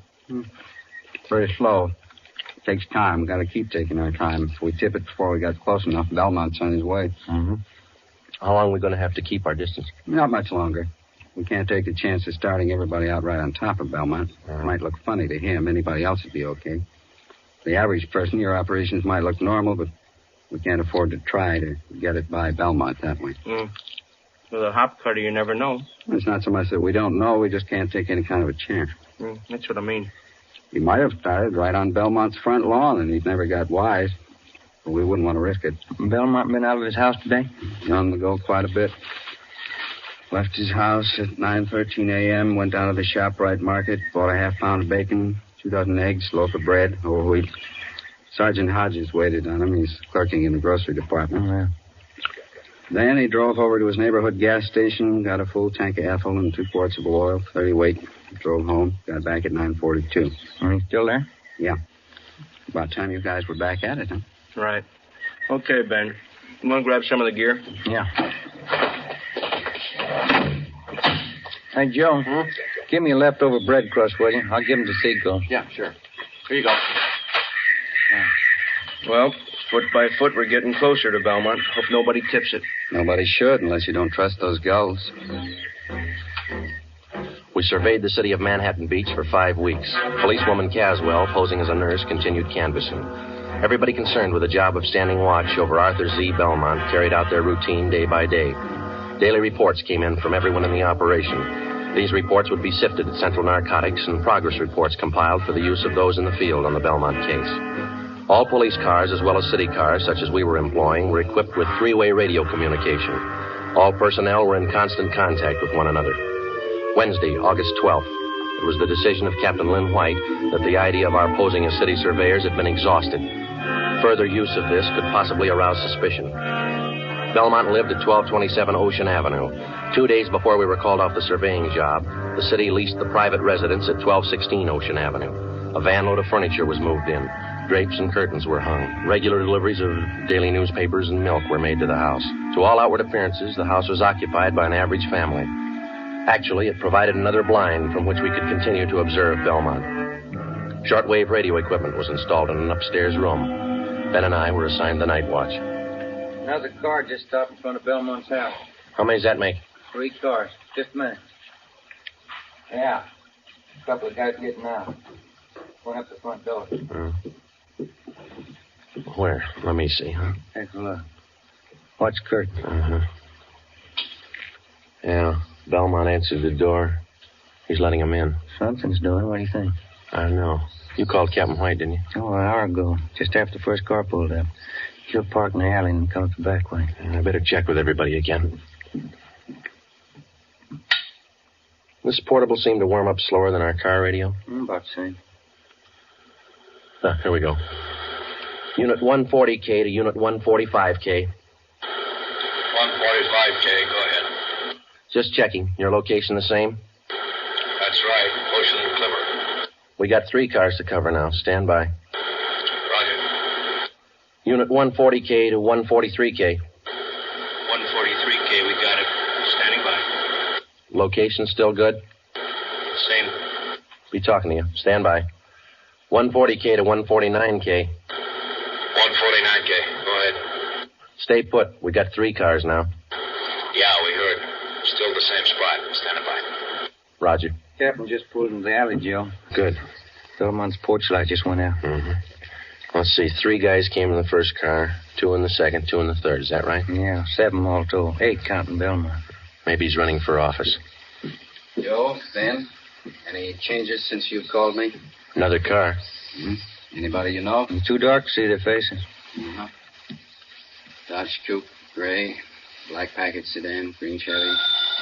That might be for me. I told the office they could reach me, yeah. White. Yeah, Bigham. You must be wrong. You sure he's not lying?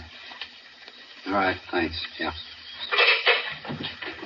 You sure Belmont hasn't left his house since you came on duty? Couldn't possibly. Not without somebody in the detail spotting him. He got out somehow. He made a buy.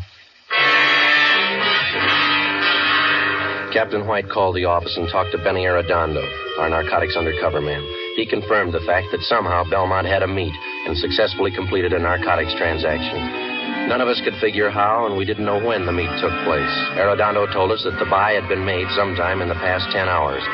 The arresting officers had recovered a portion of the narcotics, 2 bundles of heroin. They were found in the possession of one of Belmont's runners, Archie Scott. I can't figure it. What do we do now, Skipper? Sit tight and watch those 3 cars in front of Belmont's house over there. Maybe he didn't have to leave the house to make a buy. That's the way I got it pegged. Those cars down there, those are the first visitors he's had in the past 24 hours? As far as anybody knows, we watched it close. Sometimes it's like that. It looks like somebody's coming out over there. 2 guys. How many in there? 8, counting Belmont. All right, Friday. Get to the cars. Yeah. They started to move out yet? No. 5, 6, 7. That's all of them. They're heading for the car. Yeah. Looks like a 3-way switch. We'll see when they start to move out. Attention, all units and special details. Stand by. Here's the license numbers, Joe. Oh, good. I need those. Thanks. Green Chevy's headed south. Black package going north. So's a Dodge Coupe. Uh-huh. Dodge turned left at the corner. It's headed east now. Got it. 140K to all units and special detail. Unit 149K. 149K, go ahead. 1946 green Chevrolet sedan, license 61 William 852, headed south on Ocean. Roger. Unit 145K. 145K, go ahead. 1947 gray Dodge Coupe, license 1X-Ray 1898, headed east on Clipper Street. Roger. 143K, come in. 143K, yep. 1939 black Packard sedan, license 6 Mary 6778, headed north on Ocean. Roger. Got him spotted. Could be a dry run. He couldn't afford to chance it either way. Nothing to do now but wait it out. That's right, and pray for rain. It was 8 minutes past 8 p.m. We sat back and waited for the reports to come in from the cars. At 8:25 p.m., 17 minutes after the alert was broadcast, Unit 149K reported in on the gray Chevrolet sedan. The car and its occupants were thoroughly searched. No trace of narcotics was found. 8:42 p.m., 34 minutes after the alert. Unit 143K to 140K. 143K, go ahead. On that 1939 Packard sedan, license 6 Mary 6778. Shook them down. Nothing. They're clean. 8:50 p.m., 42 minutes after the alert, the report on the third and final car came in, the 1947 gray Dodge Coupe. That's it. Not a trace of narcotics in any of those 3 cars. Belmont beat us. Tough luck. It's going to be tougher. Now he knows we're after him.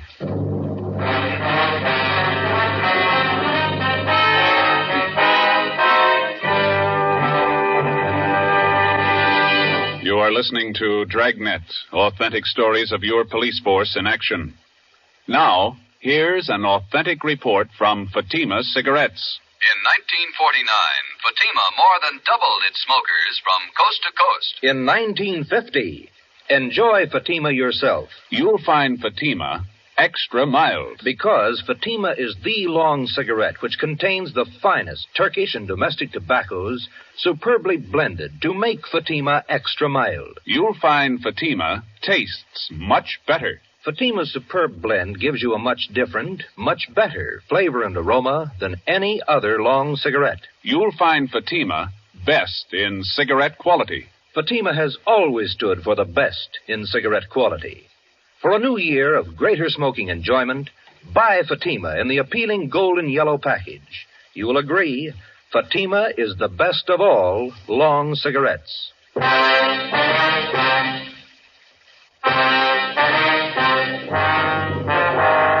3-car switch. 3 cars arrive at a given point at different times. The meet takes place.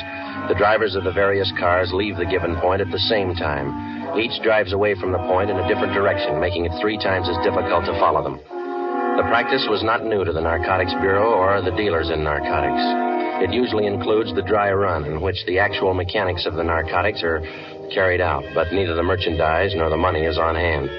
This practice forces the narcotics officer into pure guesswork. If the officer doesn't follow up, the buy could be successful. If he chooses to follow up, he takes the chance of exposing himself and tipping his hand on a rehearsal. In the case of this particular car switch, we lost. But taken in the car roundup were 7 of Belmont's trusted runners. 6 of these men refused to talk, but the 7th, Clifford Bassell, gave us a lead to one of Arthur Belmont's most trusted friends. His name was Floyd Ketchel. He and his wife lived at 357 Evergreen Drive, Linwood. It's a nice house. Yeah. Yes? Police officers, we'd like to ask you a few questions. What about? Well, as you probably know, there's been a series of burglaries here in your neighborhood. No, I didn't know. Oh, yes, quite a few. Would you mind if we came in and talked to you about it? I don't know anything about any robberies around here. Everything's okay. This is just a routine check, Mr. Ketchel. Everybody else in the neighborhood's cooperating. Only take just a minute. All right, you can come in, but I have to leave in about 15 minutes. Thank you. Well, you have a nice place here, Mr. Ketchel. Yes. Now, what was it you wanted me to help you with? You know a man by the name of Clifford Bassell? No. How about Arthur Z. Belmont? Who? Arthur Z. Belmont. Bassell says you and Belmont are good friends. I don't understand this. I thought you wanted to ask me about some robberies. I wonder if you'd mind rolling up your left sleeve. I'd like to look at your arm. What for? You're a user, aren't you? No, I'm not. Then you know what we're talking about, don't you? No, I don't. Do you have any narcotics here in the house? Certainly not. You mind if we look around? Why do you want to search the house? Why won't you show us your left arm? Floyd Ketchel would admit nothing, but he allowed us to search his home and grounds. An extra detail of men was called out to aid us in the search. We covered every foot of the acre of ground. This took 2 days. We found nothing. On the 3rd day, under the flooring of an upper bedroom of the Ketchel home, we found Ketchel's plant. He was using heroin. You want me to call Belmont, is that the idea? That's right. We want you to set up a meet with him. I'm not going to rat on Art. He's a friend of mine. Well, suit yourself. We found your plant there. We've got you. You'll be the fall guy. You mean I take all the heat? Why not? Bassell put the finger on you. We got to have somebody. Why pick on me? We just told you. We found the stuff here. Bassell fingered you. You're it. All you have to do is make a phone call. You won't have a clean slate, but it's going to sound a lot better in court. All right. It makes sense. You know what to tell him. We've already been over all that. Call him now. Friday, listen in on the extension. If Ketchel changes his mind in the middle of the conversation, I'll see that he hangs up. Yeah.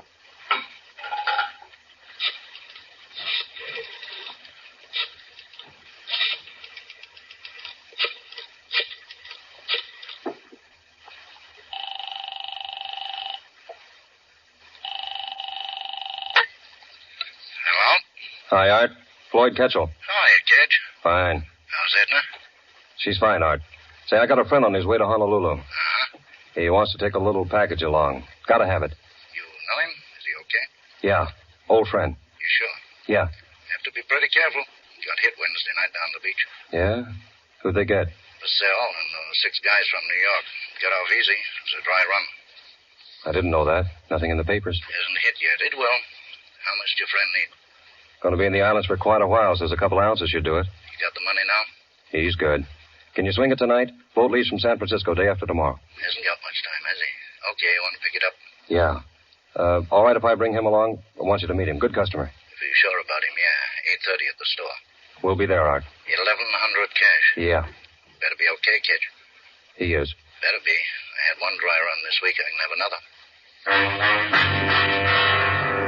3:22 p.m. We took Mr. and Mrs. Floyd Ketchel back to Central Division, where they were booked on suspicion of violation of the State Narcotics Act.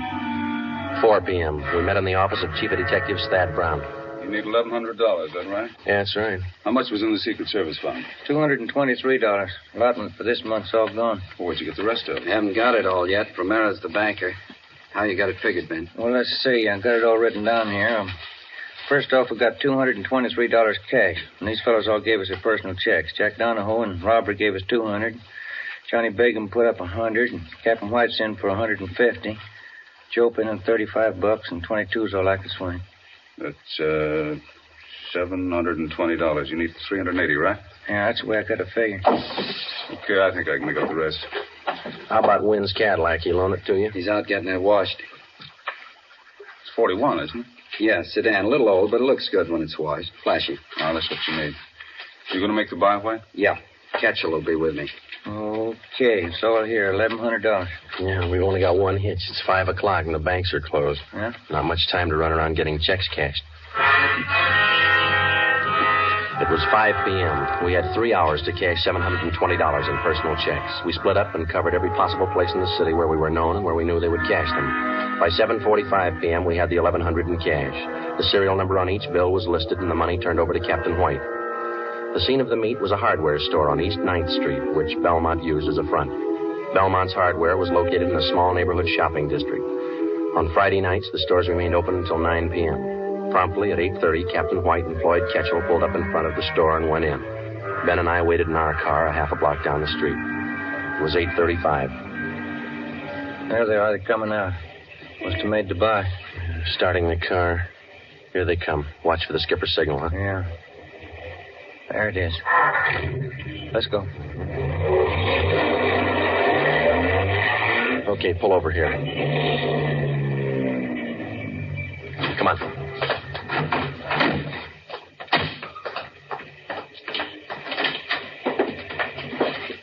There's a clerk back there. You see Belmont? No. Yes, sir. Can I help you? Mr. Belmont around? No, sir. He just stepped out. You sure? Yes, sir. He went out the back door not a minute ago. Bigham and Cassidy are out there, aren't they? Yeah, he won't go for it. Oh, there's Mr. Belmont. Mr. Belmont, these gentlemen want to see you. Running up the stairs to mezzanine. Come on. Right, Belmont. Wait a minute. What's that barrel? Watch it. Look out! Pushing that barrel down the stairs. All right. Let's go. Come on. There he is. He's trying to reach that skylight. Belmont, get on. You'll never make it. Slipping, Joe. Belmont!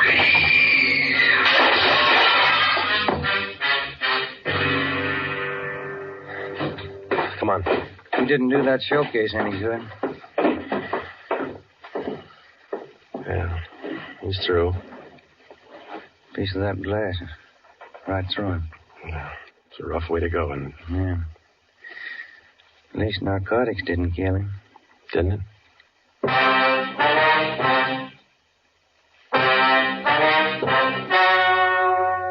The story you have just heard was true. Only the names were changed to protect the innocent. On December 10th, 1948, trial was held in Superior Court, Department 87, City and County of Los Angeles, State of California. In a moment, the results of that trial. It's amazing how many long cigarette smokers are changing to Fatima. Here is the actual report. From coast to coast, Fatima has more than doubled its smokers. Yes, more and more smokers every day are discovering that Fatima is the best of all long cigarettes. Smokers find Fatima has a much different, much better flavor and aroma than any other long cigarette. They find that Fatima is extra mild because it's the long cigarette which contains the finest Turkish and domestic tobaccos, superbly blended to make it extra mild. Enjoy extra mild Fatima yourself. Best of all long cigarettes.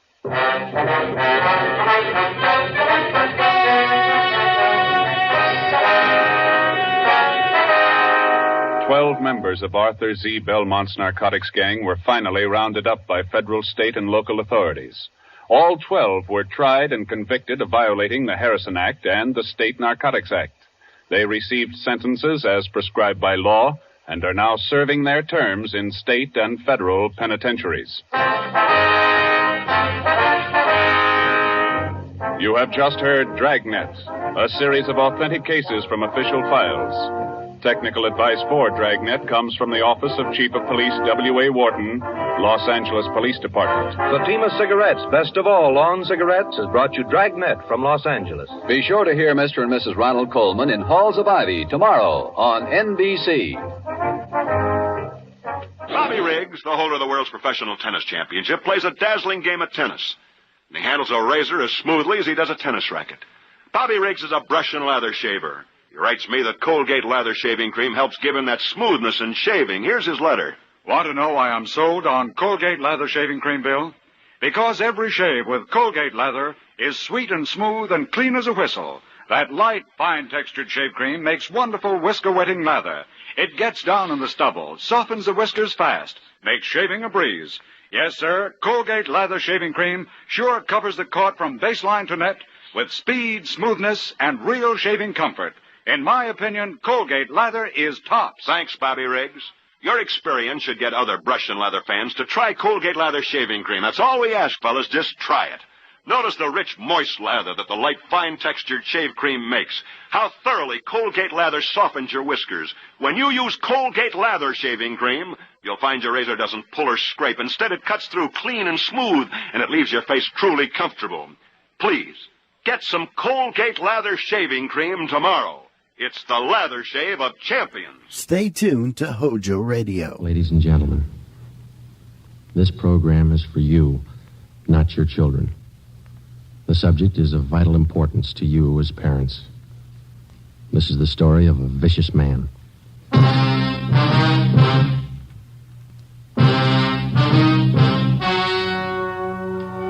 The story you are about to hear is true. Only the names have been changed to protect the innocent. Fatima Cigarettes, best of all long cigarettes, brings you Dragnet.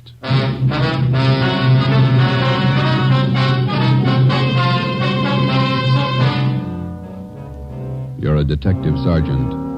You're assigned to homicide detail. 2 small girls are reported missing. Somewhere between their homes and a neighborhood grocery store, they dropped from sight. Your job, find them. If you want a long cigarette, smoke the best of all long cigarettes. Smoke Fatima. Fatima is the long cigarette which contains the finest Turkish and domestic tobaccos, superbly blended to make Fatima extra mild. And that's why Fatima has a much different, much better flavor and aroma than any other long cigarette. That's why Fatima has more than doubled its smokers coast to coast. So, if you want a long cigarette, smoke the best of all long cigarettes. Smoke Fatima. Dragnet, the documented drama of an actual crime. For the next 30 minutes, in cooperation with the Los Angeles Police Department, you will travel step by step on the side of the law through an actual case from official police files. From beginning to end, from crime to punishment, Dragnet is the story of your police force in action. It was Monday, October 27th. It was cloudy in Los Angeles. We were working the night watch out of homicide detail. My partner's Ben Romero. The boss is Thad Brown, chief of detectives. My name's Friday. We were on the way out from Central Division. It was 16 minutes past 8 p.m. when we got to South Peoria Street. Number 267. Sure gloomy out. Yeah, it's sultry. Looks like we're in for some rain. Yes, sir? Police officers. Is Lieutenant Barker here? Yes, you want to come in? Thank you. This is Sergeant Romero. I'm Sergeant Friday, Central Homicide. How are you? My name's Claude Jimerson. Lieutenant Barker's in here, on the phone now. Right, Captain. Yeah. I'll let you know. Yeah, Romero, Friday. How's it going, Lieutenant? Not good. You met Mr. Jimerson? Oh, sure. Sit down, gentlemen. Would you like some coffee? I can have the wife make some. No, thank you. We didn't want to bother the girl's parents any more than we had to. Jimerson here is one of the neighbors. He's been nice enough to let us use his phone. The kids disappeared about 4 this afternoon, is that right? At 3:45. Got out a local broadcast on him. Here's a missing report. Thelma Griswold, age 11. Barbara Sperry, 7-year-old. You talked to both families. Yeah. About 3:30 this afternoon, Mrs. Griswold sent her daughter to the grocery store down on Sycamore Avenue. It's about 10 blocks from their home. The Sperry girl, a friend of hers, she went with her. Anybody at the store remember seeing them? According to the grocery clerk, they were there about 3:45. Mother gave the kids a note. They bought a loaf of white bread, a half pound of bacon, a dozen oranges. Yeah. That's right, Sergeant. I hope nothing's happened to the kids. We've been neighbors to the Griswolds for years. Sperry's, too. Did you notice if the little girls were going in the direction of their home? Yes, they were. The last time I saw them, they were about a block away, heading straight for home. Little Sperry girl had a dog with her. Champ, I think they call him. He's a collie. And he's missing, too. That's right, Joe. Not a trace of the kids or the dog. Juvenile officers from 77th Street have been checking the neighborhood for the past 3 hours. Are the girls in the habit of wandering off like that? Parents say no. It's the first time. Mm-hmm. Well, thanks very much, Mr. Jimerson. Well, not at all, Sergeant. Sure you won't have a cup of coffee? No, thanks. We don't like to bother you, but we may have to check back with you later tonight. Routine questions. If I can help out in any way to find those girls, let me know. Yeah, we'll let you know, Jim. Thanks again. Nice fellow. Yeah, most of the neighbors we've talked to have been the same, anxious to help. Some of them are out with our juvenile officers now trying to dig up a lead on the kids. You checked the movie theater and the playgrounds in the neighborhood. Everything, Joe. Those some of your men from Juvenile, Lieutenant? Yeah, looks like it. Yeah, Schwartz and Preston. Lieutenant? Yeah, Preston, what you got? Found the kid's dog, the collie. Where? Just above Sanchez Drive, up in the hills. Hope it's no indication. How do you mean? Dog's dead. The collie dog was taken to a veterinarian on Jefferson Boulevard to be examined for cause of death. We put in a call to the office, and a special detail of men was assigned to aid in searching the area where the dog was discovered. We got out an all-points bulletin. The fathers of the missing girls and a dozen neighbors joined in the search. With the aid of flashlights, we started from the end of Sanchez Drive, and as best we could, we covered the ground for almost a full mile back into the Sunset Hills. 10:55 p.m. It started to thunder. The search went on. The hilly terrain and thick patches of scrub oak didn't make the job any easier. 11:15 p.m. It started to rain. Watch your step, Joe. The rocks are slippery. Yeah. I can't figure it. Not a sign. What do you think? I don't know. Wait a minute. Flash your light over here. No, here. See something? I thought I did. Yeah. Scrap of brown paper. Who's this coming? Sergeant, is that you? Oh, Jimerson? Yeah, what's that you got? I found it right down there, just off the path. Paper sack. Look. Loaf of bread, a few oranges, a package of bacon. Where'd you find it? Right down there. Mr. Holmquist and me, we were heading back for the cars when I saw this bag lying to one side of the bush. We'll take it, Jimerson. Thanks. Let's go, man. That means that Barbara and Thelma were up here today. You haven't mentioned that to either one of the girls' fathers. No, I haven't. Good. They're having a hard enough time as it is. Friday, Ben, see him for a minute? Yeah. Excuse us, Mr. Jimerson. Certainly. Yeah? Schwartz and I checked with the vet who examined the dog. What'd he say? Says the dog was beaten to death. We made another attempt to continue the search of the Sunset Hills area for the 2 missing girls, but the heavy rain and the darkness made the job impossible. The rain had also destroyed the physical evidence at the spot where we had found the grocery bag.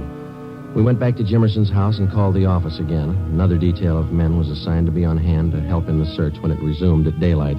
Chief of Detectives Thad Brown and Captain Harry Elliott of Homicide were notified of late developments. At 25 minutes past midnight, we started to retrace the steps of the 2 missing girls from the time they left their homes at 3:30 the afternoon before. We covered every foot of ground along the route which the girls reportedly took on their way to the grocery store. We got the grocery clerk out of bed and interviewed him again. We talked with 2 elderly ladies in the neighborhood who said that they had seen the missing children between 3 and 4 p.m. the previous afternoon. They could add nothing to what Jimerson had already told us. 3:30 a.m. It was still raining hard. We drove back to South Peoria Street and sat in the car. The lights were still burning in the homes of the missing youngsters, the Griswolds and the Sperrys. Jimerson asked us in for coffee again. This time we accepted. We went in and sat around the kitchen table. Glenn Chandler and Stendhal from Homicide, Lieutenant Barker, Ben, and myself. Jimerson's wife made the coffee. There wasn't much talking.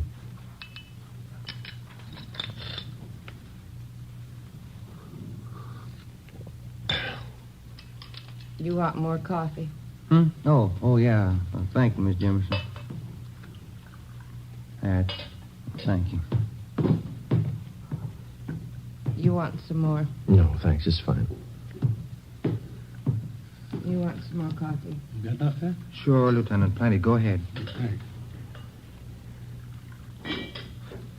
Fill the sugar bowl, will you, Amy? Empty. There isn't any more. You never do things right. I told you to get some at the store today. You told me? Yeah, that's all right, Jimerson. Never use it anyway. Thanks. Never do anything right. All right, Amy, go to bed. She's a little upset. Not feeling too well. Well, I guess we better be going, Jimerson. Thanks. No, that's all right, Sergeant. She didn't mean you. It's this whole thing, I guess, got everybody on edge. There's still a chance they may be all right. How do we explain the bag of groceries we found back in the hills and the dog? If anybody's hurt those kids, we'll take care of him. Right here in this neighborhood, he'll get what's coming to him. Somebody at your back door. Oh, yes, I'll get. Sergeant Friday here? Yes, he's here. Come on in. Sergeant. Hi, Tom. Hi. What do you got? Mr. Griswold, Joe. Says he'd like to have you come over and talk to him. Figures it'll make his wife feel better, all broken up. Sure. Come on, Ben. We'll be over at the Griswolds, Lieutenant. All right.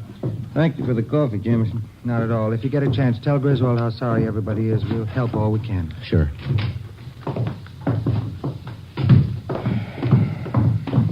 Bad night. Yeah. Did you check by the Sperry's house, Tom? Mm-hmm. Mother's trying to get a little sleep. Her father's still sitting up. There he is, by the window. Yeah. This is the Griswold home. Go ahead, Tom. Yeah. They're going to ask questions. What are we going to tell them? I don't know. They could be all right. Kids do funny things sometimes. Maybe, but they don't murder their pet dog. Like a doctor, a lawyer, or an engineer, the police officer comes to realize that there's only so much that can be learned from his books. Time and experience make up the rest. The police manual contains no stock answers for the grieving wife who has just lost a husband in an auto accident. No firm but polite reply to the belligerent motorist handed a traffic tag. No words of reassurance for distraught parents of missing girls, ages 11 and 7. Whether it's trapping criminals or comforting parents, you find the right answer the hard way. There isn't any other way. We sat and talked with the Griswolds for a full hour. We didn't tell them about the dog or the bag of groceries. Until the fate of the two little girls was definitely decided, we figured giving them the information would serve no purpose except to add to their worries. 5 minutes past 5 a.m. Almost a full hour until daylight. It was still raining. George, maybe the officers would like some breakfast before they leave. No, thank you kindly, Miss Griswold. We had some sandwiches about an hour ago. Sure I can't fix you something? It's no trouble. No, sir. Thanks anyway. Thanks. Terrible night. Rain. Now, Helen, just a little while longer. We'll find the girls. It'll be daylight soon. Mrs. Griswold, some of your neighbors tell us that there were two strangers here in the neighborhood this afternoon. Yes, but that was earlier. Mrs. Nelson next door and I were talking about it. One was a gardener looking for work. The other one was selling books. What time were they around, ma'am? This book salesman was here about noon. The gardener about 2 o'clock. Mm-hmm. How is your daughter about strangers? Does she make friends easily? No, not at all. Thelma's very careful about that. She'd never go with a stranger, I'm sure of it.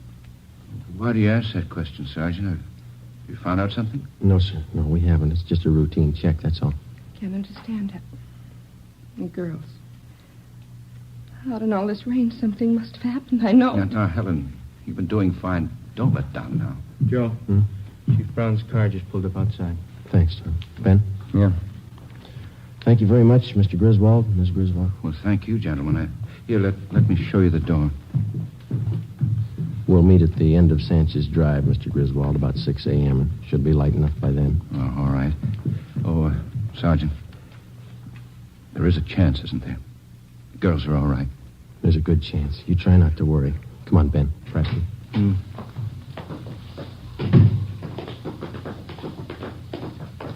Tom, you want to check with Barker again and see if any of his men have a line on the two men here in the neighborhood yet? Right. If you want us, we'll be in Thad Brown's car. All right, Sergeant. What time you got, Joe? 20 to 6. It's getting light now. Yeah. Let's get out of this rain. Gentlemen, you look a little wet. I could stand a dry pair of shoes. Still no trace of the kids? You heard about the dog and the bag of groceries? Yeah. Nothing else since then? No. It'll be light in a couple of minutes, and we can start searching the hills again. I ordered up another detail of men to help. They're parked up on Sanchez Drive. Captain Elliott's with them. Good. We can use all the help we can get. That's rough terrain. There's a lot of ground to cover up there. Guess you talked to everybody in the neighborhood. Yeah, parents, too. They help you much? Well, they told us there were 2 strangers in the neighborhood before the girls disappeared. We're having them checked out. Yeah. Griswold thinks the kids would be safe on that count. Says his daughter's afraid of strangers, never goes near them. Mm-hmm. How much area did you cover in the hills last night? About a full mile, would you say, Ben? Starting from Sanchez Drive, straight back into the brush. It wasn't too thorough. Not enough men, not enough light. Well, you got plenty of both right now. 10 minutes past 6 a.m., Tuesday, October 28th. The search of the Sunset Hills area was resumed. 150 officers spread out over a 2-square-mile area with orders to probe every foot of ground. With them were almost 50 volunteers from the neighborhood. The rain settled to a cold, steady downpour. The mud was ankle-deep. 8:30 a.m., no sign of the missing youngsters. 10:30, still no sign. The search went on. A neighborhood restaurant owner sent out 5-gallon jugs of hot coffee for members of the searching party. After 6 continuous hours combing the hill, still no results. Chief Brown, Ben, and I went to the car for a cup of coffee and a cigarette. It's got me beat. Those kids wanted off. They had to come in this direction. Well, they couldn't have headed toward town. Somebody would have noticed them, sure. Yeah. No leads at all on that APB you sent out? 2. They both fizzled. The youngsters up in those hills someplace. Gotta be. Are you two ready? Yeah, let's go. Sure doesn't figure. 2 square miles. We've been over it twice. You can go over it again. Find them. Thelma Griswold, age 11. Barbara Sperry, age 7. Tuesday, October 28th, 2 p.m. They were still missing. Another detail of men from Metropolitan Division were dispatched to aid in the hunt. The daily newspapers played the story across the front page. Wire services bulletined the news across the country. Radio newscasters covered the story at the scene. On South Peoria Street, the 2 mothers sat in their homes and waited. The search went on. It stopped raining. Did you cover that patch of underbrush over there, Joe? Yeah. Watch it. Yeah. I'm tired. Oh, yeah. Let's swing up this way. Right. Anything? No, nothing. All right, come on. Almost 2:30. Yeah. Too much coffee, sour stomach. Me too. You got a cigarette? I'm out. Oh, here. Thanks. Riley! Romero! Come on down! Preston, what do you got? What is it? They found him! They found the kid! Come on. Watch it, Ben. Bad spot here. Yeah, it's slippery.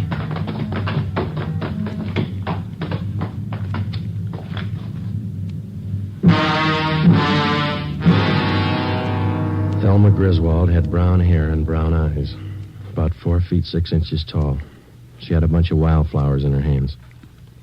Barbara Sperry had blonde hair and blue eyes. She held a bunch of wildflowers, too. Friday? Chief? Who found them? Jemerson, some of the neighbors. Dear God. Preston. Yes, sir? Get something and cover him up. Yes, sir. Come on. Yeah. I've been a cop 32 years and never seen anything like that. I hope I never do again. Must have been a maniac. Had to be. The law is kind, depraved. Anybody call the crime lab? Yeah, the area's been cleared. Family's been notified? Not yet. I'll have to tell them. Do you want to come along? No. That wouldn't be any good. 2 lives. What can you say? Whoever did it ran up a big bill. They're going to pay it.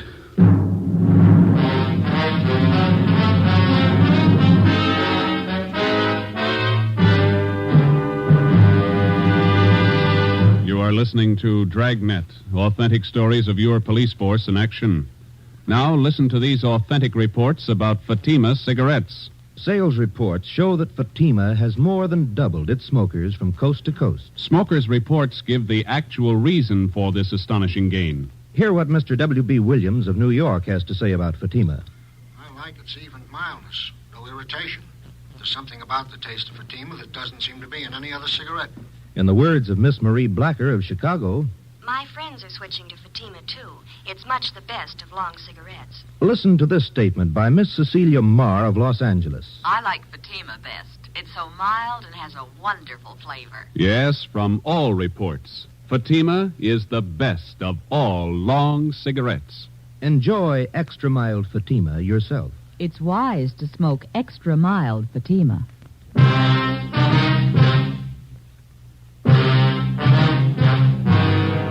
5 minutes after the bodies were discovered, the hunt for the psychopathic killer was underway. Lee Jones and his crew from the crime lab arrived and took pictures of everything that could possibly have a bearing on the crime. Physical evidence was hard to find. The heavy rain had destroyed any possible chance there might have been of finding footprints. When the crew from the crime lab was finished, the coroner arrived and took the bodies to the county morgue for autopsy. An immediate roundup of all known sexual psychopaths in the area was ordered. They were taken into homicide for questioning. So were the people from the South Peoria Street neighborhood whom we had talked with previously. The questioning went on all through the night. Together with a half a dozen officers from homicide detail, we narrowed down the field. Wednesday, October 29th, 7 a.m. We checked in with Chief of Detectives Thad Brown. Gentlemen, you must be tired. Got a few hours sleep last night. Could use a few more. Sorry, we have to keep moving on this. Did you see the papers this morning? Yeah, they're like everybody else, crying too late. Someday people are going to learn you don't fool with these degenerates. You take precautions or you get the consequences. There's no in between. There's usual talk going around town. It's supposed to be all our fault, letting the psychos run loose. No, we don't make the laws, we enforce them. Until we get something to work with, laws with teeth in them, these atrocities are going to go on. Nobody seems to care. We pick them up, they serve a few days, pay a fine, and they waltz out of here. Nobody cares. Sure, pity them, don't cure them. Nature played a trick on them. Feel sorry for them until they kill a kid. It's not a firm law to cover them as they are. We have to wait till they murder somebody. We got a better law for mad dogs. We don't let them run loose till they bite somebody. Those 2 little girls ought to prove something. How are the parents making out? What you might expect. Shocked, hysterics. Excuse me. Brown speaking. Who? Send him in. Chandler, they finished questioning that bunch we brought in yesterday. Oh, Chief. Ben, Joe? How many possibles, Glenn? None. 4 we had left established airtight alibis. We checked their registrations, gave them their releases. Where does that leave us? We start from scratch. I don't think so, Chief. You got a hunch? A little better than that, Joe. I'm sold. What do you mean? You said the parents told you the little girls were afraid of strangers, wouldn't go near them. Yeah, that's right. We got the same reactions from some of the neighbors we talked to day before yesterday. Yeah? Now we find out that all the known psychos in the area are clear, perfect alibis. When you figure the killer couldn't have been a stranger to the little girls. That's right. There were only 2 strangers in the whole neighborhood the day the girls disappeared, the gardener and the salesman, and both of them have been checked and cleared. Mm-hmm. As far as we know, the little girls wouldn't have gone that far up in the hills alone of their own accord, and they wouldn't have gone with a stranger. They had to be lured there and by someone they knew. Any ideas? Could have been one of the neighbors. No, we checked every possible out there, Glenn. We questioned them a half a dozen times. So have I. There's one that might fit. Who's that? Claude Jimerson. Glenn Chandler had been a veteran homicide officer before Ben or I joined the department. He was tall, quiet, and reserved. He had a good reason for everything he did, for everything he thought. The 3 of us sat down and tried to put the pieces together. Number 1, Chandler uncovered a point that Ben and I had missed completely. Jimerson and his wife were not close friends of either the Sperry family or the Griswolds. For a near stranger, he showed an extraordinary interest in the welfare of the children after they disappeared. Number 2, Ben and I discovered that Jimerson's wife had an 8-year-old boy by a previous marriage. The child did not live with them. Mrs. Jimerson told Chandler that her husband had been cruel to the boy. She refused to elaborate. Number 3, Jimerson was the last person to see the children alive. Number 4, the bodies of the children had been well hidden in the underbrush. Jimerson found them. Number 5, Jimerson had bent over backwards to make friends with the investigating officers right from the start. As any veteran officer can tell you, that's not the usual attitude. At 8:30 a.m., Chandler, Ben, and I left the office. We spent the day digging back 15 years into Jimerson's life. We got back to the office just after midnight. Thursday, October 30th, 10 a.m. We checked in. Okay, Joe, all ready. Thanks. Come on, Ben. Yeah.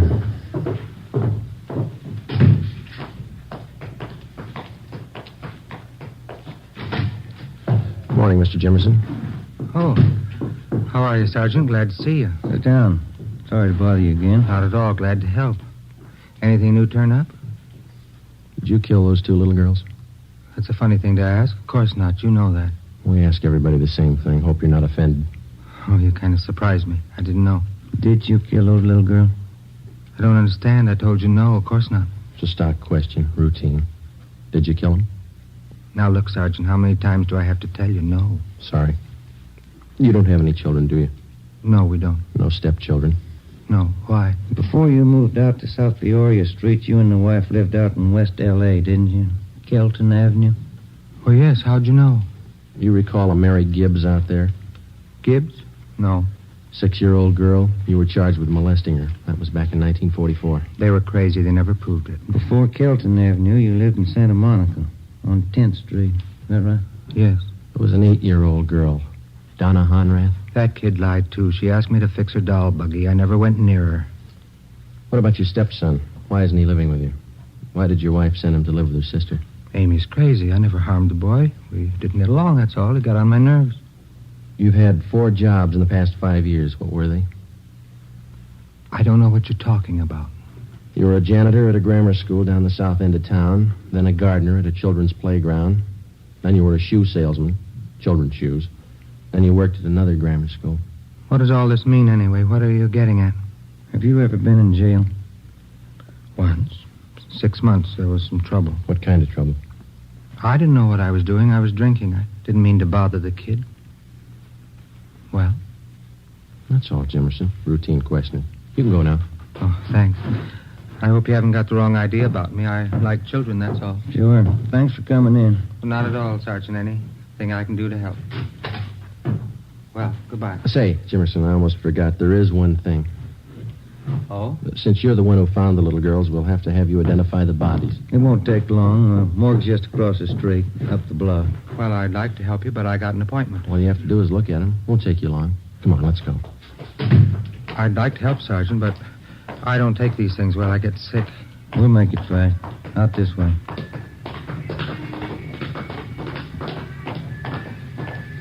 Raining again. I'm sorry, Sergeant. I don't think I better go. Just identify them, that's all. Won't take a minute. Maybe if we had a drink before we went in. You can have one after. Watch it. There's heavy traffic. Yeah, lights change. We'll have to wait. I need a drink. I can't go in that place without a drink. You'll be all right. Okay, let's go. Morgue's up this way.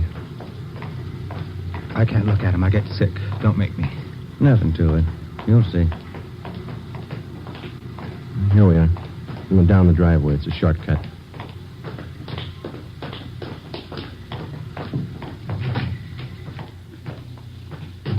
This way. Hi, Joe. Can I help you? Yeah, Archie. Those little girls. Thelma Griswold. Barbara Sperry. Oh, yeah. This way. Please. Right here, Joe. Yeah, Thelma Griswold. Uncover.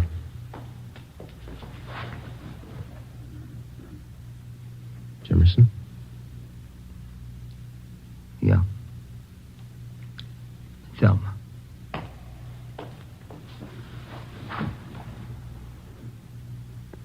This one? Barbara. Little one. You killed him, didn't you? The dog jumped at me. She started to yell. Put my hand over her mouth. Then the other kid. I hit them. Too hard. They cried. Joe? That's all. All right. Huh? Let's go. It wasn't my fault. I like kids. I didn't understand you. Neither do I, mister. Come on.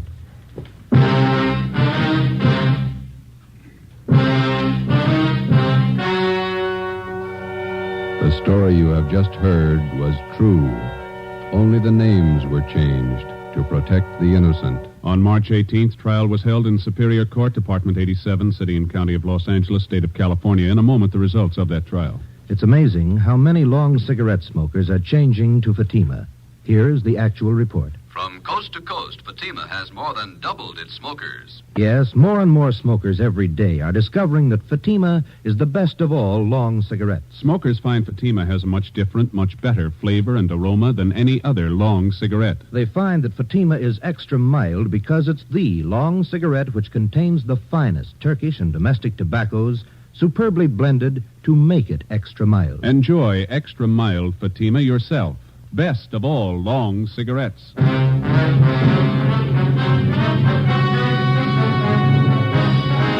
Claude Willis Jimerson was tried and convicted of murder in the first degree. On April 23rd at 10 a.m., he was executed in the lethal gas chamber at the state penitentiary. You have just heard Dragnet, a series of authentic cases from official files. Technical advice for Dragnet comes from the Office of Chief of Police W.A. Wharton. You're tuned for the stars on NBC. Every one of you undoubtedly has a headache or pain remedy that you swear by. But haven't you noticed that on some occasions it fails you? That there are times it does not seem to work? On these occasions, let me suggest that you try Anacin, for here is a remedy that I'm sure won't fail you. You'll find the fastest and most complete relief in Anacin you have ever experienced. The reason is simple. Anacin contains not one pain-soothing agent alone, but four. One of which is in all probability the remedy you now customarily take to relieve pain. You can get Anacin at your druggist for a few cents. Your money back if you're not pleased. I'll spell the name.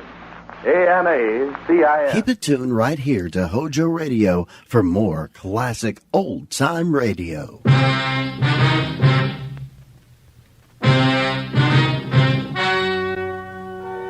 The story you are about to hear is true. Only the names have been changed to protect the innocent. Fatima Cigarettes, best of all long cigarettes, brings you Dragnet.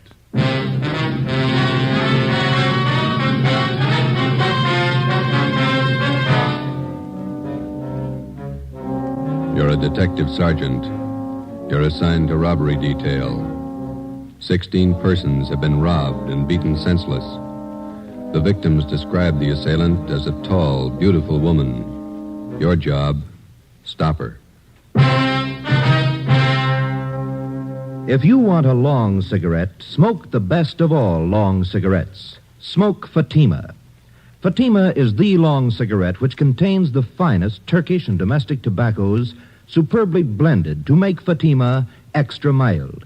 And that's why Fatima has a much different, much better flavor and aroma than any other long cigarette. That's why Fatima has more than doubled its smokers coast to coast. So, if you want a long cigarette, smoke the best of all long cigarettes. Smoke Fatima. Ladies and gentlemen, next week marks the beginning of National Crime Prevention Week, sponsored by your local police department. These 7 days are set aside to call your attention to the fact that your police officer, to better ensure the safety of your community, relies on the cooperation of the individual citizen. We feel that crime prevention should be observed not 7, but 365 days a year. Dragnet, the documented drama of an actual crime. For the next 30 minutes, in cooperation with the Los Angeles Police Department, you will travel step by step on the side of the law through an actual case from official police files. From beginning to end, from crime to punishment, Dragnet is the story of your police force in action. It was Wednesday, October 3rd. It was warm in Los Angeles. We were working the night watch out of robbery detail. My partner's Ben Romero. The boss is Thad Brown, chief of detectives. My name's Friday. We were on the way over from the city hall, and it was 6:55 p.m. when we got to the county hospital. Ward 9800, room 12. This way, gentlemen. The third, Ben. Thank you. Here we are.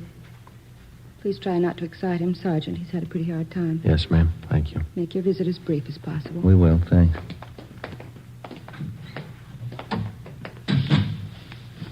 Mr. Maloney, how you feeling? Not so good. You fellas doctors? No, sir. Police officers. This is Sergeant Romero. My name's Friday. Robbery detail. Oh. Find out anything yet? Still checking, Mr. Maloney. We'd like to have you tell us exactly what happened night before that. Well, she sure had me fooled. That's all I can say. You're not the first one. 15 others ahead of you. Would you tell us what happened? Well, I left the shop a little after midnight, and I started to drive home out Central Avenue. You work at Maloney's Steakhouse down on South Commercial, isn't that right? Yes, sir. My uncle owns the place. His name's Jade Brown Maloney. He knows a lot of cops. You know him? We met him this afternoon. Could you tell us what happened after you left work? Well, I started to drive home out Central Avenue. I guess it must have been around 18th Street. Would you push your pill up a little bit? Yes, sir. I'll get it here. How's that? Thanks. I pulled up for the arterial and I saw this gal standing on the corner. She was hitchhiking. Do you remember what she looked like, how she was dressed? Well, you know, kind of flashy, but nice clothes. Good-looking dame. Tall, long blonde hair. Beautiful eyes. You're sure about the color of her hair? Yeah, it was blonde. And you offered her a ride? I didn't think there was anything wrong in it. I'm a married man, you know. I didn't think there was anything wrong. What happened then? Well, she got in a car and we drove off.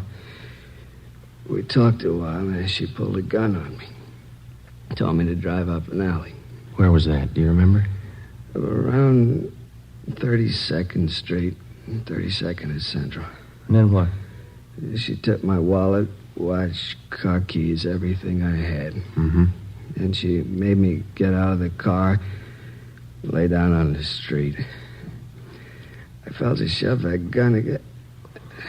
Can you fix that pillow? Yeah, you bet. Just lie still here. There you are. I felt her shove that gun against me, and then she pulled the trigger, I guess. That's all I remember. You don't recall her slugging you? It must have happened after she shot me. Her face looks pretty bad, huh? You'll be all right, Mr. Maloney. You think you would recognize the girl if you saw her again? I sure would. Nice looking, you know. Tall, blonde, beautiful shape. Doesn't figure, does it? What's that? She'd make more money on the stage than she would rolling guys like me. Must be crazy. Maybe. Would you look at these mug shots, Mr. Maloney, and see if any of these look like her? Let's see. Yeah. This one? No. How about this one here? No. Let's see. No. All right. How about this one?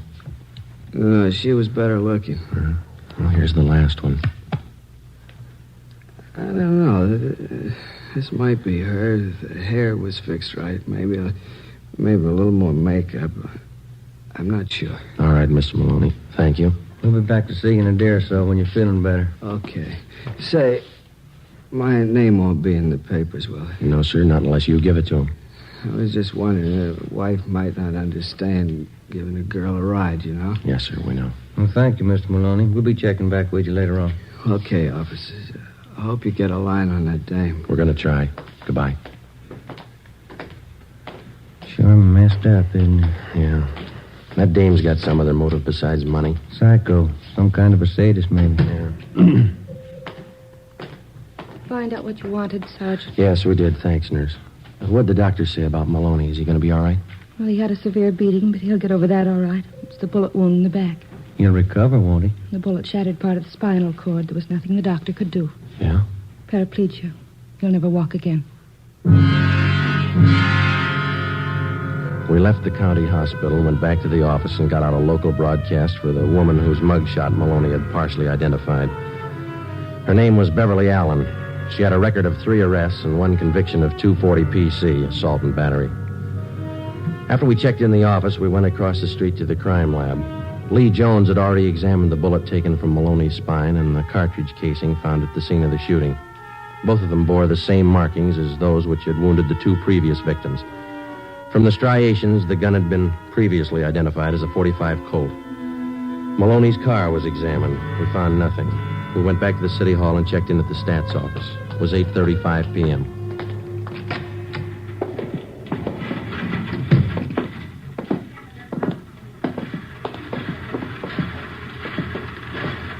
Hi, Ethel. Make that run for us yet? Just a minute, Sergeant. How you coming, Ethel? Fine, here. Same old run. Went back 7 years on this one. Yeah, that's right. Did you get any more names? A few. Let me check the list for you. All right. You wanted the names and DR numbers on Caucasian women. 5 feet to 5 feet 8, 115 to 130 pounds, 20 to 30 years, blonde or brunette, assault and battery, M.O. Hitchhikes, rides, and robs drivers, uses gun. Yeah, that's it. Here's what the machine turned out, 19 of them. Good. Here are the names. The DR numbers opposite each one. Fine. Any new names? A few more than the last time. Anything else for tonight? No, that's it for now. Thanks a lot, Ethel. Let's go.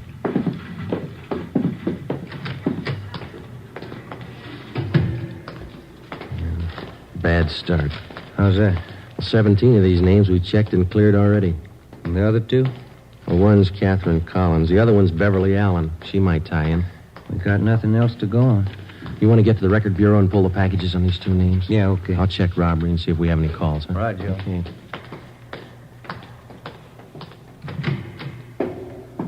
Hi, Captain. Any calls for us? Just one. Thad Brown wants to see you. Oh, bad mood? Kinda. Wants me, too. Let's go.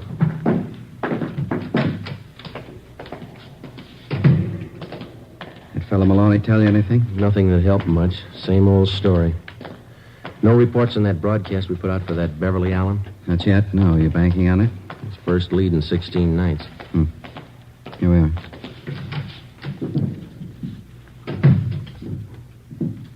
Walker, Friday, come in.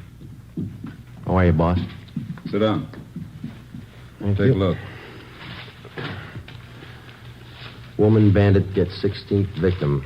Beautiful hold-up queen robs, shoots restaurant worker. Yeah? It's on the editorial page, too. Something else. Memo from the chief.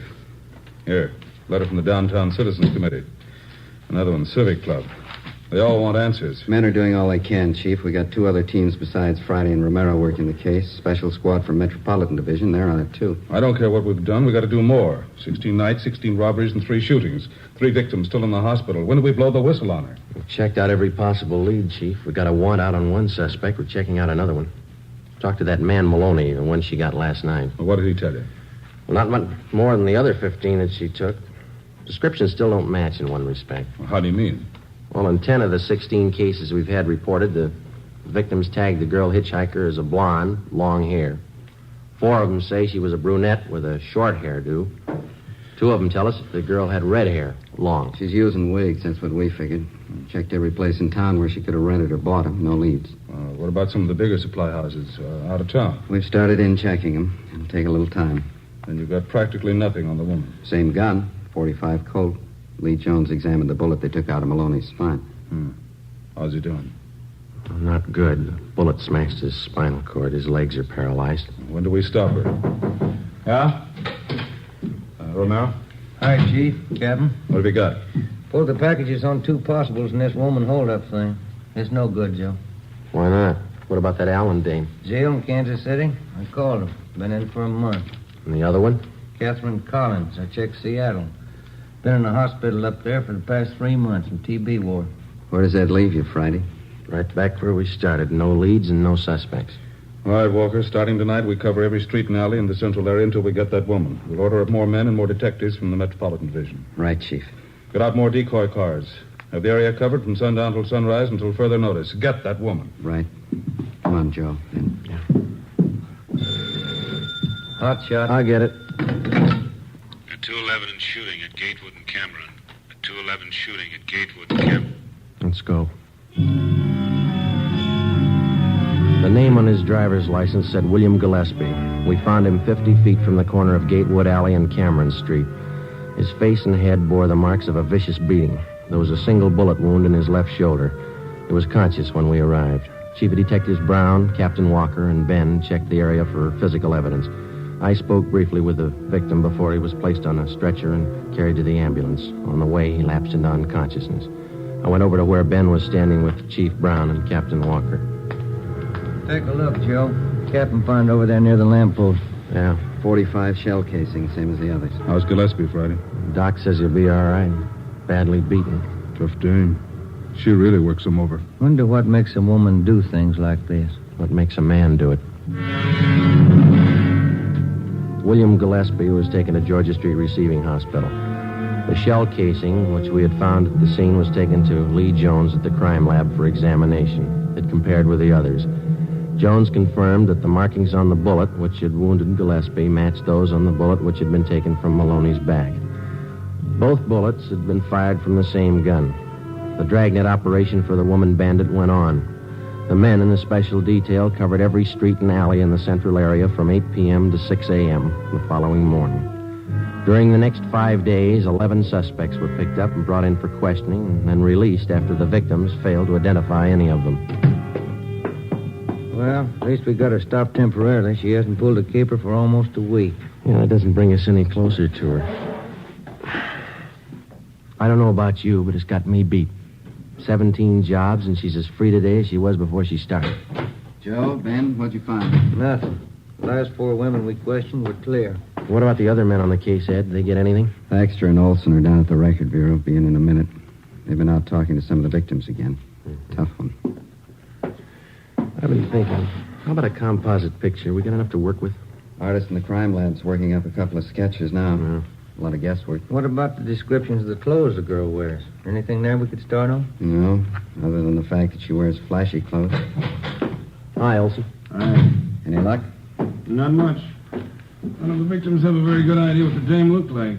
Tall, good-looking, nice figure, that's all. Nothing out of the ordinary, huh? Well, some of them said she had kind of an unusual voice. Soft, low. That's about all they could remember. There's not much help. She's been described in 3 different outfits, is that right? Yeah, green dress with a pink coat, white dress, dark blue jacket, bright red sweater, and a brown skirt. Always carries a dark brown alligator handbag. Shoes to match. No hat. Not much of a wardrobe, is it? Maybe that's why she took up robbery. Now, look, let's get on this thing. We've been chasing this woman for almost a month now, and she's still got the run of the town. How long's it going to take us? If we only had a lead that was worth something. Find it. It's there someplace. I've never reached a thief yet without digging for him. Now I'll get it. Robbery, Olson. Yeah. Right, Andy. I'll tell him. Anderson and burglar. Joe wants to see you and Ben. Thanks. Captain? That's all. Come on, Ben. Yeah. I'd like a day off, wouldn't you? We'll get one when we get this dame. Right, Ed.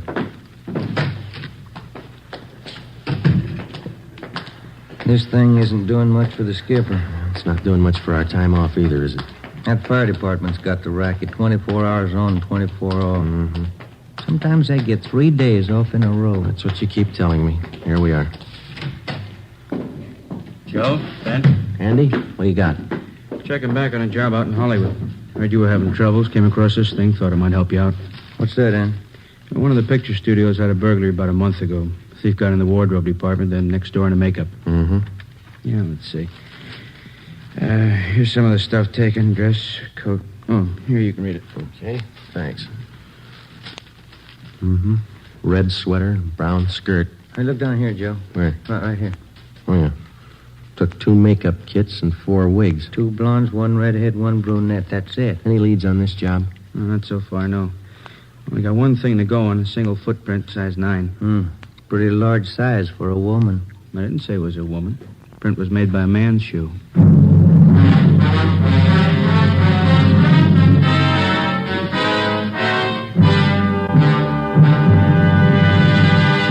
You are listening to Dragnet, authentic stories of your police force in action. It's wise to smoke extra mild Fatima. It's wise to smoke extra mild Fatima. Those words are echoing across the country. Yes, Fatima has more than doubled its sales because Fatima smokers are telling their friends it's wise to smoke extra mild Fatima. And why? Because Fatima contains the finest Turkish and domestic tobaccos superbly blended to make Fatima extra mild. So, for a much different, much better flavor and aroma, smoke Fatima.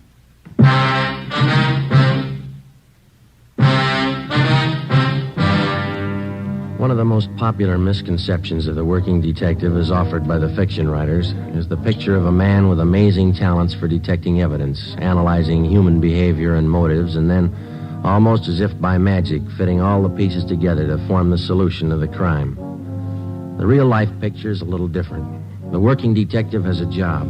In a sense, it's a practical and down-to-earth job as baking bread or practicing law. It's his job to protect citizens and apprehend criminals, and it's a job he doesn't do alone. To assist him in collecting and analyzing evidence, he has the aid of the crime laboratory. To help him identify oddities in suspects or possible suspects, he has the Record Bureau, latent fingerprints, the statistician's office, the ballistics department. A battery of men and machines to aid him in reaching conclusions based on fact. Tuesday, October 9th, 9 p.m. For the past 8 hours, Thaxter and Olson from robbery and Ben and I had been requesting all of the 16 victims of the woman bandit. We asked them one question. Could their assailant possibly have been a man dressed as a woman? The majority didn't think so. Those that did weren't very sure. We followed the lead through. At 9:25 p.m., we checked in and headed down the hall for the stats office. Do you think it was a man dressed as a woman? I don't know. One male footprint, pretty slim odds. Maybe the machines here can tell us. Oh, Sergeant. Back again, Ethel. Can you make a run for us tonight? 9:25. Sure, I think so. Now, here's the dope right here. I'm going to try another angle, huh? Yeah. Let's see. Male Caucasians. About 5 feet 8 or 9, 130, 235 pounds, feminine features, size 9 shoe, impersonating women, robbery, and assault. That's it. Mm-hmm. Arm, 45 automatic. M.O. Hitchhikes, rides, and robs drivers. How soon do you think you can have it for us? Well, we'll make the run on the collator. Have to punch up the master first with all this information and let the machine work the cards. I don't think I'll have it for you much before 11. That all right? Fine, yes. We'll check back a little before 11 then, huh? They'll be ready. Good. Come on, Ben. Did you call your wife after dinner? Yeah. Wish I hadn't. She's mad as a hornet. What's the matter? Kid's having a birthday party tomorrow, and I forgot to order the cake. What's she going to do for the party? Bake one? She have to. And she pulled this gun on me and told me to stop the car. Well, I'm telling you, Captain, I just grabbed that gun and slapped that kid just as hard as I could. Hold it just a minute, will you, please, Collins? This man's name is Emil Collins. Mr. Collins is Sergeant Friday, Sergeant Romero. Oh, yeah. How do you do? Oh, yeah. I was just telling the captain here, I'm down here on a vacation. I'm from Sacramento, South Sacramento. And I was driving down your Figueroa Street about half an hour ago and picked up this girl hitching a ride, and she tried to rob me. Collins took the gun away from her, subdued the girl, and brought her in. Where is she now? Interrogation room. Thaxter and Olson are with her. The description match? Not too close. Sounds like you didn't have too much trouble with her, Mr. Collins. Well, now that I come to think of it, maybe I didn't. When she pointed that gun, I just grabbed for it and slapped her as hard as I could. Sure took the starch out of her. Who is the girl? Any identification? None. Thaxter and Olson haven't been able to get anything out of her. You want to try? Sure. What do you think, Skipper? You tell me. See if you can make her talk. I'll have a stenographer take Mr. Collins' report. Okay. Glad to meet you, Mr. Collins. It's a pleasure. I'm only down here for a vacation, but if you need me, just call. You bet we will, thanks. How do you figure that one? I don't know. Let's see what the girl has to say. Olson? Joe, I want to talk to you before you go in. Sure. Did you finally get her to talk? Well, Thaxter did. Pretty sure she's not the one we're after. What's her story? Said she read about this woman bandit in the paper, decided to try her hand at it, needed money. Yeah? Claims her husband left her. She's pregnant, needs the dough for a hospital. She live here? Up the coast, Monterey. Got in town 4 days ago, staying at the YWCA. We checked there. She's not lying. You call Monterey? Yeah, they confirmed it. She left there last Wednesday night. She's not the one. Where do we go from here? You'll take care of having her booked, huh, Olson? Yeah, as soon as we get a station. Okay, fine. Friday, Ben, this way. Hustle it. You too, Olson. What do you got, Ed? 4th and Lucas, 211 shooting. Let's go. Any detail? Yeah. A tall blonde with a gun. Come on. The woman bandit's 18th victim was a truck driver. His name, Harry Reese. His story differed a little from that of the first victim. The woman was hitchhiking near Alvarado and 3rd Street. He gave her a ride. She robbed him at gunpoint, slugged him, and then shot him through the left shoulder. He described her as tall, blonde, attractive, and well-dressed. Guess I should have known better. Remember reading about the dame in the papers. You're sure that the person who held you up was a woman? I don't get you. What he means is you don't think it could have been a man dressed like a woman. Oh, no, I'm sure of that. Guy ever looked that good to me. All right, Mr. Reese. We'll check with you later at the hospital. Okay. What time? Let's get through, will you? Just move side, one side, please. What time? We're keeping that truck cleared? Yeah, Olson's got a couple of men watching it. He's going over it. Same old story. Just another version. Don't you think she's spreading it pretty thin? Her luck can't last forever. It's got me beat, how she always manages to disappear without a trace. Yeah. No, Ben, this way, over here. Yeah, okay. What do you got? Better hustle it. 4 blocks down on Colfax is shooting. Just came in on the car radio. Let's go. Slide over, Joe. Yeah. You hit the sign, Ben. Yeah. The crowd, watch him. Right, Skipper. That all that came over, Ben, a shooting? All they said, see the cab driver, ambulance shooting. She's working real fast. What's the address from now? 3rd and East Flower Hotel. Hold on. This is it coming up. Should be to the right here. Yeah, take a right. That must be it up ahead. I can't see. What's that sign say? Edgemar Hotel for young women. Here's a cab driver. Officer's right over here. Hey, looks like blood stains to me here all over the sidewalk. Yeah, I guess it couldn't have happened any more than 5 or 10 minutes ago. I had this fare. He picked her up at 4th and Bixel, and I drove her here. She paid the fare and got out. Yeah, go on. I was about halfway down the block when I heard a shot. At least it sounded like one. And when I looked back, this dame was down on one knee near the door to the hotel here, and by the time I backed up here, she was gone. And you noticed the blood, huh? That's right, yeah. I figured I better call somebody. Can you tell us what the girl looked like? Oh, not bad at all. Blonde, tall, pretty girl, nervous. But you didn't see where she went? No, but I didn't. I'll get the driver's name and address. Joe, you and Ben, see if you can follow that trail.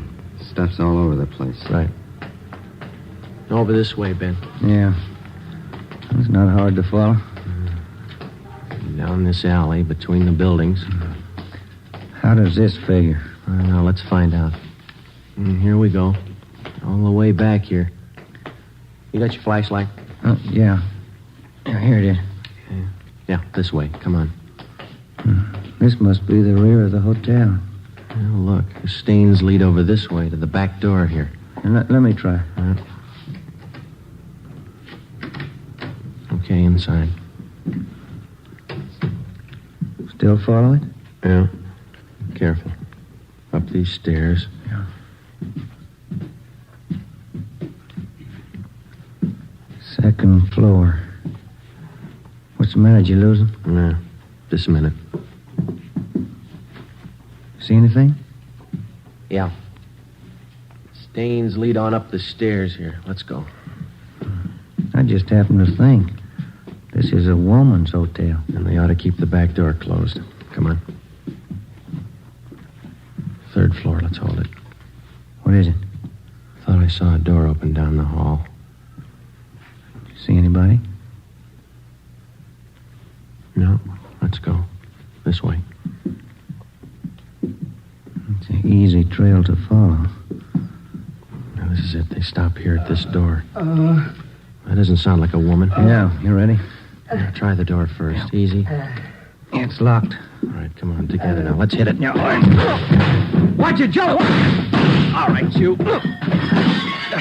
I got the gun. Yeah. Oh, we found what we came for. Look. Still got the clothes on. Blonde wig, makeup, everything. Please, help me. My leg. Call an ambulance. It's on the way. Take it easy. Have a look, Joe. The wigs, full makeup kit, clothes, living in a woman's hotel. The works. It was an accident. You never would have got me. I dropped the gun. It went off. You never would have got me. Yeah, that's right, mister. It was an accident. You better get the boss in here. I'll stay with Glamour Boy. Yeah, okay. And Ben. Yeah? Leave the door open, will you? House rules.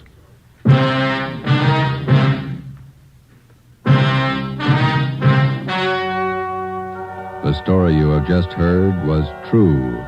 Only the names were changed to protect the innocent. On January 14th, trial was held in Superior Court, Department 79, City and County of Los Angeles, State of California. In a moment, the results of that trial. It's amazing how many long cigarette smokers are changing to Fatima. Here is the actual report. From coast to coast, Fatima has more than doubled its smokers. Yes, more and more smokers every day are discovering that Fatima is the best of all long cigarettes. Smokers find Fatima has a much different, much better flavor and aroma than any other long cigarette. They find that Fatima is extra mild because it's the long cigarette which contains the finest Turkish and domestic tobaccos superbly blended to make it extra mild. Enjoy extra mild Fatima yourself.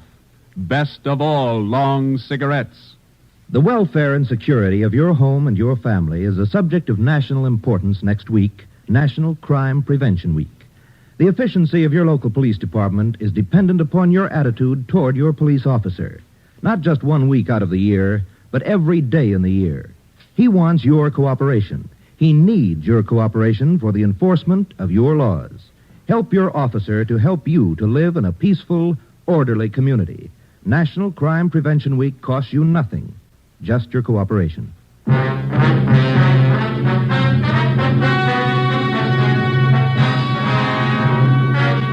James Harold Sutter, alias the Bandit Queen, was tried and convicted on several counts of assault with attempt to commit murder and robbery of the first degree.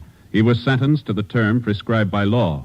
While serving his time in the state penitentiary, he was stabbed to death by another inmate. You have just heard Dragnet, a series of authentic cases from official files. Technical advice for Dragnet comes from the Office of Chief of Police W.A. Wharton, Los Angeles Police Department. Fatima Cigarettes, the best of all long cigarettes, has brought you Dragnet from Los Angeles. Hear Morton Downey tonight on NBC. Hey, Jack, what do you say? Have you played any new video games? Hey, Bill, like I say, it's true. With these new games, I don't know what to do. Well, Jack, you need to understand that you are not alone, my man. There's lots of people just like you that say they don't know what to do.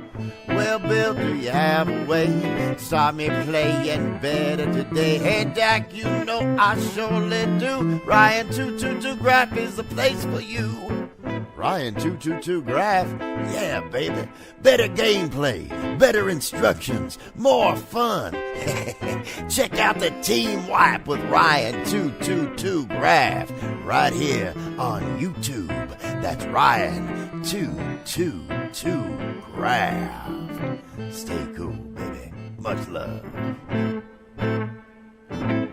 HOJO Radio. We're your old-time radio headquarters. Stay tuned.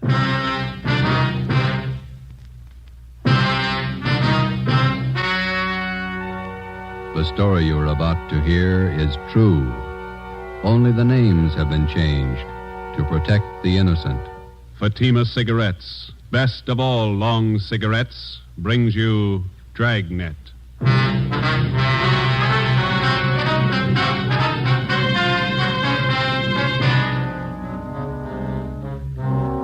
You're a detective sergeant. You're assigned to bunco detail. An expert confidence man has resumed operations in your city. His criminal record dates back 35 years. He's a master in the art of the gentle swindle. Your job, stop him. If you want a long cigarette, smoke the best of all long cigarettes. Smoke Fatima. Fatima is the long cigarette which contains the finest Turkish and domestic tobaccos superbly blended to make Fatima extra mild. And that's why Fatima has a much different, much better flavor and aroma than any other long cigarette. That's why Fatima has more than doubled its smokers coast to coast. So, enjoy Fatima, the best of all long cigarettes. It's wise to smoke extra mild Fatima. It's wise to smoke extra mild Fatima.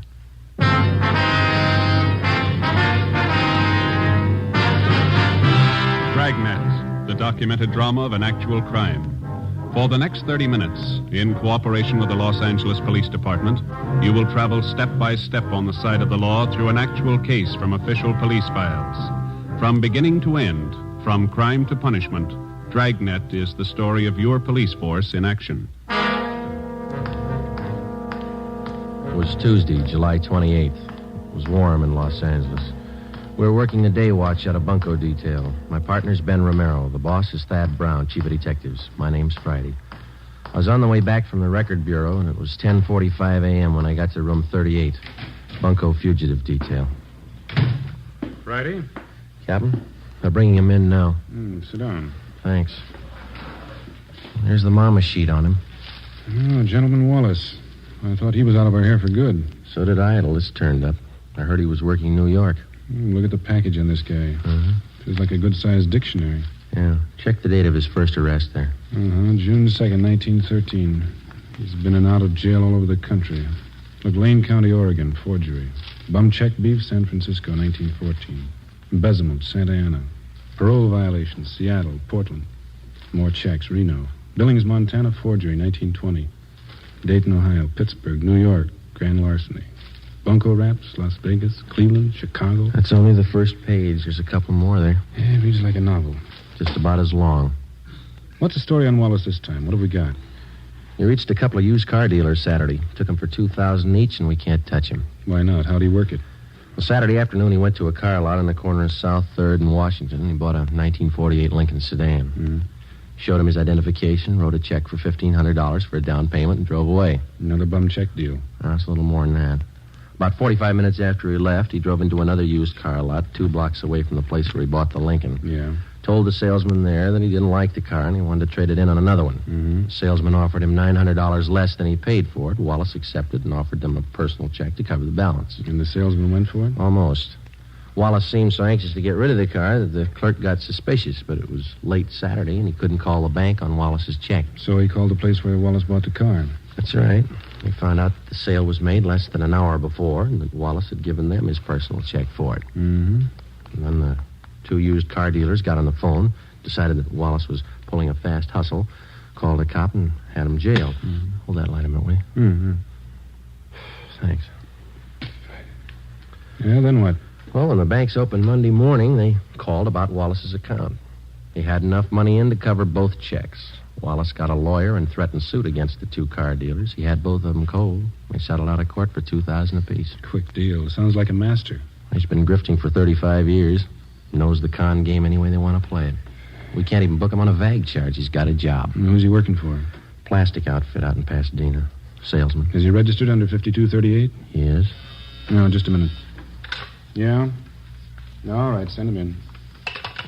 Romero, he's got Wallace with him. Captain? Ben? Wallace, this is Captain Bryce. Captain, I'm very happy to know you. I've heard a lot about you. Yeah. Sergeant Friday, how are you? We'd like to talk to you, Wallace. Sit down. Oh, well, thanks. It's warm out today. Perspiring. Now, what is it I can help you gentlemen with? Always glad to cooperate. You don't have to give us a build-up, Wallace. We're not buying. You know me better than that, Sergeant. No point in making this visit an unpleasant one. Cordiality, that's a secret. My mother always used to tell me that. She used to say... Look, mister, you're not here to get the keys to the city hall. You're here for investigation. I'm here out of courtesy, Captain. My lawyer informed me I didn't have to come. I don't believe in making enemies, that's all. For a guy that's not trying, you've done pretty well, haven't you? Now, how long do you plan to stay here in town? Los Angeles is my home. It's my place of business. That's fine with us, Wallace, just as long as it's honest. Now, let me hand you a piece of advice. You try copping any more jobs in this town, and we're going to lean on you, understand? I don't think I do understand, Captain. The incident with the used car dealers, I hope that isn't what upset you. You guessed it, and it better be the last caper you try around here for a long time. I had every right to take action against those car dealers. False arrest. They humiliated me. They damaged my reputation. Here's your reputation, Wallace. 35 years of it. 10 jail terms, larceny, bunco, forgery. Have you ever heard of rehabilitation, Sergeant? Oh, yeah. I did my time. I don't owe them a day. I've got an honest job. I've been off the grift for years now. And take a hint, Wallace. Stay off. You'll do better. That's all, Wallace. Just remember, the next time we tag you, you're going to fall hard. You got it straight? Captain, I've been square since I got to town. I'm not switching. Is that it? That's all. Well, that wasn't so bad. Would you gentlemen care to have some lunch with me at the club? Just a snack? No, thanks. Sure, I can't persuade you. Club's just up the street. Fine food. Some other time, Wallace. Goodbye. Well, goodbye, Sergeant. Goodbye to you, Captain. Yeah. Well, we gave him the word. I don't know how much good it's going to do. What do you think, Skipper? Two things about grifters. They never retire and they never change. Watch him. For the next 4 months, Charles Wallace was kept under surveillance. From his daily actions, there was nothing to indicate that he'd returned to his former profession of confidence man. From experience, we knew it was too good to be true. For a man who had worked the con game from every conceivable angle for as long as Wallace had, chances of his going straight amounted to less than 1 in 1,000. Just as a dope addict is a slave to drugs, the full-fledged con man or grifter is obsessed with the idea of swindling for a living.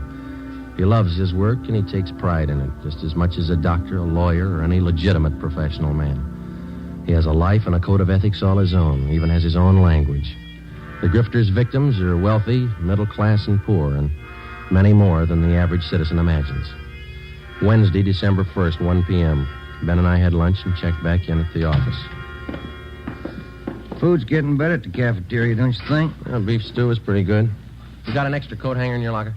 Oh, yeah. Yeah, here you are. Yeah, thanks. Hi, Colin. Joe, do you see this report the post office detail sent over? You mean that Lonely Hearts ad? No, this is a different one. Real twist. How do you mean, Harry? Let me look, huh? Here. Barney Grant, that's the name he uses anyway.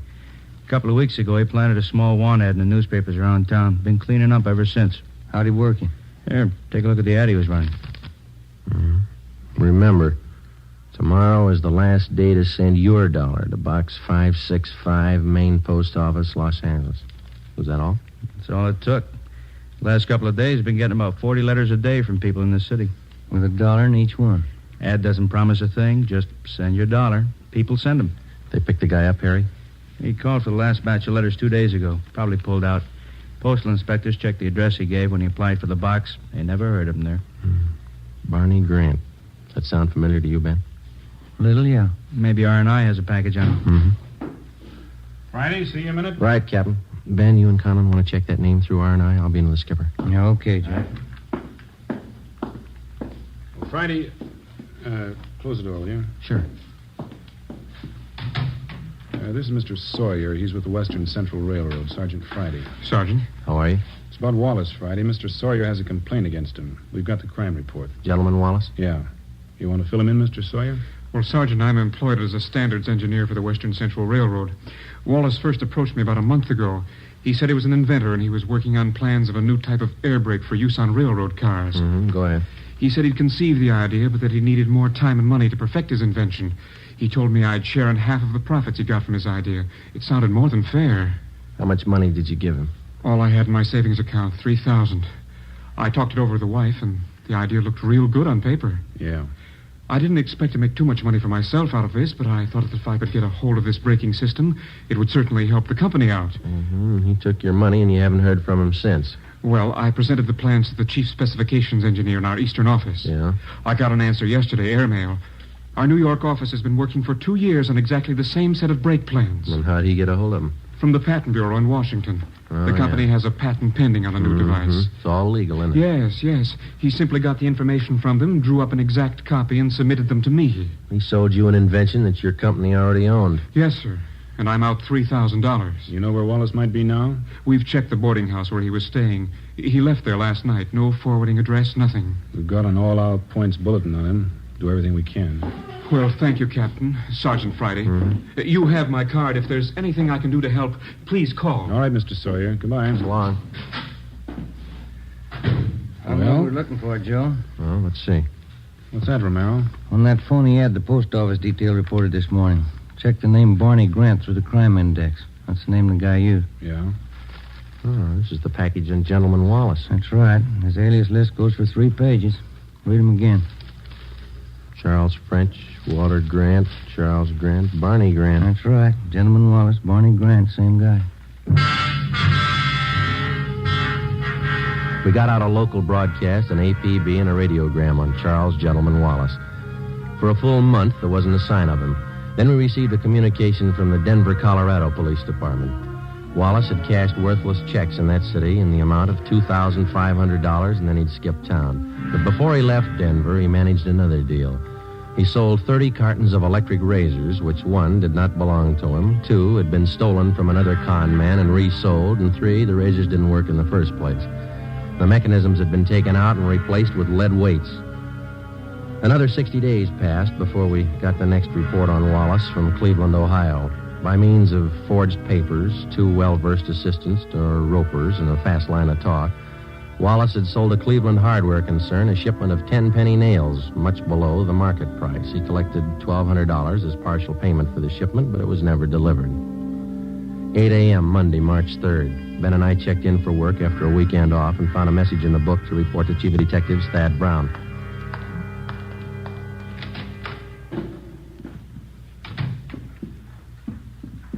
Chief, you wanted to see you? Come in. Yes, sir? Gentleman Wallace is back in town. Where'd you get that? Guy by the name of Patterson. So. All right, thanks. Egan, have Patterson brought to the interrogation room. Is that Mouse Patterson, Skipper?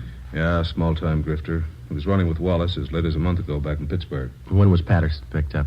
Last night at a big hotel out in Hollywood. He was working a fast deal. You think he came to town with Wallace? I know he did. One of Conlon's informants spotted Wallace and Patterson last night. We nabbed Patterson. Wallace slipped away. We figured they'd been operating in and out of the city for about 2 weeks. Any idea what his angle is this time? I think so. Take a look at this. Mm-hmm. Obituary notices clipped from a newspaper. How do these tie in? The con artist takes a dead man's name from the obituary list, finds out a little bit about him, and writes him a letter. He writes the dead man a letter. Here's a sample we had reported to us. Read it. Mm-hmm. William Radford, 233 South Brookway, Hollywood. Dear Bill, I heard you were sick, and I didn't want to bother you at this time, but believe me, I'm desperate. I don't mean to hound you about the $400 you borrowed from me, but we are having sickness in our family, and I do need the cash. Wait a minute. Wallace writes a letter like this to a man knowing he's dead, and the family opens it and reads it. And they figure it's some unpaid debt that they didn't know about, which the deceased owed. That's right. And the con man collects. Yeah. Letters been showing up right in the middle of funeral arrangements. The family's bereaved, grief-stricken, caught off guard. They don't suspect anybody could be that ruthless, so they pay off what they think is a legitimate debt. Yeah. That sets a new low, doesn't it? Excuse me. Yeah. Ron speaking. All right, thanks. I got Patterson in the interrogation room. You 2 question him, find out everything you can. Right, Chief. When you're through talking to Patterson, you can start checking on these names. What's this? It's a list of all the names that appeared in the obituary column in today's paper. It's a long list. Don and Myberg are checking half. You and Romero take the rest. Right. Get to those families before Wallace does. We went down the hall to the interrogation room and questioned Patterson for an hour and a half. He denied that he even knew Wallace. He refused to tell us anything. We had Patterson return to his cell in the county jail, and Ben and I started out to check with the relatives of the deceased who appeared in the daily obituary list. Adams, Connolly, Craig, Denberg, Donzetti, Edmonds, Fowler. None of them had received letters claiming payment of secret debts owed by the deceased. Well, there are more pleasant jobs than bothering families with an investigation in the middle of their sorrow. It wasn't easy, but it was necessary. The 8th name on the obituary list was Foreman, Carl J. He was survived by his wife, Jean. She lived at 5821 Santiago Street out in the valley. We're sorry to intrude at a time like this, Miss Foreman. We know how you must feel, but it's an important matter. That's all right, Sergeant. Carl was sick for so long. Probably better this way. What did you want to know? Since your husband passed away, have you received any letters asking for payments on a debt that he might have owed to somebody? It's funny you should ask. Yes, I have. I got it yesterday. Yesterday, huh? Do you know the man who wrote the letter? No, I didn't. I took it for granted that it was someone Carl knew in the Army. Someone he'd borrowed from. And how much money was it he said your husband owed him? $400. There's a letter over the mantel. I'll get it for you. Fine. Here it is. Thank you. Signs his name Howard Michaels. Has this man contacted you since? Why, yes, he has. He called me last night and said that he'd just heard about Carl. He apologized for writing the letter. Mm-hmm. Said he had some medical bills of his own to pay. I went to the bank this morning and got the money for him. Is there anything wrong? And he's supposed to come here and get the money? He already has about 2 hours ago. He seemed to be a very good friend of Carl's. Ben, you got that mug shot on? Yeah. Yeah, here it is. I don't understand, Sergeant. Is, this the man who picked up the money this morning? Yes, that's Mr. Michaels. Mm-hmm. Don't you think he was Carl's friend? I don't think so, Miss Foreman. But no one would do that. Who could be that low? You're looking at his picture, Miss Foreman. His name's Wallace.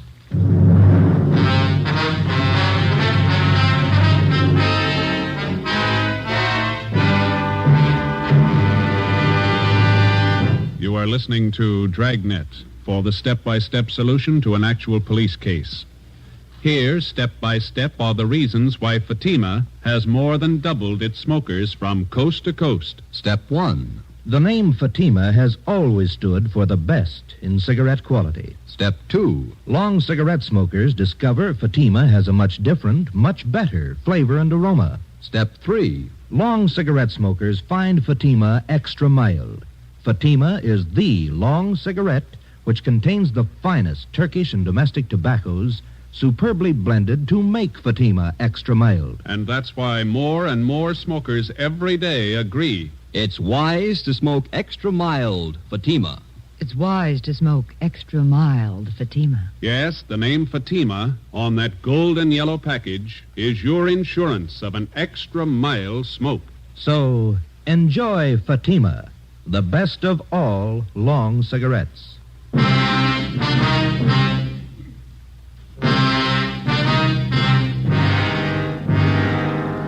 Over the past century, the confidence man here in the United States has earned the dubious title of aristocrat of the underworld.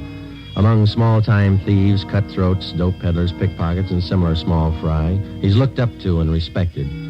The true con man does not consider himself a crook or a thief in the ordinary sense of the word. He's smooth, courteous, fast-talking, and he lives by his own code of rules. He never uses violence. He makes his living by his wits alone. Generally, he's far above average intelligence, and he's totally without a conscience. He thinks no more of fleecing a day laborer of his wages than he would of fleecing a millionaire. Because of their carefully planned operations, only a handful of confidence men are ever brought to trial.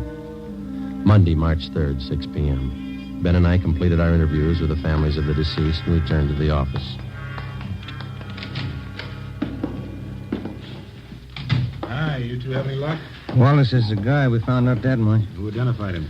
Woman out in the valley, a Mrs. Foreman. Wallace posed as an old friend of her husband's, took her for $400. How about Conlon and Myberg, Captain? They get anything? They haven't checked in yet. I'm waiting for him.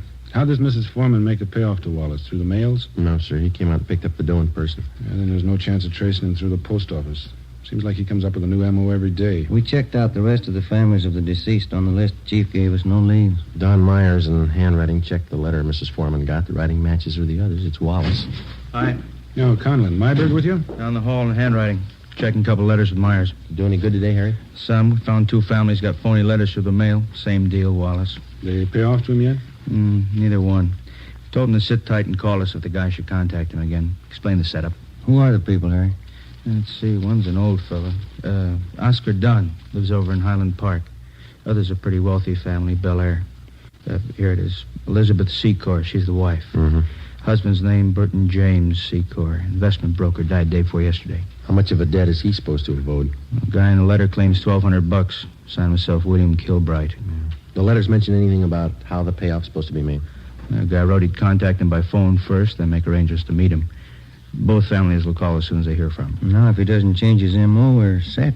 Conlon, you and Myberg stick with the family in Highland Park. Make sure they understand perfectly what the setup is. If Wallach makes a contact, be there. Okay, Cap. Joe, you and Ben cover the family out in Bel Air. Okay, you got Secor's address, Harry? Well, here's a crime report. It's got all the dope. Good. Yeah, I'll grab it. Bunko, fugitive, Conlon. Yes, ma'am? When? All right, thanks. We'll take care of it.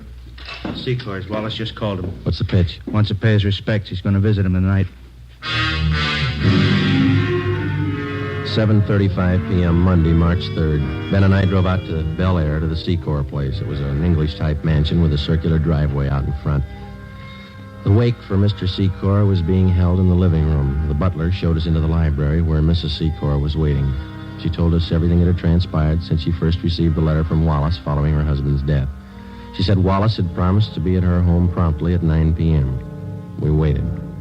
9 p.m. came and went.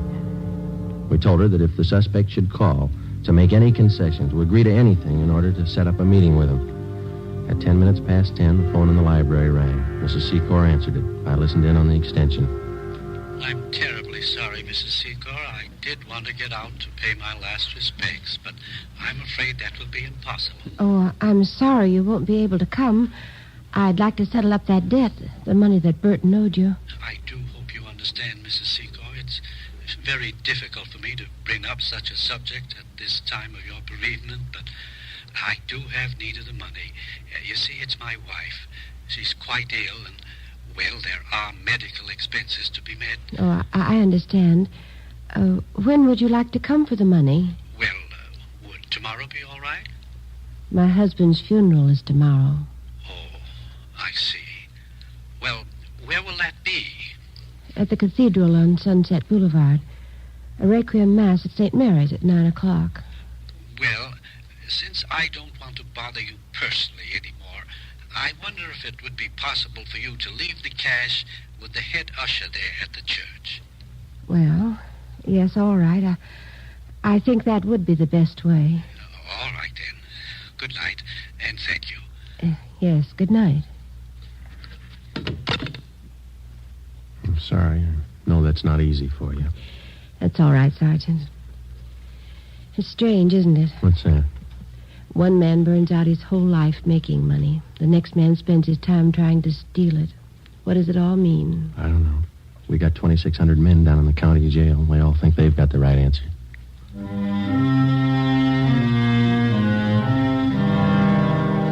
Tuesday, March 4th, 9 a.m. In St. Mary's Cathedral on Sunset Boulevard, the final rites, a Requiem High Mass, was being celebrated for Burton James Secor. Ben and I were stationed at the rear of the church. Conlon and Myberg, together with 2 other men from Bunco Detail, covered the side exits. An extra detail of men were placed at strategic points around the cathedral. The head usher stood a few feet from the main entrance. With him, he carried a plain manila envelope filled with pieces of newspaper cut to resemble the size of currency, along with a $1 bill. He had instructions to hand over the envelope without question to the person who asked for it.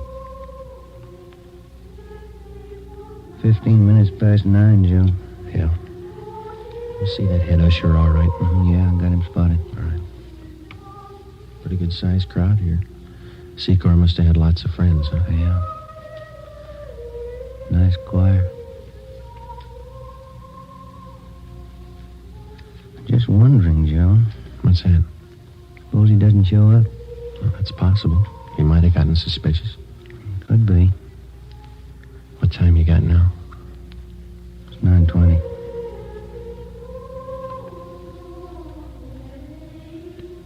Joe, look. Uniformed messenger just came in the door. Yeah. He's looking around. He's going up to the usher, talking to him. That's it. Usher gave him the envelope. Messenger's leaving. I know. Let's hold it. Give him a lead. All right, let's go.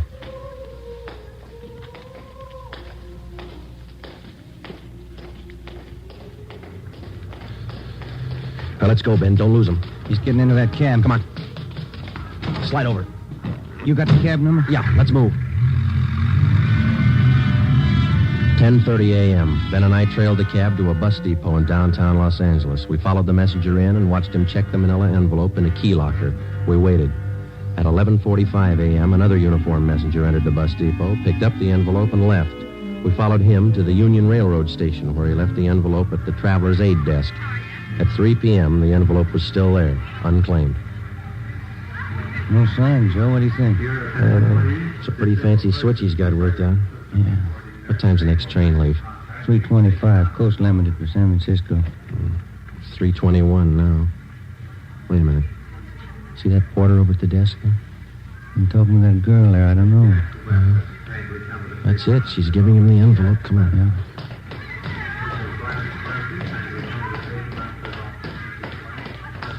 He's heading up the ramp. Yeah, let's hustle. You turn up the left? Yeah. Passenger platform. Coast Limited. Not much time. Come on, run. Come on, Ben. Where'd the porter get on? Next car. Come on, run. Let's jump. This way. Through here.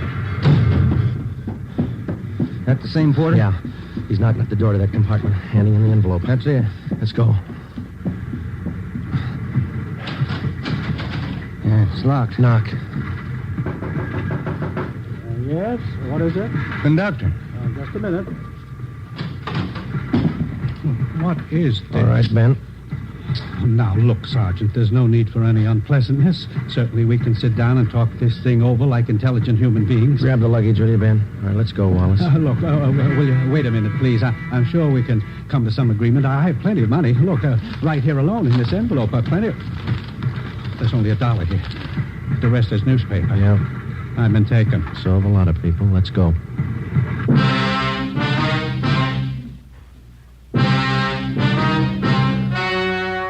The story you have just heard was true.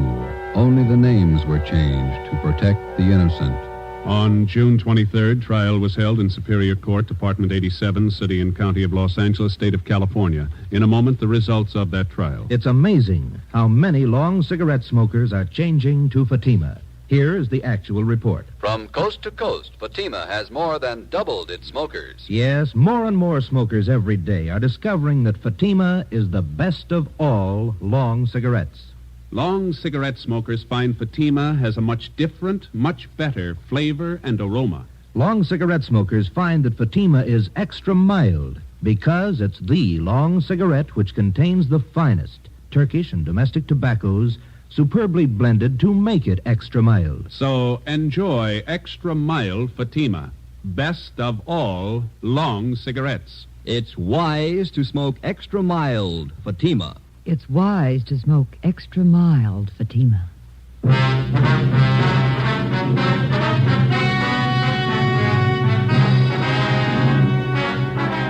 Charles Gentleman Wallace was tried and convicted on 4 counts of grand theft and sentenced to the state penitentiary for the term prescribed by law, with holds being placed on him by 4 other states.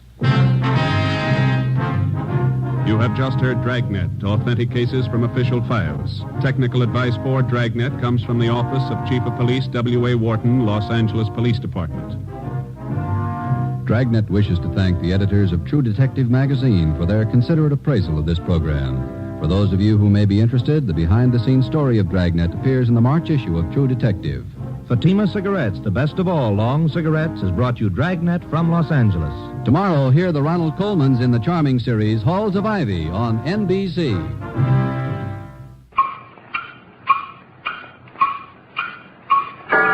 Avoid 5 o'clock shadow. Use Gem Blade. Use Gem Blade. Thanks for listening to HOJO Radio. We'll be back again very soon.